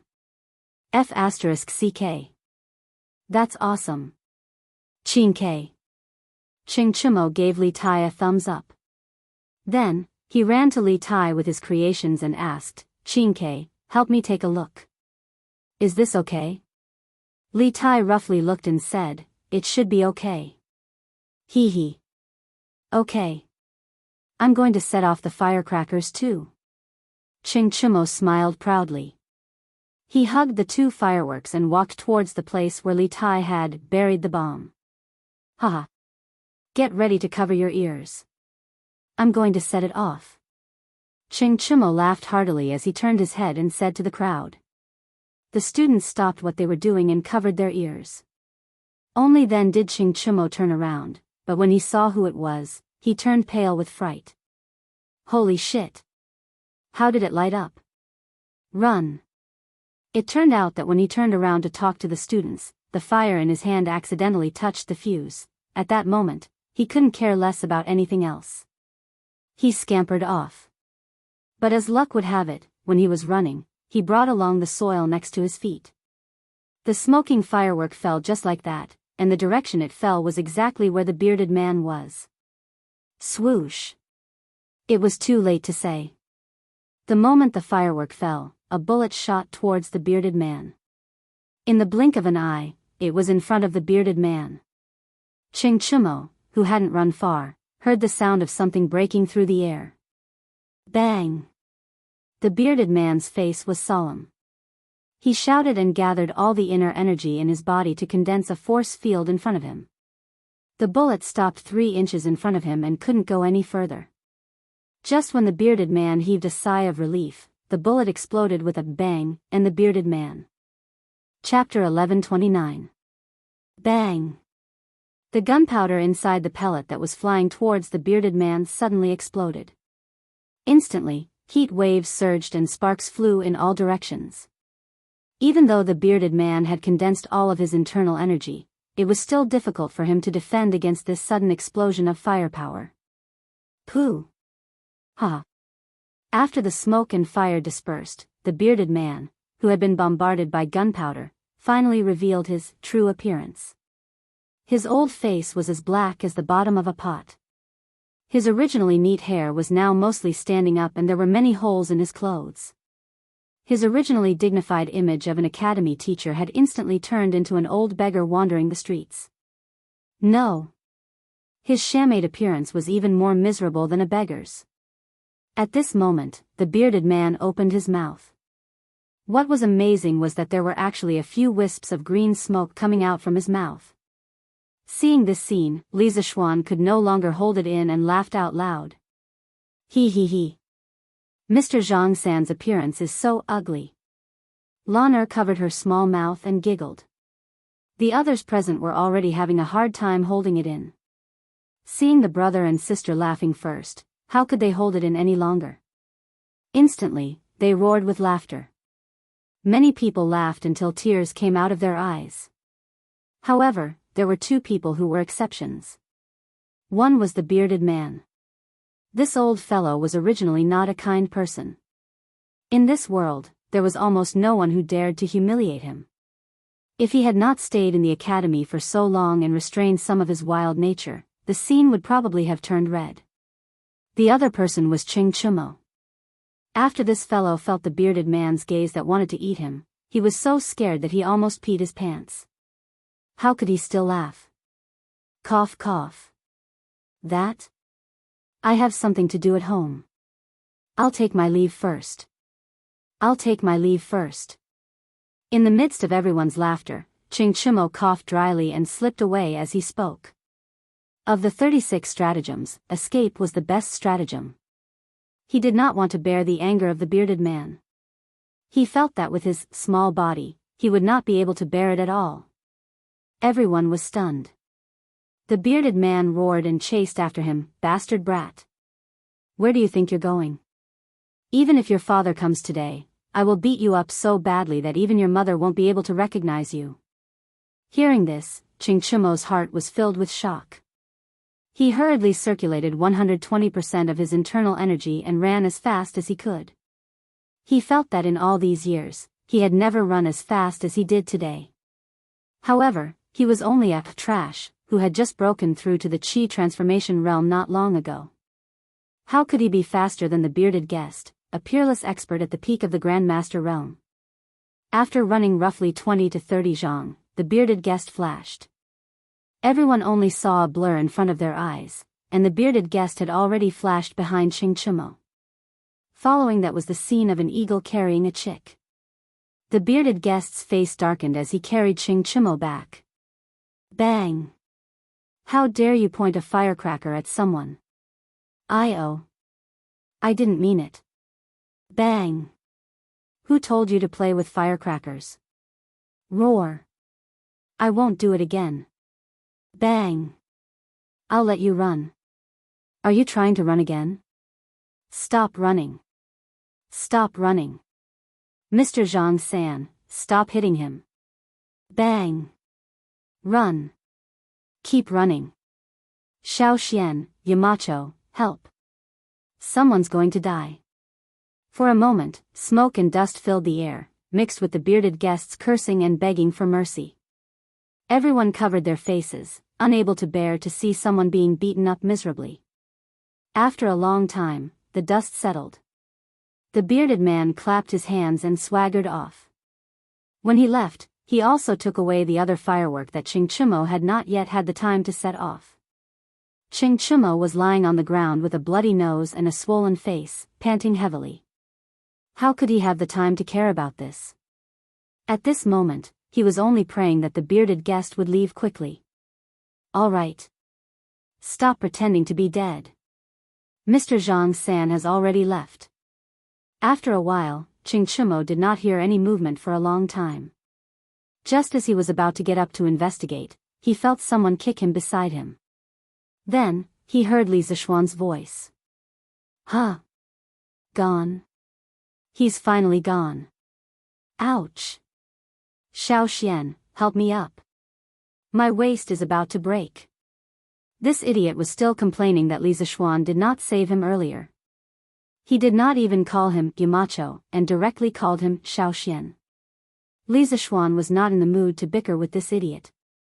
He went forward and pulled Ching Chumo, smiled, and joked, Ching Chumo, you've got guts. You did something that we didn't dare to do today. How was it? Did you feel good blasting Mr. Zhang San with firecrackers? Ha ha ha. Everyone burst into laughter when they heard that. Ching Chumo spat out a mouthful of bloody saliva with a black face. The bearded guest had just attacked in anger. Although he did not have the intention to kill, his punches still hit him hard. Bah! You guys are too king mean. None of you came to help me when I was being beaten up. Cho Nyo, it's not that we don't want to help you. We just don't want to help you get beaten up. Li Ku said humorously. Haha. Everyone laughed again. Ching Chumo realized that he could not stay here any longer. The smiles of the people here were full of malice. *CK. I'm going back to the dormitory to change my clothes. What a bunch of heartless friends. Ching Chumo complained. When he passed by the place where they made the fireworks, he bent down and picked up the 2 fireworks made by Sun Zifen, then ran away. *CK. Ching Chumo, you be *starred, you stole my firecrackers. Put them down. Sun Zifen was shocked and angry. This idiot was obviously unwilling to let Ching Chumo steal the fireworks that he worked so hard to make. Hence, he quickly chased after him. However, it was hard to say if he could catch up. When he returned to the dormitory, Ching Chumo could only take a cold shower in the dormitory because the academy's bathhouse was not open yet. He washed the dust and blood off his face and changed into a new set of clothes. He looked no different from before he was beaten up. After everything was done, he took the 2 fireworks and left the dormitory, ready to go home. It was almost New Year's Eve. Even if he did not want to go home, he still had to go home. His mother had already sent people to Yunshan to urge him to go home several times. However, when he walked out of the dormitory area, he unfortunately met someone that he did not want to see. Mr. Zhang San? What do you want? You've already beaten him up. It's time to put an end to this matter, right? Besides, I didn't do it on purpose. The Fengchen 3 heroes shouldn't be so petty, right? Ching Chumo said with a strong front. In reality, he was panicking inside. He was afraid that the bearded man would beat him up again. Hey! Kid, why don't you go back with your injuries and ask your father to take revenge on me? The bearded man did not have the intention to beat him up. He crossed his arms in front of his chest and said in a rough voice. Chapter 1130. If you can't fight, what's the point of going home and calling for your parents? Mr. Zhang San, although I can't beat you now, the river flows east for 30 years and the river flows west for 30 years. 30 years later, no, just 10 years. 10 years later, I will definitely be able to beat you. At that time, I will take revenge for today. Within the Yanhuang Academy, Ching Chimo held his head high and puffed out his chest as he looked at the bearded man with a haughty expression. During the Warring States period, Qin and Wei fought over Hanoi. Wu Qi helped Wei to take over Hanoi. 30 years later, Bai Qi helped Qin to take back Hanoi. Folk songs spread everywhere. The river flows east for 30 years and the river flows west for 30 years. Wu Qi and Bai Qi rise, the heavens make a mystery. So, this saying was not invented by Do Pa. Actually, this fellow knew his own situation. Even if his father Qing Yaojin was willing to come to Yunshan to take revenge for him, he would definitely not be a match for the bearded guest. Moreover, the bearded guest had Li Jing and Hong Funa backing him up. If they really fought, the Qing family might not be able to survive. Moreover, after Qing Yaojin found out about his actions, he would only scold him with, "Serves you right." He would not come to Yunshan to vent his anger on the bearded guest, okay? When it came to his father's nature, Qing Chimo was quite sure of it. Haha. Not bad. Good ambition. People who practice martial arts should not be afraid of losing and not admit defeat. I admire you very much. Next semester, you will follow me for special training. Maybe 10 years later, you will really have the strength to fight me. Kid, what's with your expression? The bearded guest looked at Qing Chimo with admiration. However, he immediately realized that the latter's expression was not right. That expression was as if he had eaten shit. No, nothing. I'm flattered. Yes, I'm flattered. To be able to receive guidance from Mr. Zhang San is this junior's honor. Qing Chimo quickly changed his expression and said flatteringly. The bearded guest nodded with satisfaction. He smiled and said, That's more like it. You may leave now. Qing Chimo felt as if he had been pardoned. He cupped his fists and immediately slipped away. The fat beating from an hour ago did not affect this guy's speed at all. F***CK. Why am I so F***king unlucky today? For no reason at all, a great expert insisted on exchanging pointers with me, and for some inexplicable reason, I was taken in as half a disciple by that guy. I don't want to be forced to learn martial arts from that bearded man. It's over, it's over. Damn it, there's no way I can pass the next semester. Sigh. If I had known earlier, I wouldn't have acted tough earlier. After descending the cloud mountain, Qing Chimo rode on his horse and ran wildly while cursing to himself. Actually, this guy did not know how lucky he was. In this world, he was the first person who dared to use a firecracker to blast the bearded guest alive and kicking. If it was another person, in another situation, that person's life would probably be gone. But now, he was only beaten up by the bearded guest, without pain or itch. In addition, the bearded guest's martial arts cultivation was definitely one of the top 5 in the world today. It was even possible that it was one of the top 3 existences. Who knew how many martial artists in the Jianghu yearned to receive his guidance? But Qing Chimo did not know how lucky he was. If this news were to spread, he would probably drown in the spittle of others. Chimo, you're finally back. Is the Cloud Mountain so good? That you don't even want to return home? When Qing Chimo returned home, his mother immediately went up to him. She was both happy and complaining. Mother, your son has been revising at the academy recently. Qing Chimo, this guy, was good at lying. In order to prevent his mother from nagging, he did not even care about his integrity. Bullshit. Where did the wound on your face come from? How could Qing Yaojin not know what kind of character his son had? He scolded him in a bad mood. Then, he swept a glance at Qing Chimo's face and asked immediately. Qing Chimo was stunned. He did not expect that his father would still see through him even though he had cleaned it up so neatly. At this moment, his mind was spinning rapidly as he frantically thought of an excuse in his head. Then, he heard Qing Yaojin say, "You little brat, stop making up lies to deceive your father. Quickly tell me, did you fight with someone? And you didn't win? You're really embarrassing your father." No one knew a son better than his father. Qing Yaojin made a wild guess and guessed pretty close to the mark. Qing Chimo's face suddenly became a little flustered. No. I didn't fight, father. This is because I was accidentally hit by a ball when I was playing football with someone yesterday. Bullshit. What kind of wound is on your face? How can I not see it? If you don't tell me the truth, do you believe that I won't beat you up? Qing Yaojin angrily said with a face of disbelief. Seeing this, Qing Chimo immediately became terrified. He quickly said the truth, father. Don't.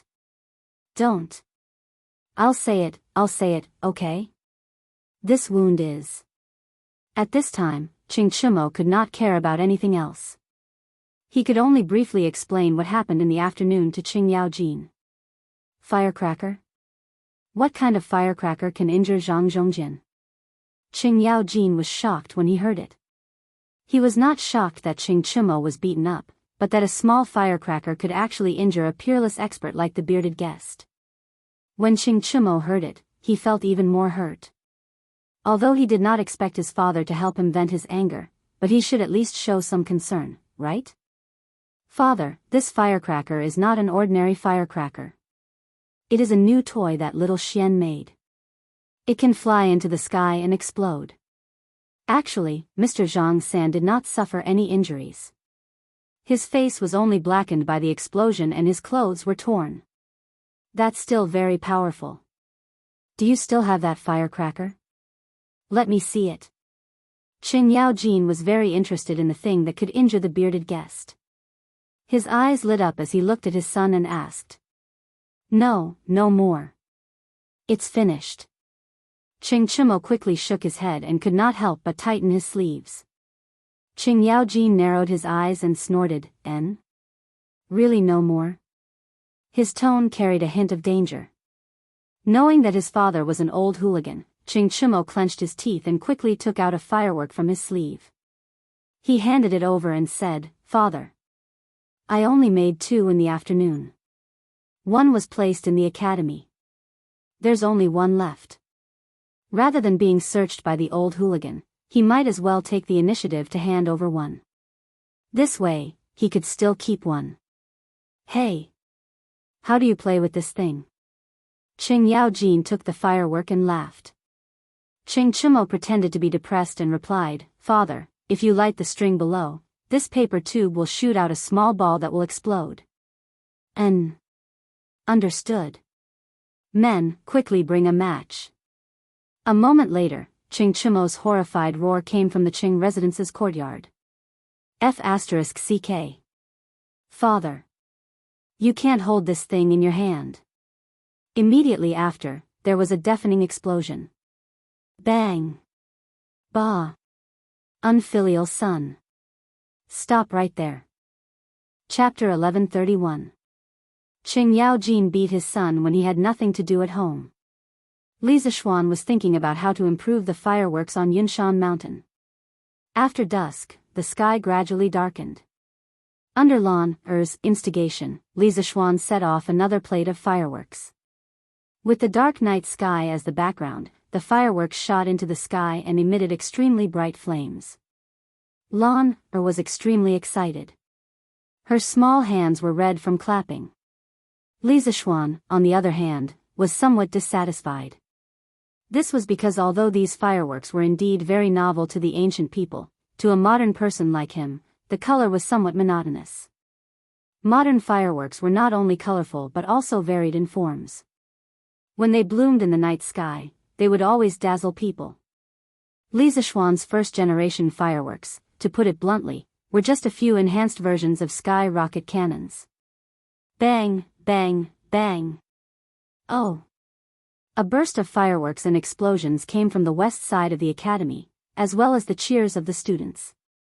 The students who came to make fireworks in the afternoon must have contributed the fireworks tonight.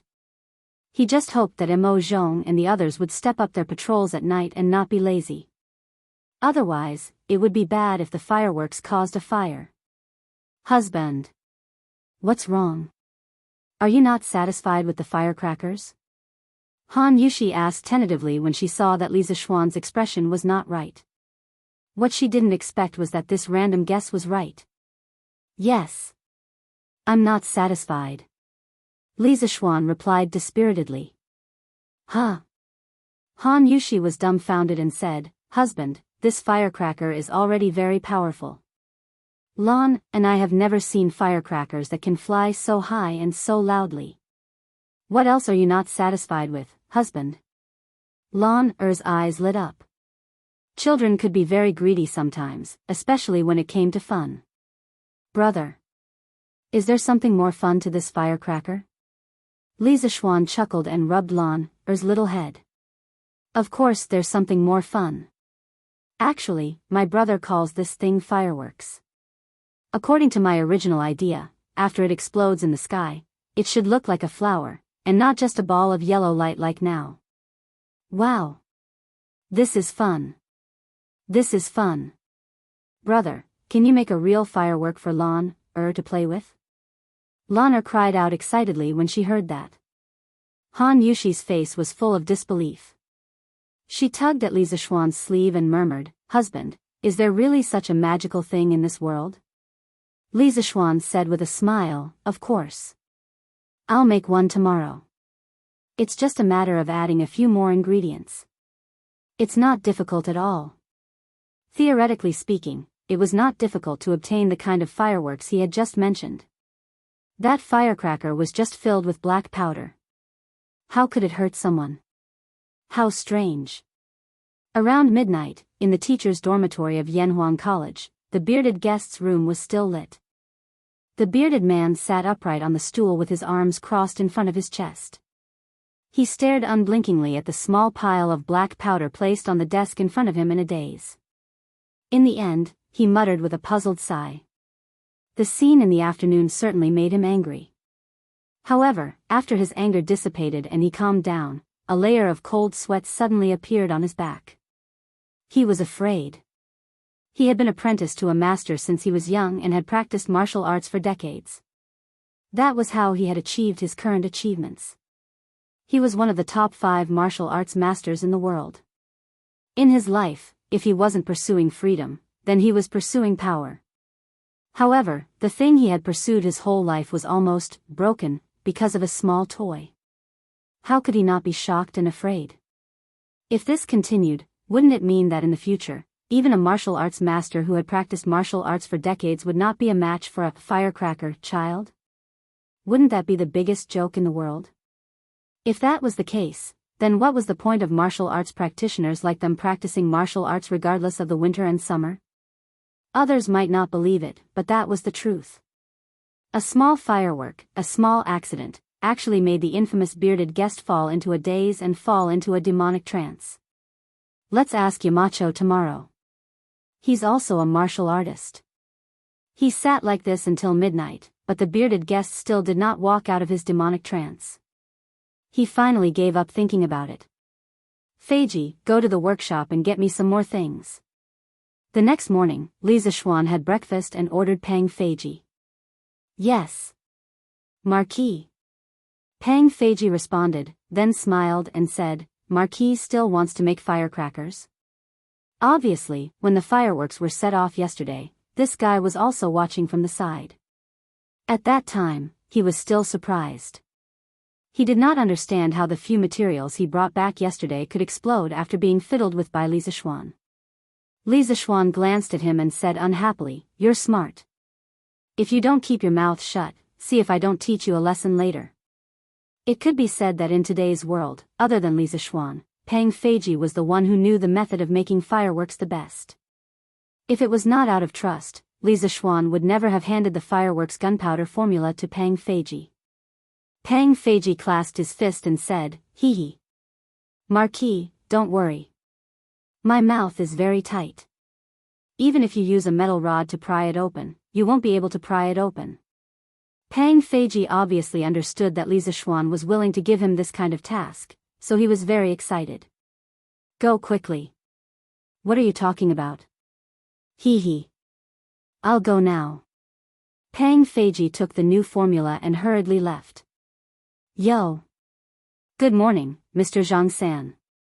Just as he stepped out of the door, Pang Feiji almost bumped into the curly-bearded guest who was striding towards him.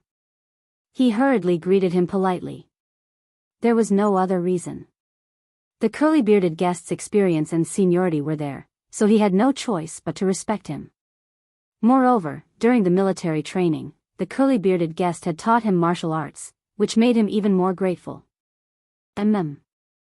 Is Yamacho in? The curly-bearded guest frowned and asked straightforwardly. Marquis is inside. Pang Feiji clasped his fist and answered. The curly-bearded guest nodded and did not say anything else. He lifted his leg and walked into the courtyard.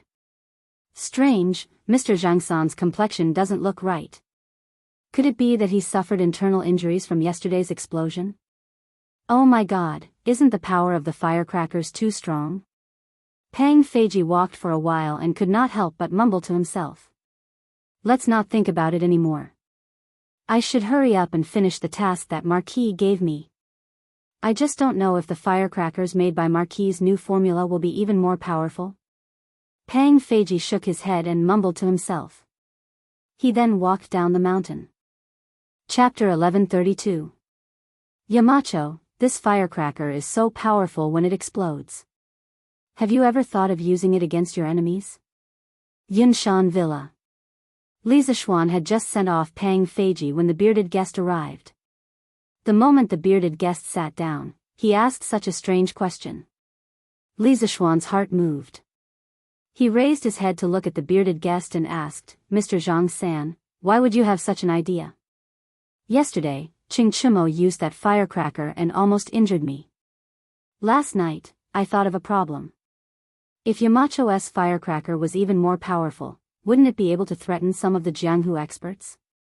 The bearded guest was silent for a moment before he said expressionlessly. Li Zishuan did not expect the bearded guest to think in this direction. Wasn't the firecracker he was talking about equivalent to modern firearms? It's like this. In fact, as far as I know, there is a weapon that works in a similar way to firecrackers.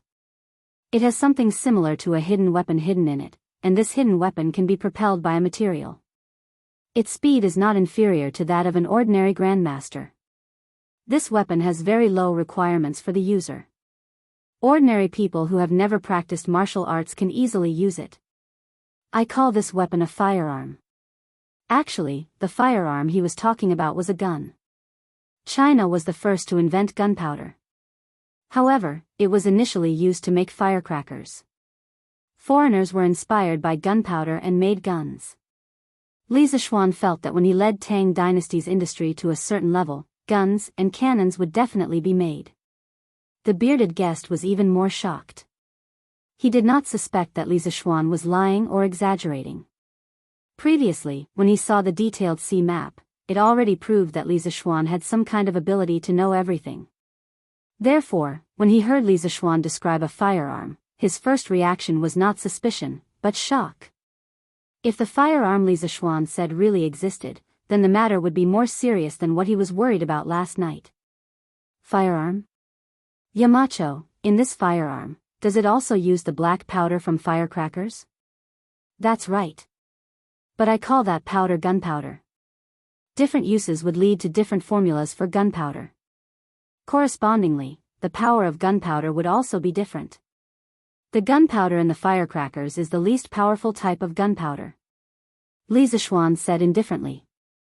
He understood that because the bearded man was highly skilled in martial arts, it was inevitable that he would be somewhat arrogant. Now that he had instilled a bit of knowledge on firearms into this bearded man, perhaps it would give birth to a trace of reverence in his heart. The least powerful one. The bearded man's pupils constricted. At this moment, he felt that he was like a frog at the bottom of a well. Right. A few months ago, the Serpent Spirit Mountain was destroyed overnight. Yamacho, did you use those so-called firearms? Having been in Chang'an for so long, the bearded man had already investigated everything about Li Zishuan, so it was not surprising that he knew about the Snake Spirit Mountain.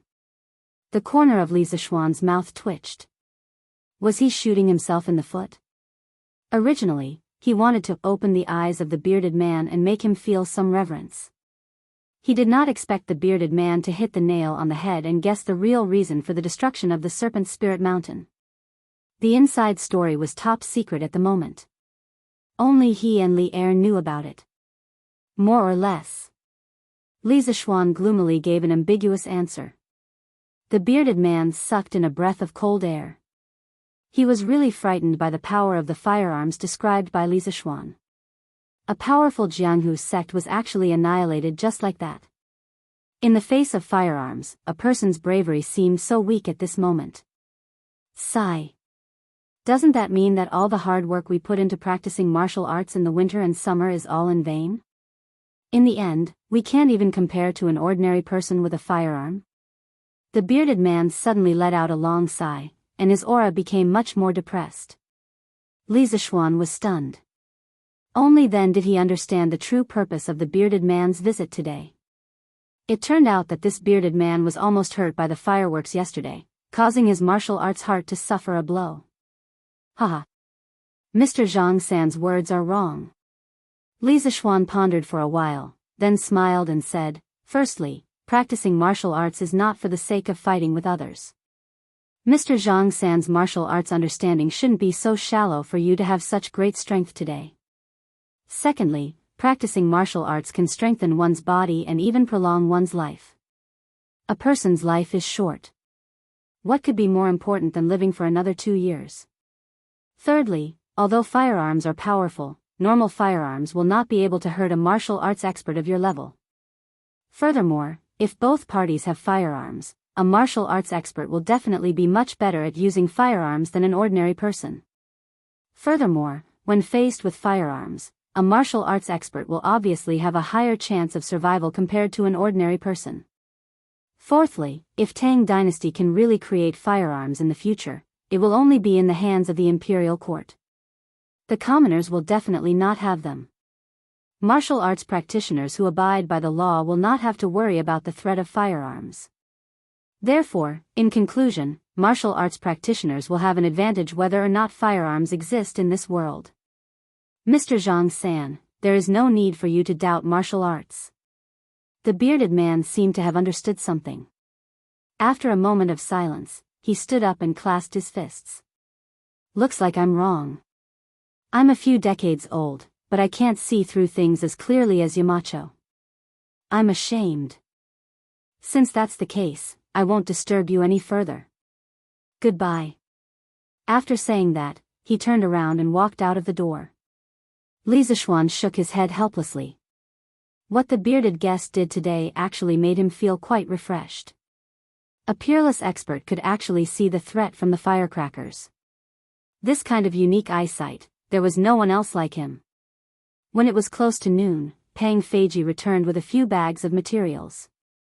Li Zishuan inspected them, then went straight to the backyard to do his experiments. He wanted to create real fireworks of different colors and shapes. In order to achieve this goal, he had to add something to the fireworks. In fact, every modern firework was made up of a pod, and each pod could be called a star. These stars had a diameter of about 1 to 1.5 inches, 3 to 4 centimeters.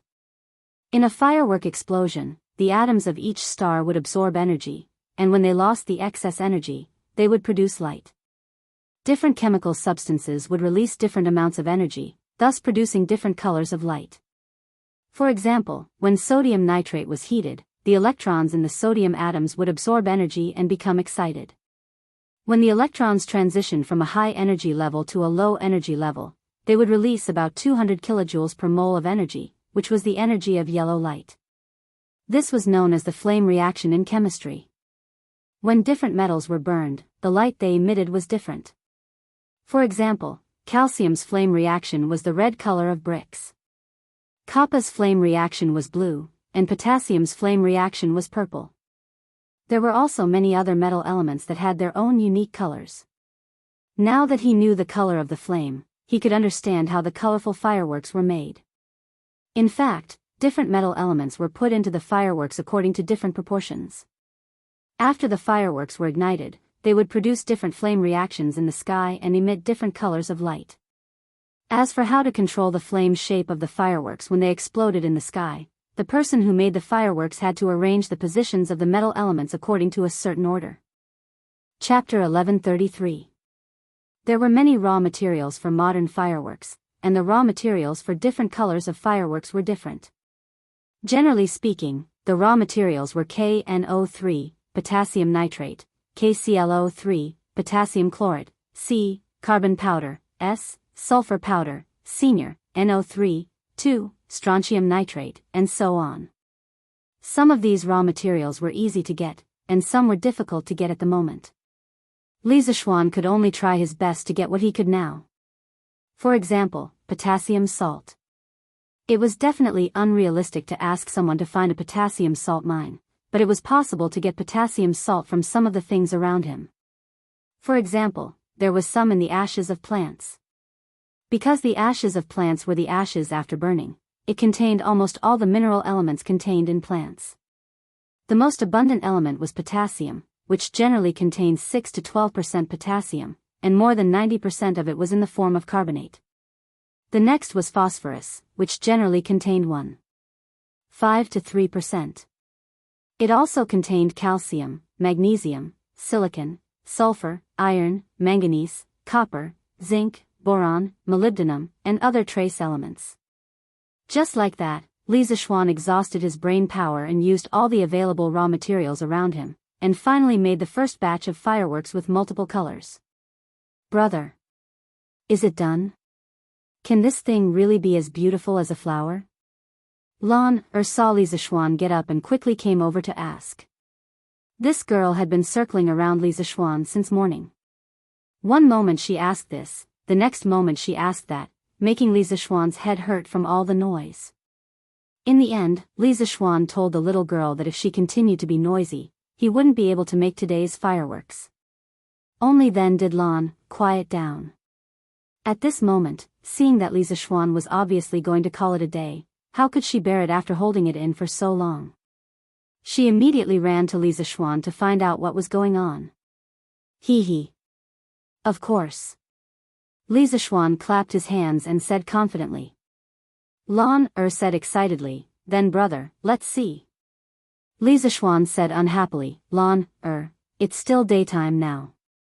Even if I let it go, you won't see anything. I'll let it go at night.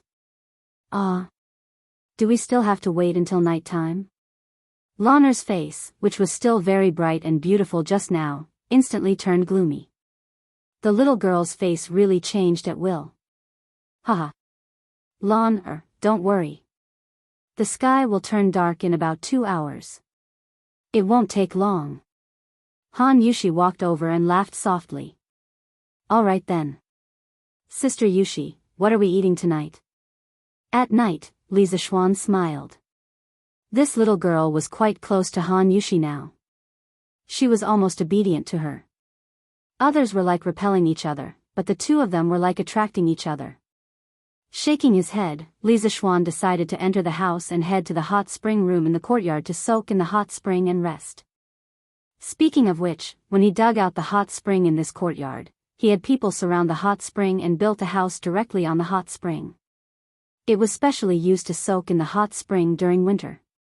Now that he was grounded at home, it was a good time to enjoy it. However, after building the hot spring room in the backyard, the space was a little tight. Li Zishuan planned to expand this courtyard after the new year. At the very least, he wanted to transform it into a large villa courtyard. This way, even if the whole family moved in, it wouldn't be crowded. Sigh. Lanner, this little girl, is really a little light bulb. Li Zishuan thought unhappily as he soaked in the hot spring alone. Speaking of which, if this little girl wasn't here, wouldn't he and Han Yushi be soaking in a mandarin duck bath right now? Lanner, who was outside, didn't feel the slightest bit of resentment from her brother. The little girl had been waiting for a long time and finally waited until the sky turned dark. Tonight's dinner was also started an hour earlier. Therefore, as soon as they finished eating, Lanner pestered Li Zishuan to set off fireworks. Li Zishuan didn't refuse this time. He carried a large plate of 64 fireworks and walked towards the open area in front of the courtyard. Li Jingma, Madam Li, and the 3 members of the Yi family were all having dinner here. Naturally, they also came to watch the fireworks. Hee hee. We came back late last night and missed it. Tonight is just right. Let's see what the fireworks are like. Old Madame Yi said with a smile. Li Jingma said somewhat helplessly, Xian, is a marquis. All he does is fiddle with these useless things at home. Won't others laugh at him if word gets out? Madame Li slapped Li Jingma's arm and said angrily, what's there to laugh at? Isn't Xian, just trying to celebrate the new year for us elders in Yunshan? How is he being laughed at? Also, I heard that the King of Wei and the King of Han came over personally to make the fireworks yesterday. If they can do it, why can't Xian do it? Old Madame Yi laughed and tried to smooth things over. Yuzhu is right. It's the new year. Jingma, don't be so serious. No matter what outsiders say, it can't compare to our family celebrating the new year together. Grandmother, quickly cover your ears. Big brother is going to light the fireworks. Lan ignored the quarrel between the adults. She tugged at old Madame Ye's arm and said excitedly. Hey. Okay. Grandmother will cover her ears right now. Old Madame Yi covered her ears and smiled kindly. Seeing this, the rest of the people also covered their ears. Fizz, fizz. On the other side, Li Zishuan had already lit the fuse of the fireworks with a lighter. Then, he quickly ran over and shouted, everyone, cover your ears. The fireworks are going off. As soon as he finished speaking, there was a soft boom, and a firework shot into the sky with red sparks. With a loud boom, a beautiful flower bloomed in the night sky. The colors of the fireworks were a riot of colors. There were red, yellow, blue, green, purple, and pink. It looked extremely beautiful. Wow! It's so beautiful. Dad, Mom. Grandmother. Look. The fireworks are so beautiful. Lanner's eyes widened as she chirped loudly. Old Madame Yi, Madame Li, and the others had already looked up and saw the fireworks in the sky. They all widened their eyes. Faced with this beautiful scene, they even forgot to breathe. It was so beautiful that it was tragic. It was so beautiful that it was hard to extricate oneself from it. Boom! Before the light of the first firework had even dissipated, the second firework had already soared into the sky. With another loud bang, an incomparably huge flower proudly bloomed. Red, orange, yellow, green, blue, indigo, and purple, it was a complete collection of colors. It was a gorgeous purple and brilliant red, decorating the night sky beautifully and gracefully, illuminating the earth as if it was daytime. This is the fireworks? Li Jingma's mouth was open so wide that a duck egg could be stuffed in it. His breathing also became rapid. He could no longer say those words about Li Zishuan not doing his job because the beauty of the fireworks was far beyond his scope of understanding. In his opinion, such a magnificent scene was no different from a miracle. Chapter 1134. Damn! Look! Look! There's something happening at the Yamacho courtyard. Yanhuang College. At this time, the students had just finished eating in the cafeteria and were returning to their dormitories. Suddenly, a loud noise came from the east side of Yunshan courtyard. No one knew who shouted, but the students, regardless of what they were doing, immediately looked in that direction. Finally, they saw a scene that they would never forget for the rest of their lives. Under the pitch-black sky, brilliant fireworks bloomed in the air. The flames continued to spread, looking like giant glowing peonies. They directly lit up half of the sky in the east. Damn! These are not the firecrackers from yesterday. These are probably Yamacho's new firecrackers. Li Tai turned his head to look and was immediately flabbergasted. Wow! These firecrackers are so beautiful. They are completely different from the ones you set off yesterday, Qing Ke. Yes. These are 100 times more beautiful than the ones the Academy set off yesterday. How can firecrackers be so colorful? This is amazing. Li Ku looked to the east and was in a daze. After a while, he said eagerly, "Chinke, let's go to Yamacho's place to see these new firecrackers." Li Tai also wanted to go, but he was still clear-headed. He said, "Ku, are you confused? It's late at night, and the academy's gate is already closed." Yanhuang College did not restrict students from entering and leaving during the winter holidays, but students were still not allowed to go out at night. This was for the safety of the students. There was a curfew in Chang'an City, let alone a small place like Yunshan. If they were to meet some bad guys or beasts outside, they would not even be able to find their bodies. Sun Zifan laughed and said, "Why don't we climb over the wall? Just like last time?" He had to admit that this guy was really the king of ideas. He could even come up with such a stupid idea. Li Tai rolled his eyes and said crossly, "Are you stupid, kid? We climbed over the wall last time to look for meat. Why are we going out this time? Going to Yamacho's place to see the fireworks? Isn't that walking right into their trap?" "Ah. That's true." Sun Zifan scratched his head awkwardly and said gloomily, "Stop talking nonsense and focus on watching. We can see it clearly from here. The fireworks are almost finished." Li Tai said impatiently as he stared at the eastern sky. N. Yes. I have to hurry up and read it." The rest of them nodded vigorously. Obviously, they had all seen that a 9-bang firecracker from Li Zishuan yesterday, and subconsciously thought that there would only be 9 fireworks tonight. This was also one of the reasons why Li Tai was unwilling to leave the academy to watch the fireworks. Because according to this calculation, before they could climb over the wall, the fireworks on the other side would be finished. Bang, bang, bang. Flowers blossomed one after another under the night sky. Many students ran to the corridor on the 3rd or 4th floor of the teaching building to look as far as they could. 1, 2, 3. 7, 8, 9, 10, Why isn't it done yet? Oh. Today's firecrackers are not only different in color from yesterday's, but there are also more of them. We can finally feast our eyes on them. Tonight's firecrackers are really beautiful. Did Yamacho put the stars in the sky into the firecrackers? It's so beautiful. It's true.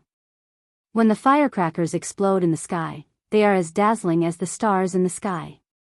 It's simply amazing. Sun Zifan said regretfully, "Sigh.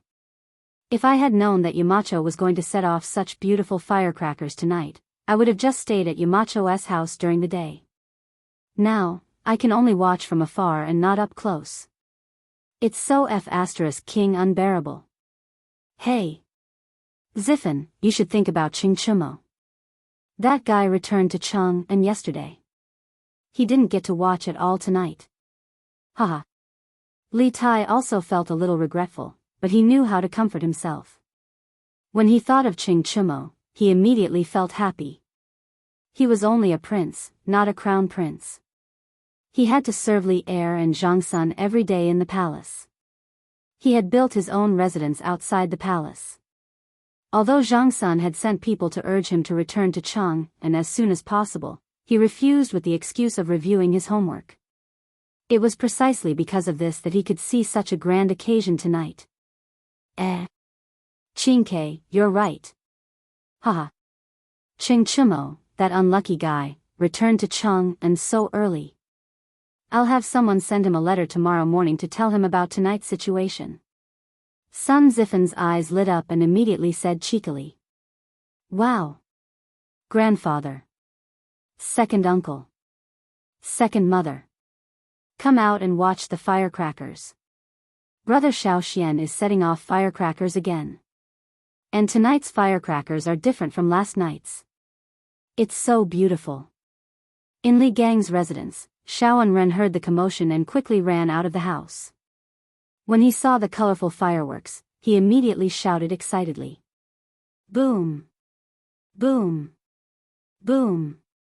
Li Gang, his son, and daughter-in-law walked out of the house skeptically. When they saw the beautiful fireworks in the sky, they couldn't take their eyes off it. This Such a miracle, Marquis Yong, and is indeed the son of an immortal. Such immortal means, we mortals can't compare to them. Li Gang's second son, Li Lian, couldn't help but be dazed when he saw this scene. When he thought of other legends about Li Zishuan, he sighed. Smack. What immortal or not? This old man can tell you with certainty that Yamacho is just an ordinary person. It's just that he knows more than others. This old man plans to let Enren study at Yanhuang College in the future. This old man has a faint intuition that this era is about to change. Li Gang slapped Li Lian's arm and then sighed with a face full of emotion. Father. You can do whatever you want. I have no objections.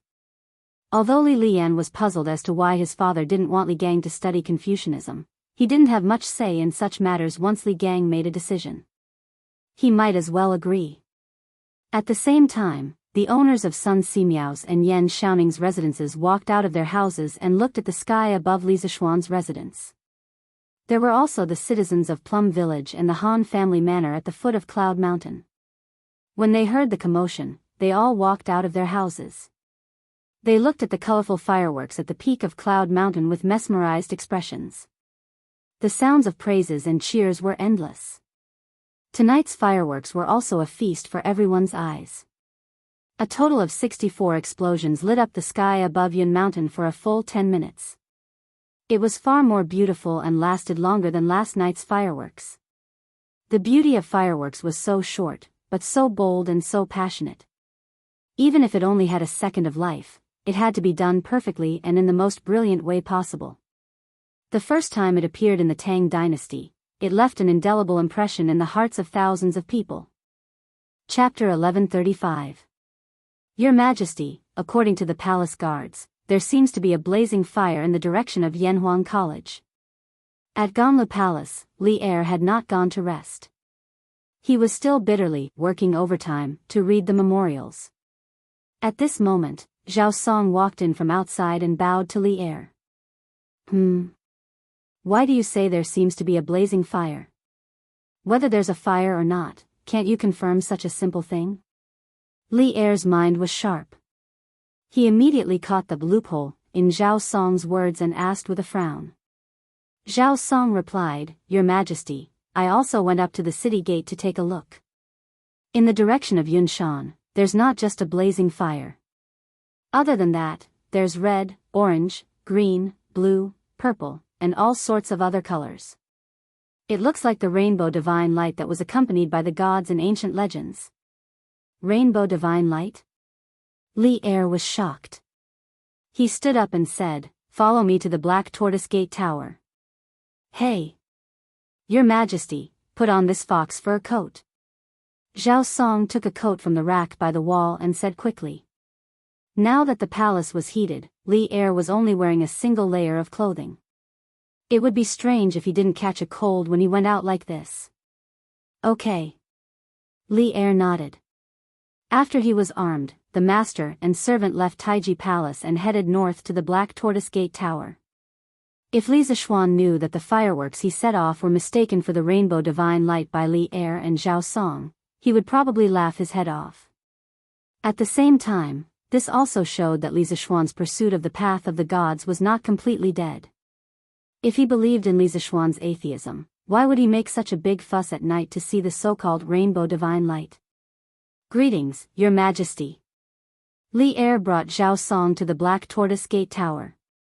When the general on the tower saw Li Er, he quickly cupped his fists and bowed. Li Er was unmoved. He looked straight in the direction of Yunshan, but all he saw was darkness. There was nothing. That was because the fireworks at Yunshan had already finished. Didn't they say there was a rainbow divine light? Why is there nothing? Li Er frowned and said unhappily. Your Majesty, the seven-colored light in the direction of Cloud Mountain has just disappeared. Zhao Song looked at the soldiers guarding the city. The soldiers quickly stepped forward and answered. Oh. Li Er's face was filled with disappointment. He looked in the direction of Cloud Mountain. After a moment of silence, he said, Send someone to Cloud Mountain tomorrow to find out what happened. Zhao Song bowed. Yes, Your Majesty. Li Er flicked his sleeves and turned around to descend the city gate tower. There were no neon lights in this era. Naturally, there was no light pollution at night. Generally, the sky was pitch black except for the night of the full moon. The fireworks show on Yunshan dyed the sky red, which was quite conspicuous in the dark night. Therefore, not only did Zhao Song and the generals of the imperial city see the rainbow divine light in the night sky, but many people in Chang'an city also saw it. Early the next morning, the people in the city immediately started discussing. It was close to the new year, and most people were preparing for the new year. They were busy all year round, and this was the only time they could have some free time. It was normal for them to gossip with their neighbors in the morning. Hey! Old Lu, did you see the rainbow divine light in the east last night? I also faintly heard the sound of thunder over there. Hey! Old Hua, you saw it too? I thought I was the only one who saw it. Hey! Do you think it's the divine light brought by the gods who descended from the heavens? Yo! That's possible. But shouldn't that direction be Cloud Mountain? Could it be that a literary star descended on Cloud Mountain last night? Hey! What you said makes sense. Yanhuang College's students are so outstanding. Who knows, there might be one or two literary stars among them. TSK. Yanhuang College is indeed a godly school.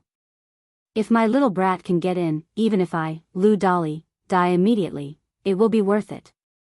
With the lively atmosphere close to the new year, more and more people knew that the rainbow divine light had appeared in the sky in the east of Chang'an city last night. There were all kinds of speculations.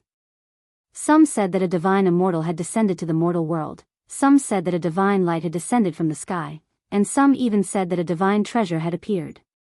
There were all kinds of different theories, but the most popular one was that a literary star had descended from Yanhuang College on Cloud Mountain.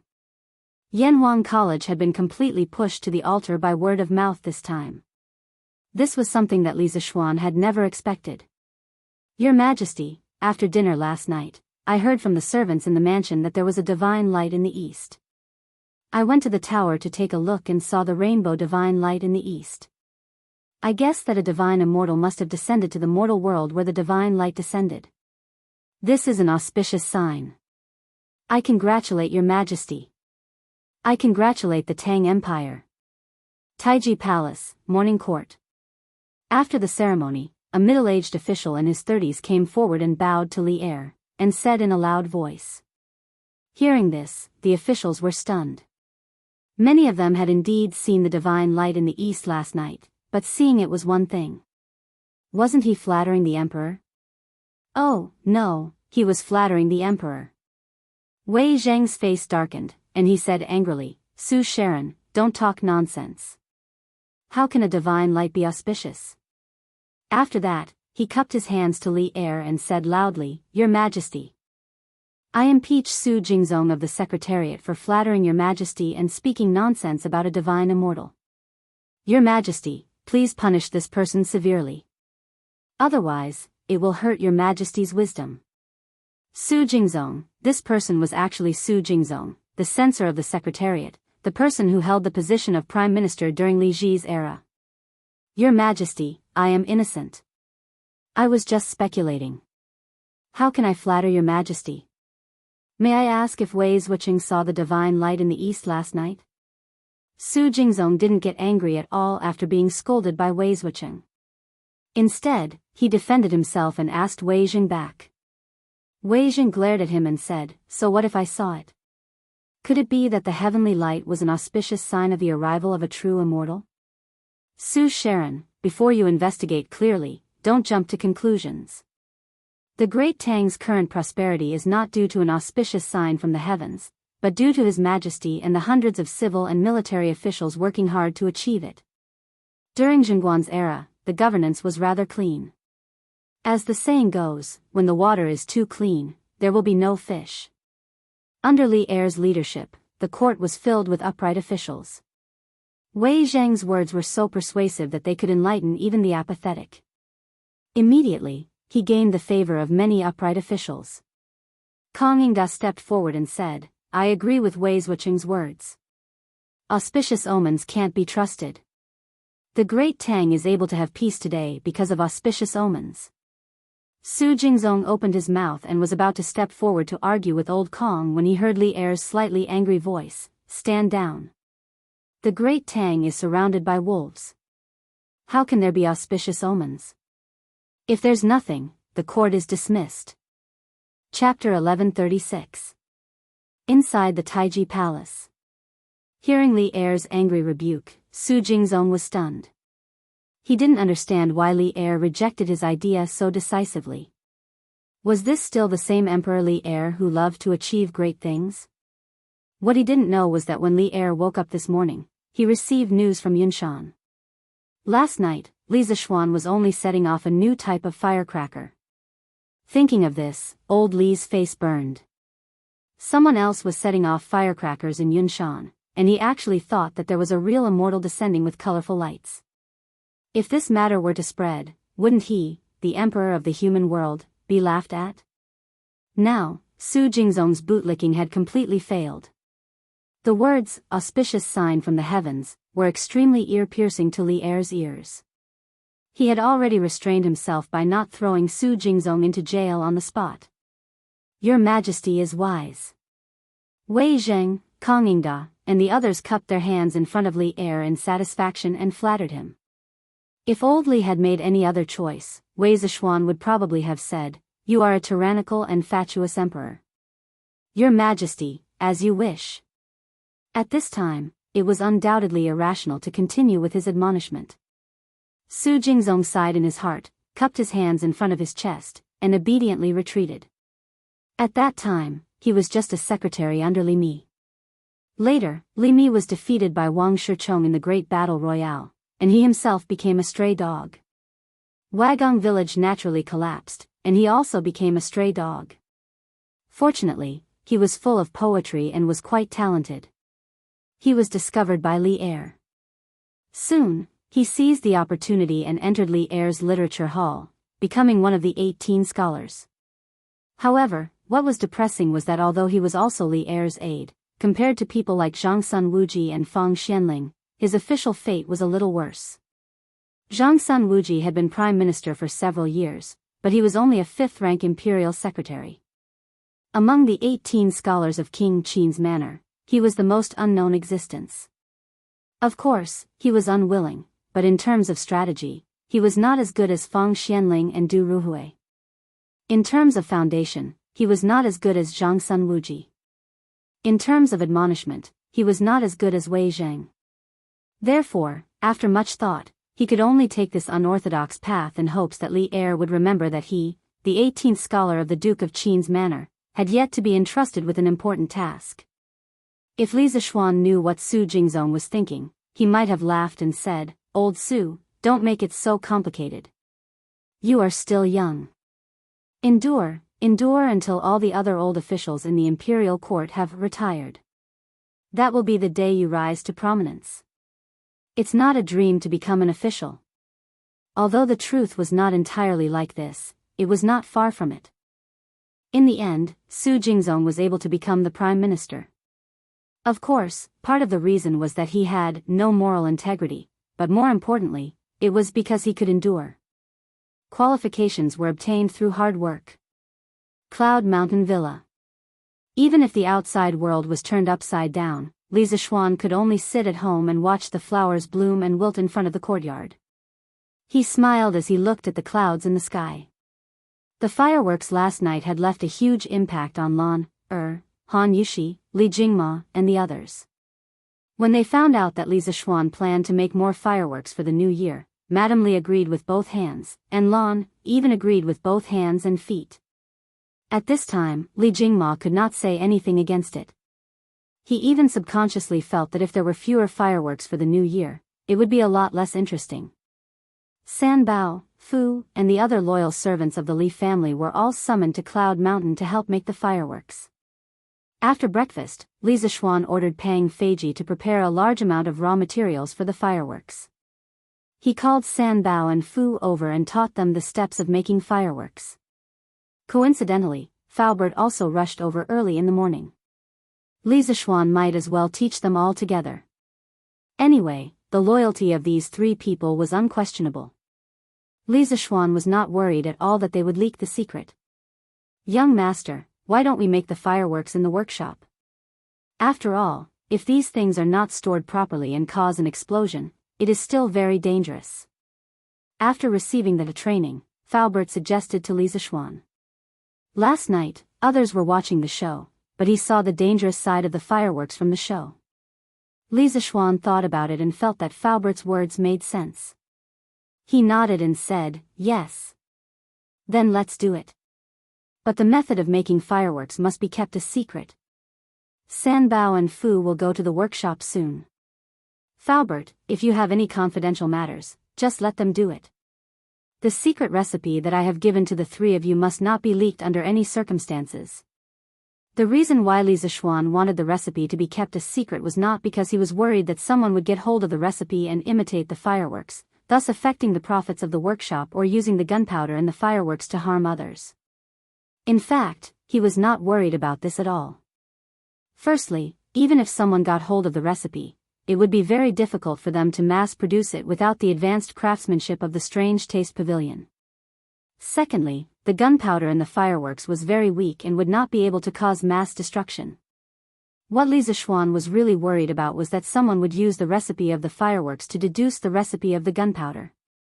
Although the probability of this happening was very low, it was better to be safe than sorry. If someone really got hold of the recipe of the gunpowder, it would be a disaster for Tang Dynasty. By then, who knew how many good men would die from the gunpowder? Thus, as a precaution, Li Zishuan gave a third of the recipe to Faubert, Sanbao, and Fu each. This way, unless the three of them betrayed him at the same time, and the person who got hold of the complete recipe was a peerless genius in chemistry, the real recipe of the gunpowder would not be leaked. In fact, the probability of this happening was basically zero. "Young master, don't worry. This old man understands." Faubert could roughly guess the problem that Li Zishuan was worried about. He clasped his hands and replied, Sanbao, Fu, you two better keep your mouths shut. This is the first time I, your young master, am entrusting you with such an important task. I hope that the two of you won't disappoint me." After saying that, Li Zishuan looked at Sanbao and Fu and instructed them. The two of them had gone through thick and thin with him. When the flying snake tried to assassinate him outside the city, the two of them almost lost their lives as well. In terms of loyalty, there was no problem with them. "Young master, don't worry. Sanbao, Fu, will definitely not disappoint you," the two of them said solemnly. Go. Li Zishuan waved his hand and said with a smile. The three of them left. At this moment, there was a commotion outside. Li Zishuan went out to take a look. It was Li Tai leading a group of students from the academy. "Yamacho, aren't you a little too cunning? The firecrackers you taught us the day before yesterday were of inferior quality. The ones you set off last night were of superior quality." As soon as Li Tai came up, he acted like a resentful, little wife, and spoke in an aggrieved manner. Chapter 1137. What do you mean by inferior firecrackers? What do you mean by superior firecrackers? These things are called fireworks. In the Yunshan residence, Li Zishuan looked at Li Tai, whose face was full of resentment, and said unhappily, Fireworks? Li Tai was stunned. The day before yesterday, when they came to Li Zishuan's place to make firecrackers, Li Zishuan did not tell them that those things were fireworks. However, when he thought of the scene last night, the little fatty narrowed his eyes and sighed. Yes. Fireworks is a good name. It's worthy of its name. When that thing exploded in the sky last night, it did look like a flower. Yes. This name sounds better than firecrackers. Sun Zifan also nodded and said, Yamacho, do you have any more of those fireworks from last night? We want to make a few ourselves. We can even buy them. Yes. That's right. Yamacho, do you have any more? We can even buy some with money. Li Tai agreed. Li Ku, Zhang Sun Chong, and the others looked over eagerly. Obviously, they had the same idea. They were the children of officials and did not lack money. However, the eyes of the rest of the students behind them dimmed. Not everyone in Yanhuang College came from wealthy families. However, Li Zishuan's next sentence made their eyes light up. Li Zishuan shook his head and said, I don't have any more of those fireworks at the moment. The workshop is stepping up production. However, you don't have to pay for them. I plan to hold a fireworks show at the college during the new year. All students can watch it for free. Take it as a thank you to the students for your hard work in Operation Warm Winter at the end of this year. Oh. Thank you so much, Yamacho. Yamacho is so generous. As soon as Li Zishuan finished speaking, many students who lived in other places and could not go home for the new year because of the long distance suddenly cheered loudly. At this moment, they really felt that this winter break was worth it. No one in the college could deny the beauty of last night's fireworks. Moreover, these fireworks were currently unique in the entire Tang Empire and could not be bought with money. From this, one could see how precious they were. However, Li Zishuan did not hesitate to take out a large number of fireworks for the college students to celebrate the new year. How could they not be moved? How could they not cheer? Yamacho, how many fireworks will we set off? Class 1's Kushirqing asked loudly. His hometown was in the Bashu region, and he couldn't go home for the new year either. This year was his first time celebrating the new year in another place. Although it was Chang'an, the capital of the Tang Empire, no matter how good it was outside, it couldn't compare to the warmth of home.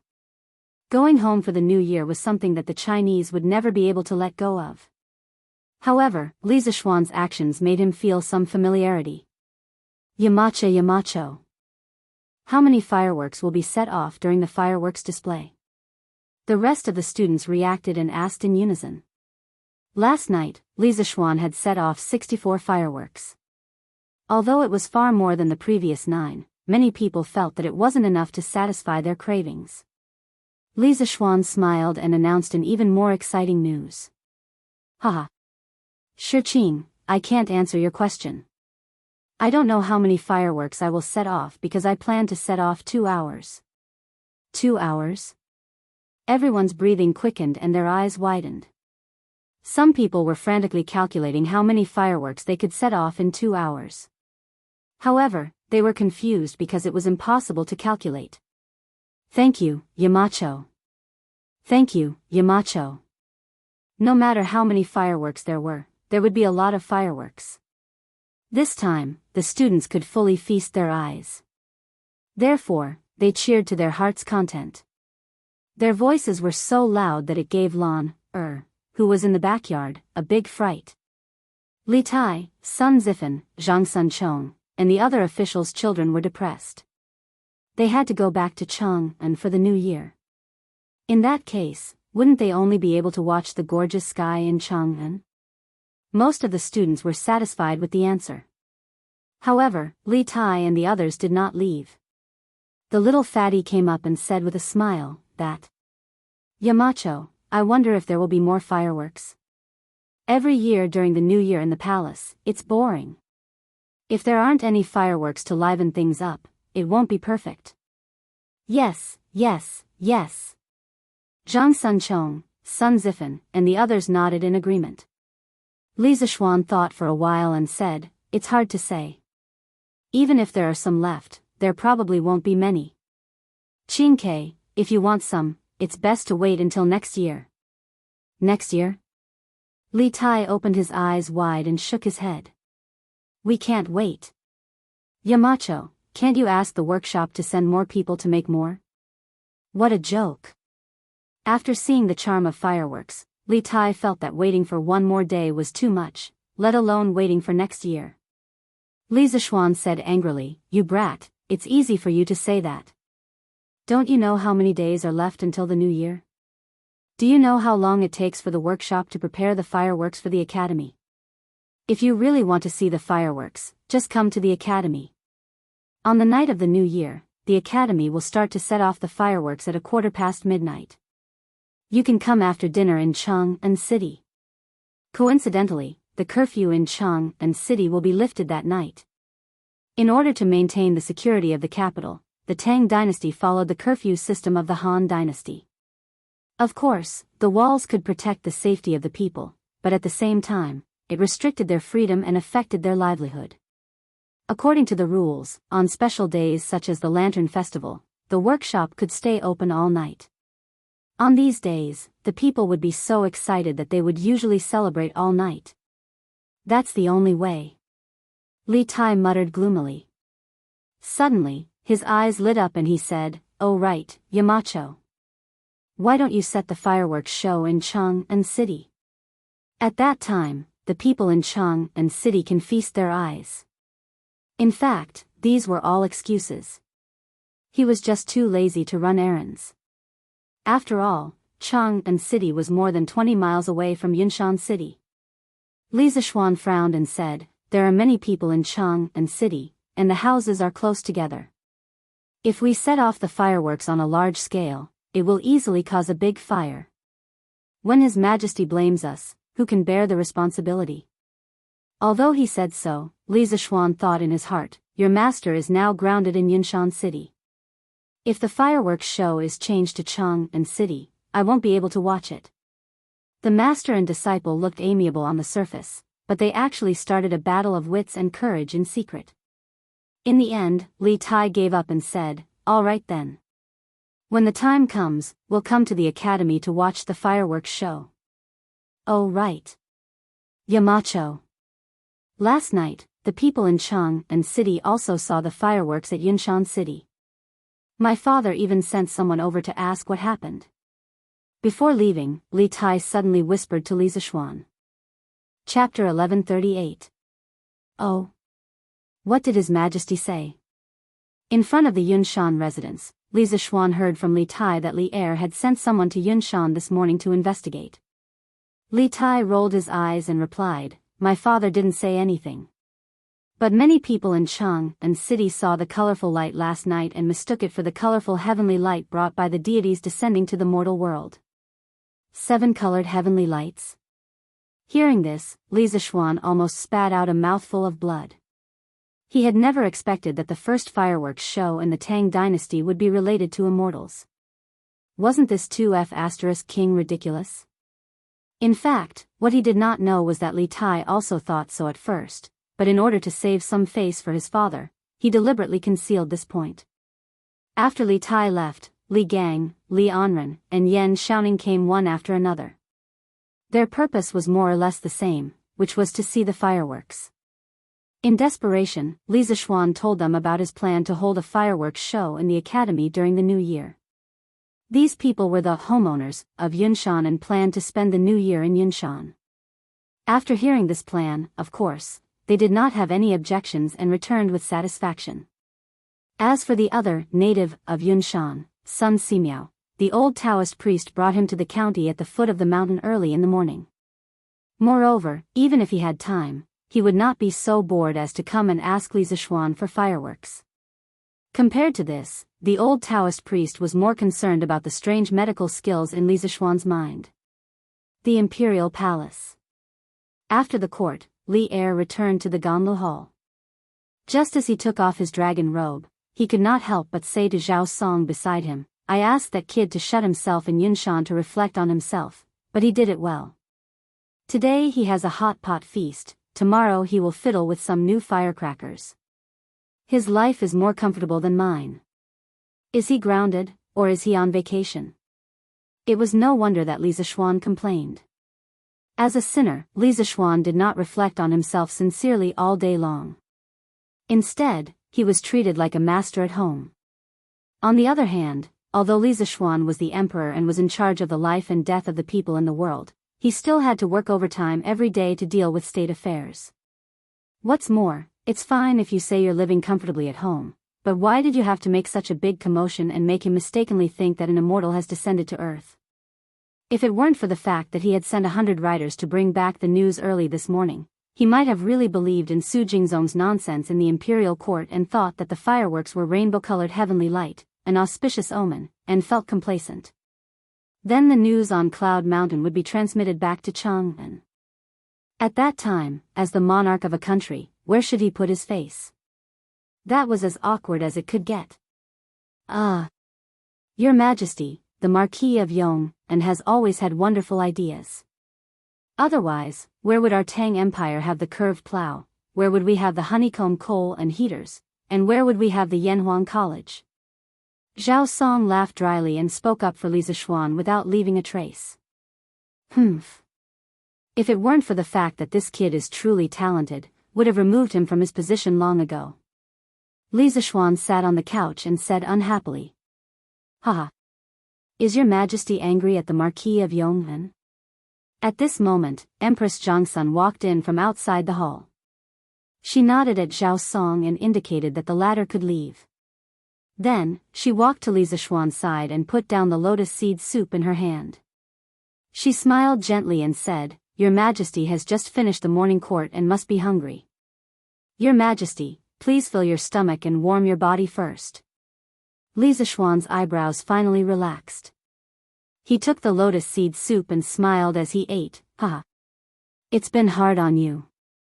If my officials were as understanding as you, concubine Guanyin, I wouldn't be so tired usually.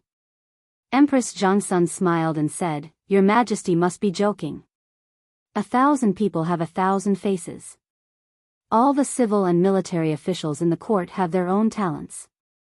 Some are more stubborn, some are more tactful, and some are more cynical. They all have their own personalities. How can you expect everyone to have the same personality? This isn't good for handling government affairs. Haha. Concubine Guanin's words are reasonable. Li Zishuan's thoughts suddenly became clear. He put down the soup spoon and laughed. Your Majesty, I heard that the rainbow sky at Yunshan last night was the Marquis of Yong'an's new type of firecrackers. Is it true? Zhang Suan's eyes were smiling as she looked at Li Zishuan and said. Li Zishuan nodded and replied, Yes. There is such a thing. I also just received the news this morning. It is said that the kid made a batch of firecrackers the day before yesterday. They can shoot into the sky and explode, but only the flames can be seen. Who knew that he would improve it again yesterday, so when the firecrackers shot into the sky and exploded last night, it became a rainbow of colors. Empress Zhongsun blinked and said, If I guessed correctly, the Marquis of Yong, and making such a new toy at this time should be to prepare for the new year, right? Li Zishuan thought for a bit and felt that Empress Zhongsuan's guess was very likely true. He said unhappily, This kid is already a married person, but he's still like a child, fiddling with these little toys all day. He doesn't have any manners of a marquis at all. Zhongsun shook her head and said, Your Majesty, I feel that the Marquis of Yong'an's actions aren't just for his personal enjoyment. It is said that a large portion of Yanhuang College's students this year didn't have the chance to go home for the new year because of the Warm Tang Foundation's Operation Warm Winter. I think that the Marquis of Yong'an probably wants these students to have a regretless new year at the academy. As the president of the Warm Tang Foundation, although she was only in name and didn't usually manage things, since the Yanhuang College's students stayed at the academy because of the Operation Warm Winter and didn't have time to go home, as the president, she more or less felt that she owed them. And Li Zishuan's actions of caring for the students made her have a good impression of Li Zishuan in her heart. Naturally, she also had to say a few words for Li Zishuan. Yes. If that's really the case, then this kid did the right thing. Li Zishuan nodded. He was half doubtful and half sure as he said, He has indeed taught this batch of Yanhuang College's students well. In the future, they will all be pillars of the country. We have discovered that this kid isn't good at being an official, but he is very competent as the Yamacho of Yanhuang College. Empress Zhongsun covered her mouth and laughed, Your Majesty is still the wise one. Back then, you stood your ground against the opinions of the masses and allowed the Marquis of Yong'an to establish Yanhuang College. Only by using people to their fullest can they display their greatest abilities. For a genius like the Marquis of Yong'an, only Yunshan can accommodate his talent. Hey! Maid Guanyin, don't praise him anymore. As long as that kid doesn't cause trouble for us every few days, we will be satisfied. Li Zishuan complained with deep resentment. Chapter 1139. The days passed, and soon it was the 28th of the 12th lunar month. What was strange was that Chang'an did not even have a single snowfall at this time of the year. It was said that a timely snow promised a bumper harvest, but there was not even a single snow seed this year. How could there be a good harvest next year? The children were immersed in the joy of the upcoming new year, but some of the experienced farmers were frowning more and more. Li Zishuan, who was living in seclusion in the Cloud Mountain, suddenly had a trace of worry in his heart. He looked up at the sky and muttered to himself, if there is no snow for a year, the locust eggs in the ground will probably survive in large numbers. The next year's locust plague will definitely be fierce. Fortunately, the Tang Empire was prepared. The first voyage of the Tang Empire's fleet brought back a large amount of food. After that, Li Shaogong went to Lingnan to take up the position of the Left Commissioner of the Department of Shipping. He was in charge of the trade between the Nanyang countries and the Tang Empire. Gradually, he brought back a lot of food from other countries. Now, the Tang Empire's warehouses were all full, and the warehouse near Chang'an was still expanding. It could be said that the Tang Empire's warehouse had never been so full before. Young master, according to your instructions, we have distributed the 280 bicycles produced by the workshop to the members of the Chamber of Commerce. They should be selling them today. Faubert came over early in the morning to tell Li Zishuan this news. The workshop was now well staffed. In just a few days, they could produce more than 200 bicycles. On average, they could produce dozens of bicycles a day. Li Zishuan was quite satisfied with this speed. He nodded and said, I got it. Prepare a reward for the craftsmen and masters in the workshop. Let everyone go back for the new year. We will start work on the 7th of the first lunar month. Faubert smiled and replied, okay. Young master. Everyone was waiting for you to say that. Li Zishuan smiled and said, don't be stingy with the reward. Give as much as you can. Everyone has worked hard this past year. Oh right, after the holidays, Faubert, you have to arrange a few people to guard the workshop. Fire prevention and theft prevention. The guards will get 5 times the salary during the new year. Ask around and see if anyone is willing. The new year was one thing, but the workshop couldn't be left unguarded. If it caught fire or attracted thieves, the loss would be too great. Faubert nodded and said, don't worry, young master. This old man will find a few craftsmen who live nearby and ask. We won't let the workshop's business go out of business. Yes. Chang'an City was particularly lively today because the citizens had received news from the Datong Daily that 280 bicycles had arrived in Chang'an and were about to be sold. The workshop only produced 40 bicycles during the first sale. Li Zishuan took out 5 bicycles as a gift and gave the rest to Chao Wendong, Feng Zhihua, Lin Wenyuan and other members of the Chamber of Commerce. In addition, the members of the Chamber of Commerce would also privately detain 1 or 2 bicycles as gifts. In total, there were less than 30 bicycles entering the market for the first time. Those who managed to get their hands on the bicycles back then could not be said to be unlucky, because in just over a month, the price of the folk bicycles had been secretly inflated to 700 to 800 strings. It couldn't be helped. Some rich people just didn't lack money. They just wanted to enjoy themselves. For those middle-class families who were not very rich, it was a little frustrating. They could still afford a bicycle that cost 400 strings of coins, but 700 to 800 strings of coins? They couldn't bear to part with it. But now, the bicycles were being sold again, and they were directly supplied with 280 bicycles. This time, there were 280 bicycles, and no one was secretly detaining them. Compared to the previous sale, it was 10 times more. Although 280 bicycles were still not enough for the huge population of Chang'an City, the chances of getting one of the bicycles were undoubtedly higher. Therefore, countless citizens and wealthy businessmen rushed to the Chao family's Jianbao Pavilion, the Lin family's Qin Yizhai, the Zhang family's Yixian and other places. This was because the second batch of bicycles was also not being sold by the Strange Taste Pavilion. They were all given to the members of the Chamber of Commerce. Hey! The Strange Taste Pavilion is finally being generous today. According to the Datong Daily, there are 280 bicycles for sale today. Haha. According to my position, it will definitely be my turn today. Hee hee. Fortunately, this old man lives nearby. I have to thank Brother Tao for informing me in time. Otherwise, I wouldn't have been able to make it in time. Haha. There's no sincerity in an empty thank you. After buying the bicycles, brother, you won't be able to escape this meal. Of course. In a while, I will invite Brother Tao to Zuaxian restaurant for a big meal. With a bicycle, it will be much more convenient to go to places to pay New Year's greetings. Yes, yes. This foolish brother thinks so too. In front of the Lin family's Qingyazhai, there was a long line. The people at the front were naturally elated, while the people at the back were dejected. Just like what the two old men at the front had said, it was almost the new year. If they could buy a bicycle, how cool would it be to ride a bicycle around to greet the new year? Everyone would feel embarrassed. Hee hee. Madam, how is it? Your husband's previous judgment was correct, right? For this second batch of bicycles, our family has a total of 34 bicycles.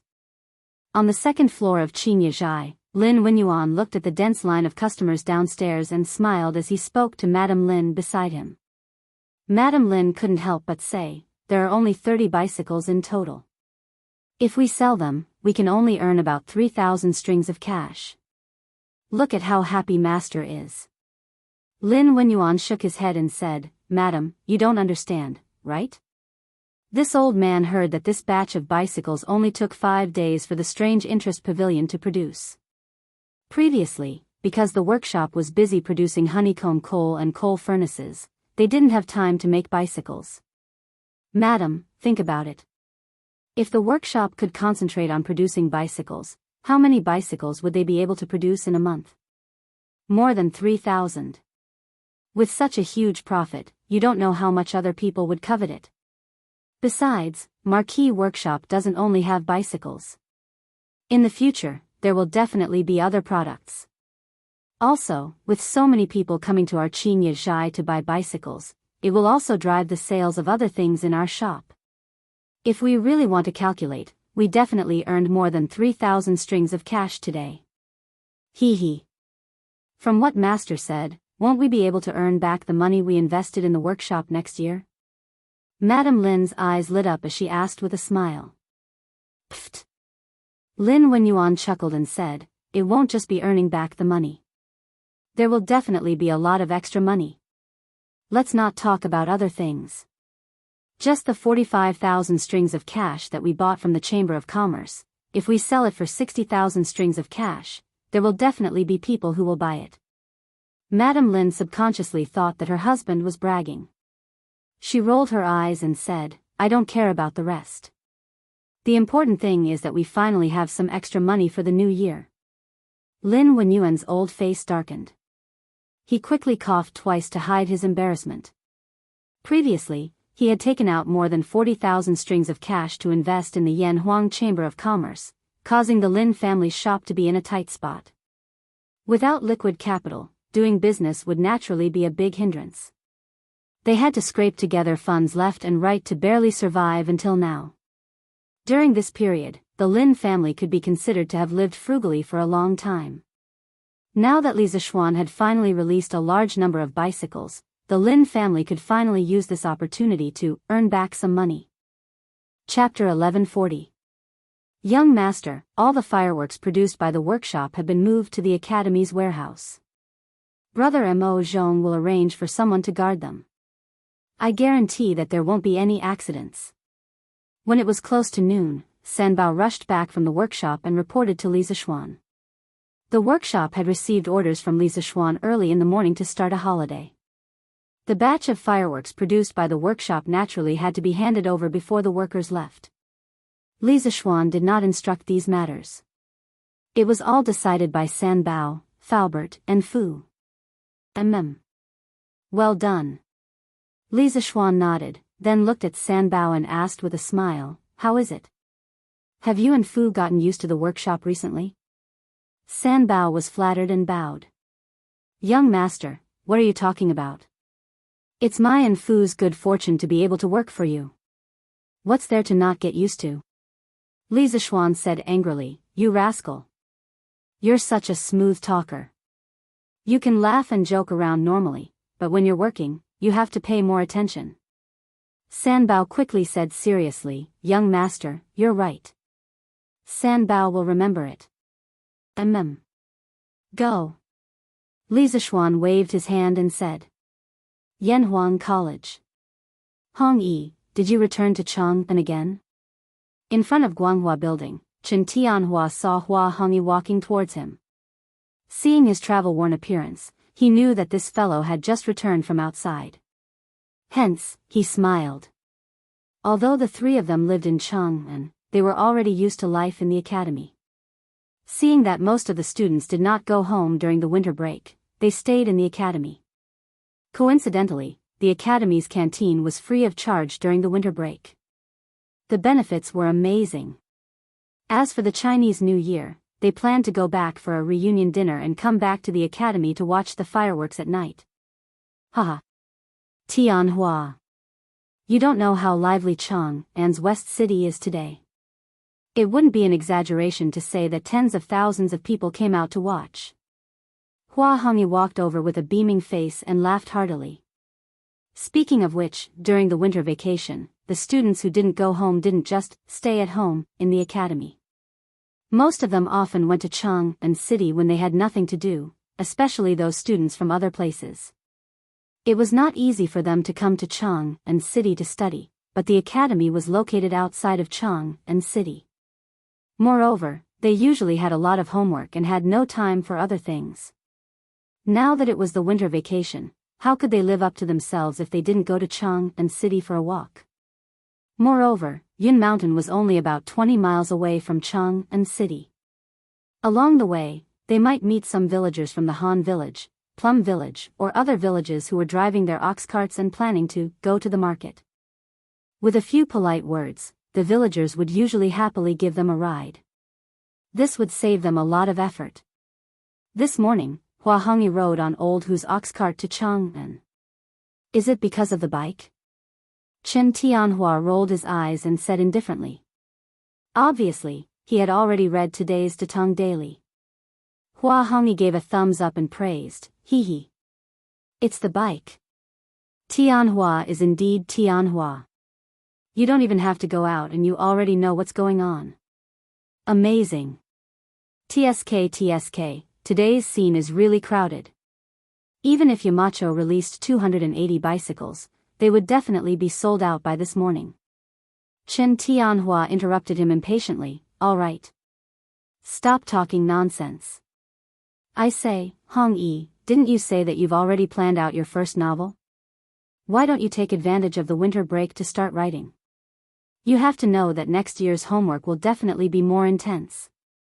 Hua Hongyi was stunned when he heard this. He then said, Tianhua, you don't know. Actually, regarding this novel, I've already started writing it a long time ago. It's almost done. Chen Tianhua was suddenly energized. He said with great interest, oh? You finished writing it so quickly? Can you let me take a look first? Hua Hongyi scratched his head and said embarrassedly, I meant that the outline is almost done, pft. Chen Tianhua almost vomited blood. If the person in front of him wasn't his best friend, he would have punched him. Haha. Tianhua, this novel of mine is a little special. I'm sure you've never seen or heard of it before, so it'll be very difficult to comprehend it. You can't force the progress. Hua Hongyi quickly explained. Chen Tianhua looked at him suspiciously and said helplessly, all right. Since that's the case, do whatever you want. Just let me and Feichen know when you're ready to release the book. Of course. Hua Hongyi nodded. Suddenly, he saw many students crowding around the Guanghua building. He pointed in that direction and asked curiously, Tianhua, Why are they crowding around there? Chen Tianhua looked in the direction Hua Hongyi was pointing at. Then, he looked away and answered, in the morning, the Yamacho sent people to move the fireworks for the new year here. They used a lot of ox carts, countless of them. Now, the fireworks have been placed in the warehouse on the first floor. Those people are crowding around the warehouse, probably wanting to see the fireworks in advance. What? The fireworks are here? Damn! I want to see it too. Hua Hongyi opened his eyes wide and ran over excitedly. The fireworks were his biggest anticipation for this year's new year. Master, the Strange Taste Pavilion workshop has been established. In just a few days, they can make almost 300 bicycles. The process requires iron, sulfur, and other raw materials. They are completely self-sufficient. This is terrifying. Chongren Square, Zhangsun Wuji's house. The layman just enjoys the show, while the expert appreciates the skill. While the people outside were crazy about the 280 bicycles, the experts saw the terrifying production capacity and efficiency of the Strange Taste Pavilion workshop. From the looks of it, their way of smelting iron is undoubtedly more efficient. It's hard to imagine that Li Zishuan has such achievements in smelting iron. I have really underestimated him. Zhang Sun Wuji sighed with his hands behind his back. Master, with the Strange Taste Pavilion workshop, our smelting speed will definitely not be as fast as theirs. If the Marquis of Yong'an wants to snatch business from us, we won't be able to do so. The middle-aged man standing below Zhang Sun Wuji, who looked like a manager, complained carefully. Zhang Sun Wuji squinted his eyes. If the manager could think of this problem, how could he not? However, don't bother about this. No matter what, during the cholera outbreak, Li Zishuan saved Chong'er's life. If we were to fall out with him because of the business of the workshop, wouldn't we be a joke?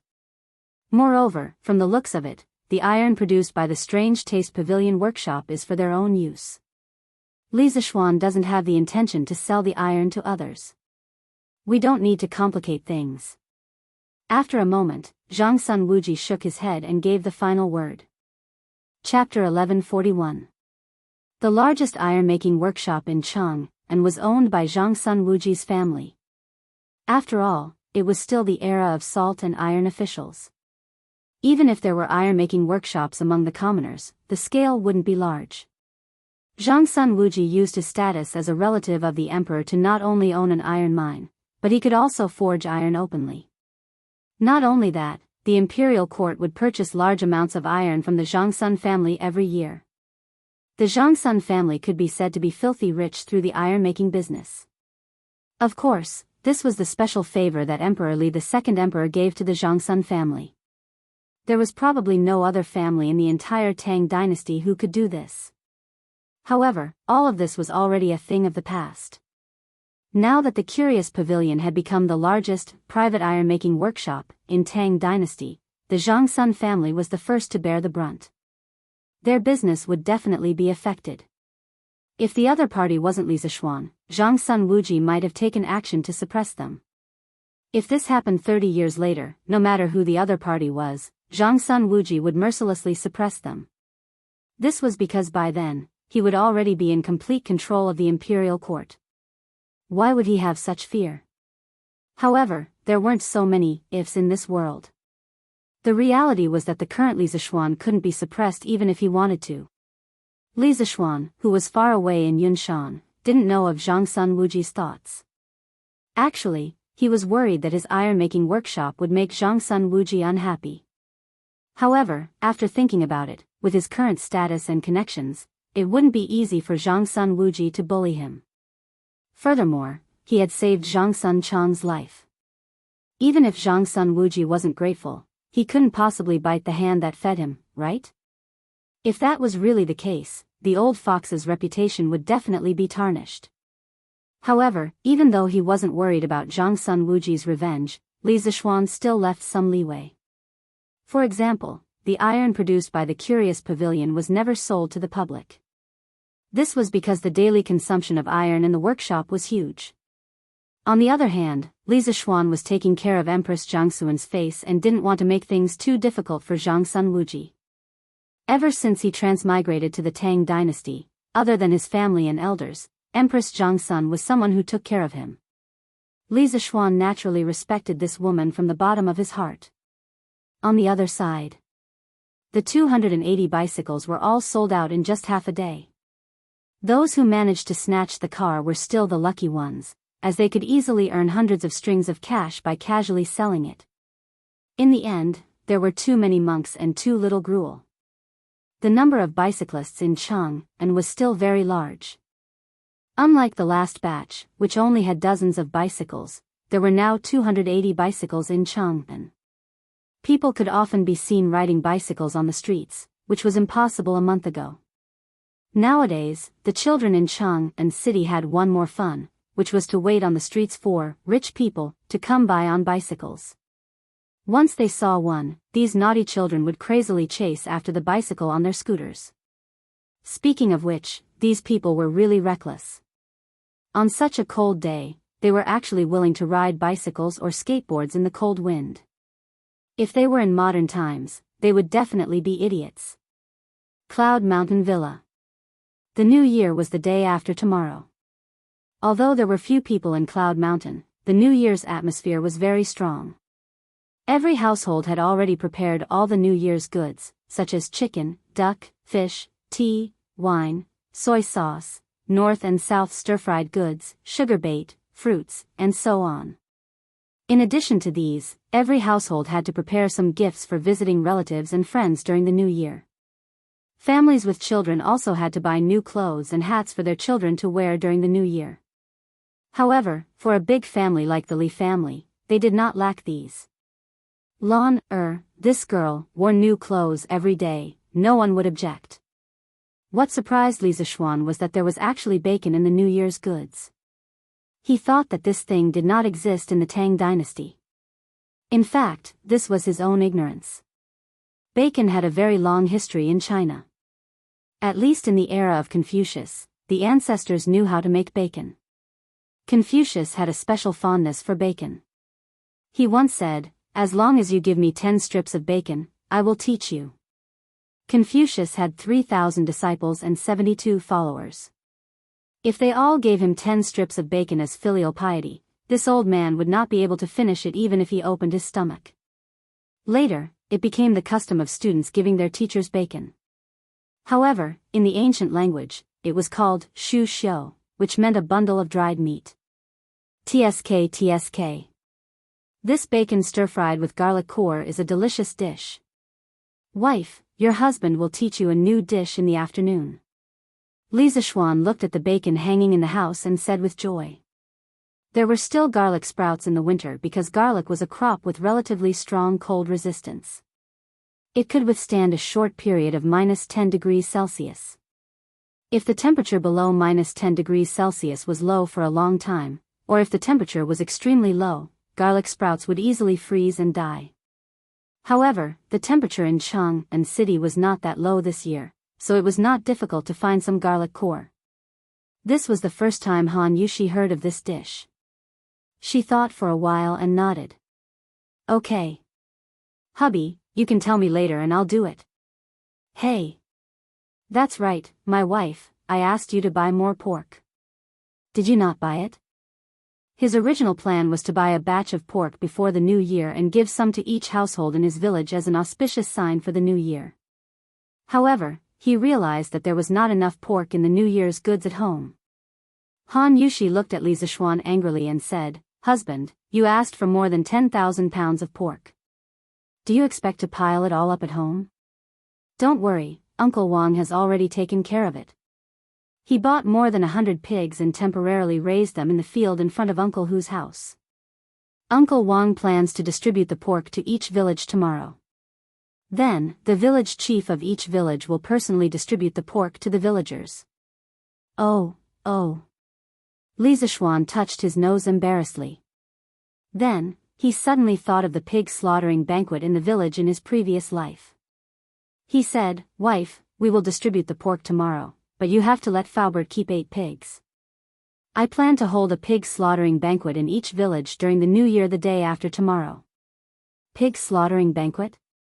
Husband, what is a pig slaughtering banquet? Han Yushi asked curiously. Li Zishuan thought for a while and replied, this pig slaughtering banquet is to put different parts of a pig, both inside and outside, into a big pot, half boiling and half steaming. Then, the meat in the big pot can be divided into many dishes, such as garlic minced meat, garlic minced heart meat, firewood meat, hand-chopped liver, pickled vegetables stewed with white meat and blood sausage, and so on. Wife, let me tell you, don't think that the pig slaughtering banquet is tasteless just because there are so many things cooking together. In fact, if it is done well, it will be delicious. Chapter 1142.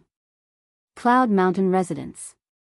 Hearing Li Zishuan talk about the pig slaughtering feast so seriously, Han Yushi was also a little tempted, but, husband, although the pig slaughtering feast is good, don't forget that you are still grounded by His Majesty.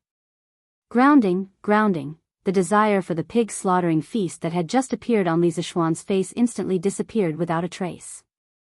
Once a person was pleased with himself, it was easy for him to forget himself. He was a typical example of this. All right then. Let Uncle Wang distribute all the pork to the villagers. Li Zishuan waved his hand dispiritedly. At first, he thought that being grounded for 2 months was no big deal. After all, he liked to stay at home. However, now that it was close to the new year, he realized that he couldn't even leave Cloud Mountain. How frustrating. Sigh. Now I have no choice but to be an otaku even if I don't want to. Li Zishuan sighed in his heart. He had heard what his father-in-law had said to him earlier. He knew that he had caused too much trouble this time. Taking advantage of being grounded, he had to lay low for a period of time and let everyone gradually forget about the Chui family. That was the wisest move. During this period, Li Zishuan was determined not to cause any trouble and let others have a hold on him. Pfft. Han Yushi saw that Li Zishuan was as dejected as a child who didn't get a toy. She felt an inexplicable sense of pity in her heart. She couldn't help but giggle and say, "Husband, why are you so dejected? If we can't have the pig slaughtering feast this year, we can have it next year. Anyway, there will be a new year every year." Li Zishuan shook his head helplessly and forced a smile. Haha. Wife, you don't have to comfort me. It's just a pig slaughtering feast. Your husband is not a greedy person. Han Yushi smiled when she heard that. She thought disapprovingly, "Husband, if you are not a greedy person, then who in the world would have the nerve to call themselves greedy people?" The 30th of December, New Year's Eve. Finally, it was New Year's Eve. Yen Lide and Yen Liben had already moved to Yunshan 2 days ago to live with Yen Xiaoning. Because the imperial court would give the officials a Lunar New Year's Eve holiday every year, there were a total of 7 days. It was the 3 days before Lunar New Year's Eve, the first day of the Lunar New Year, the second day of the Lunar New Year, and the third day of the Lunar New Year. Therefore, old Yan's family happened to be here for a holiday. Although Qing Yaojin and Qin Xiong both had houses in Yunshan, of course, it was given to them by Li Zishuan, they still had many connections in Chang'an, so they had no time to come over during the day. It was rare for Sun Simiao to give himself a day off today. He suspended the free clinic activity at the foot of the mountain. The Hu family had been helping him tidy up his house and buy New Year goods these few days. It could be said that they had worked hard. Therefore, although the old Taoist priest had been running down the mountain recently, he was quite well prepared for the new year. In the afternoon, Li Zishuan, the host, invited the big group of people to his house for a meal. It was considered a welcome for them to celebrate the new year in Yunshan. To be honest, those who could be long-term residents of Cloud Mountain were not simple people. Every one of them was quite knowledgeable, and most of them knew each other. Therefore, during the banquet, there were toasts and conversations, and it was very lively. The meal lasted until around 1:00 in the afternoon. Li Zishuan lay at home for a while, then brought Sanbao out and walked towards the academy. He was indeed grounded at home now, but Yanhuang College was also his home. The current situation was that as long as he didn't leave Yunshan, no one would find trouble with him. After entering the academy, Li Zixuan went straight to the canteen. He found the canteen manager, Wang Dahu, and said, "Dahu, have you prepared the flour and ingredients that I asked you to prepare?" Eru, you're here too." Li Zixuan saw Wang Eru, who was busy not far away. When Wang Eru heard him, he quickly ran over and said, "Yes. Young master. Today, the Drunken Immortal restaurant is on holiday, so I came here to help my brother. At the same time, the whole family will celebrate the new year at the academy." In the modern era, during the new year, the business was the best in the restaurant industry. Usually, the employees of the restaurants and hotels would not be on holiday at this time, because many people were too lazy to prepare a reunion dinner, so they would celebrate the new year at the restaurant. But it was different in the ancient era. In this era, the concept of home was still very strong in people's hearts. During the new year, basically no one would eat a reunion dinner outside. Therefore, Li Zixuan simply let everyone in the Drunken Immortal restaurant go on holiday. Li Zixuan smiled and nodded, then asked, "Eru, you brought your father and mother over too?" Wang Eru quickly waved his hand and said, "How can I? This is the academy. How can my father and mother come in casually? I let my father and mother wait at a farmer's house at the foot of the mountain. After my brother and I are done with our work, we will go down the mountain to find them and have a reunion dinner together." "Pa." Li Zixuan slapped the back of Wang Eru's head and said, "It's so cold now. How can you leave your parents at the foot of the mountain? Although Yanhuang College does not allow outsiders to come in casually, you and Dahu are not outsiders. Hurry up and bring your father and mother over here. Your whole family can celebrate the new year with so many students at the academy today. Speaking of which, if possible, who wouldn't want to have a family reunion?" However, the academy was a sacred place for scholars. How could outsiders enter just because they wanted to? Therefore, Wang Eru did not dare to bring his parents directly to the academy. At this time, after listening to Li Zixuan, Wang Eru and Wang Dahu were touched. They bowed and said, "Thank you, young master, for thinking highly of us." After that, Wang Eru ran out of the cafeteria happily. Wang Dahu finally had the time to answer Li Zixuan's question. "Young master, the flour and ingredients that you asked for are all prepared here. The quantity is definitely enough." Li Zixuan laughed and said, "Haha. That's great.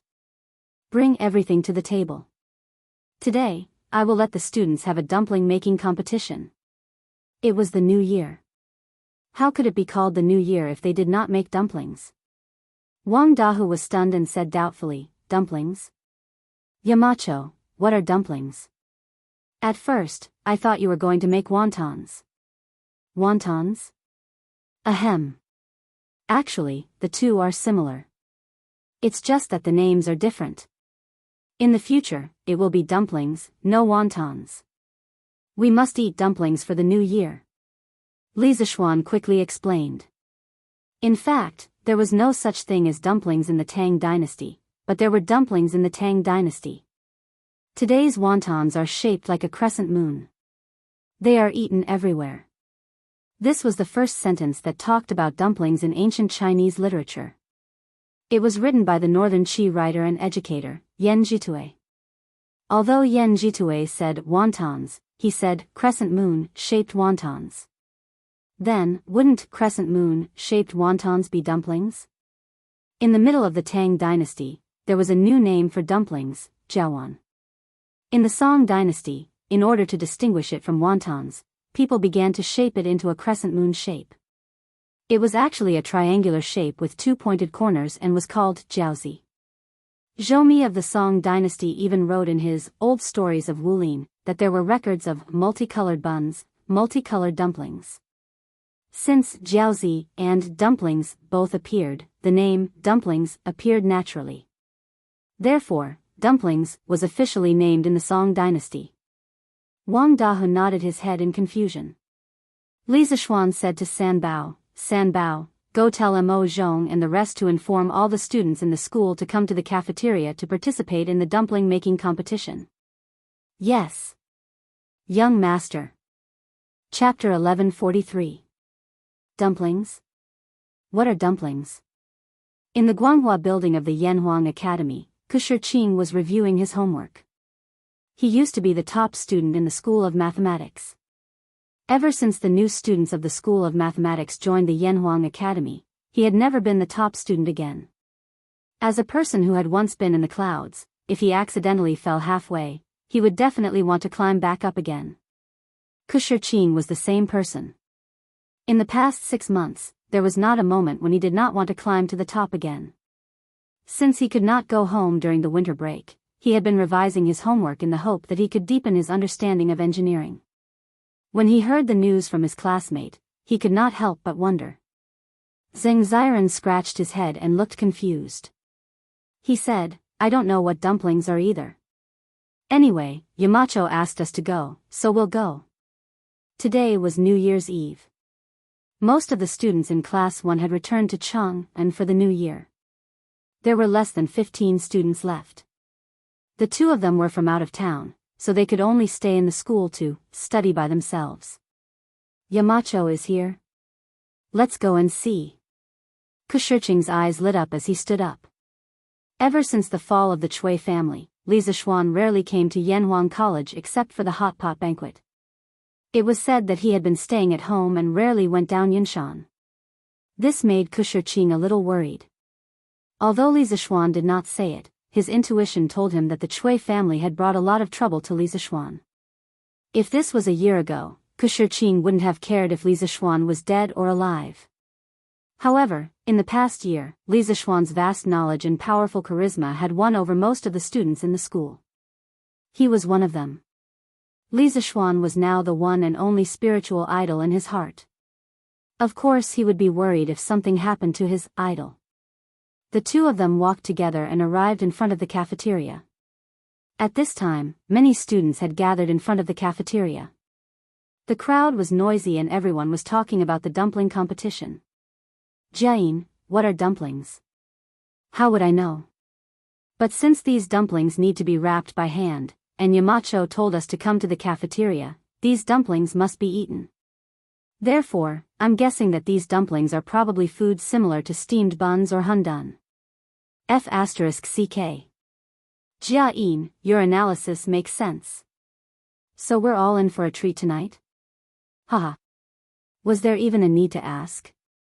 Since it's Yamacho's new food, it definitely won't taste bad. That makes sense. Hey. Yamacho said it was a dumpling making competition. Does that mean there will be a competition later? Yeah. Since it's a competition, there must be a winner and a loser. I wonder what surprises Yamacho will bring us this time. Kushirqing and Zheng Ziren looked at each other. They found the group of students from Class 1 and walked over. Is everyone here? In the cafeteria, Mo Zhong pushed open the door and entered. Before he could speak, Li Zishuan raised his head and asked.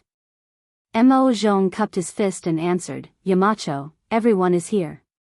Since it's New Year's Eve, there are only 300 students left in the academy. The rest have gone home for the new year." Li Zishuan nodded and said, "Okay. I'll go out and talk to them about something. By the way, Mo Zhong, the guards of the academy must be vigilant tonight. This place is decorated with lanterns and decorations, and there will be fireworks at midnight. It's easy to catch fire, so you have to strengthen the patrols. It's been hard on all of you these 2 days. You can't reunite with your families during the new year, and you still have to guard your posts. From tomorrow onwards, all of you will go home and rest for a few days. I'll let Pang Feiji take care of the academy's safety for the time being." Mo Zhong didn't expect Li Zishuan to be so considerate of the guards. He couldn't help but feel touched. "Yamacho, brothers, it's not hard at all. We've been in the academy for so long, and this place has long become our home. There's no need to reunite." These words were not out of politeness. People's hearts were made of flesh. Ever since they came to Cloud Mountain, they could clearly feel how Li Zishuan treated them. He really treated the academy as his own home. Li Zishuan smiled and said, "Okay. I'm very happy that all of you feel a sense of belonging in the academy. However, you still have to take a break. All of you go back and rest for a few days before coming back. You can't reunite with your families tonight, but you have to make it up to them tomorrow. Mo Zhong thought for a while, and finally bowed deeply to Li Zishuan and said, "Thank you, Yamacho, for your understanding. Brothers, go back and rest for a few days before coming back." "Okay." Li Zishuan nodded and walked out of the door. He couldn't help but feel a wave of happiness in his heart. Mo Zhong and the others were originally from the Mo clan, and the Academy's imperceptible influence on them during this half a year had finally caused them to develop a sense of belonging. He reckoned that it wouldn't be long before this group of members from the Mo clan would completely belong to the Academy. Although they might still think of themselves as belonging to the Mo school, in their behavior, the line between Mo school and engineering would become more and more blurred. Yamacho is out. Quiet down, all of you. Yamacho is out. As soon as Li Zishuan came out, the students in front of the cafeteria became restless. Then, they automatically quieted down. This was Li Zishuan's prestige in the hearts of the students. No one could replace him. At the same time, this also showed that the first batch of students from Yanhuang College truly loved engineering, the academy, and, no, it was worship and respect for Li Zishuan. Li Zishuan stood on the steps in front of the cafeteria, facing the fanatical, worshipful, and respectful gazes of the students, and said, "Today is New Year's Eve, and tomorrow is New Year's Day. On behalf of all the teachers of Yanhuang College, I wish you all a happy new year. I wish you all the best in your studies and progress in the new year. By the way, I'll also give you a poem. Hard work ends today, the youth can still be praised." In modern times, after New Year's Eve, the first day of the first lunar month was called the Spring Festival. However, in the Tang dynasty, there was no such thing as the Spring Festival because there was only the lunar calendar. The first day of the new year was called New Year's Day, Yuan Day, Yuanzheng, or Sui Day. As for the poem Li Zishuan said, it was an encouraging poem sent to his younger brother, Su Zhe, during the new year by Su Shi, an 8th rank official in Shaanxi. The general idea was, young people should seize this day well, only then will they have the spirit to guide the country.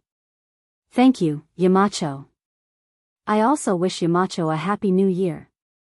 The students were secretly praising Li Zishuan's literary talent and poetry as they cupped their hands towards Li Zishuan and said in unison. Li Zishuan was in a good mood and laughed, "Ha. Okay. I'll accept your blessings. Let's stop with the pleasantries. Next, I'll tell you the rules of today's dumpling making competition.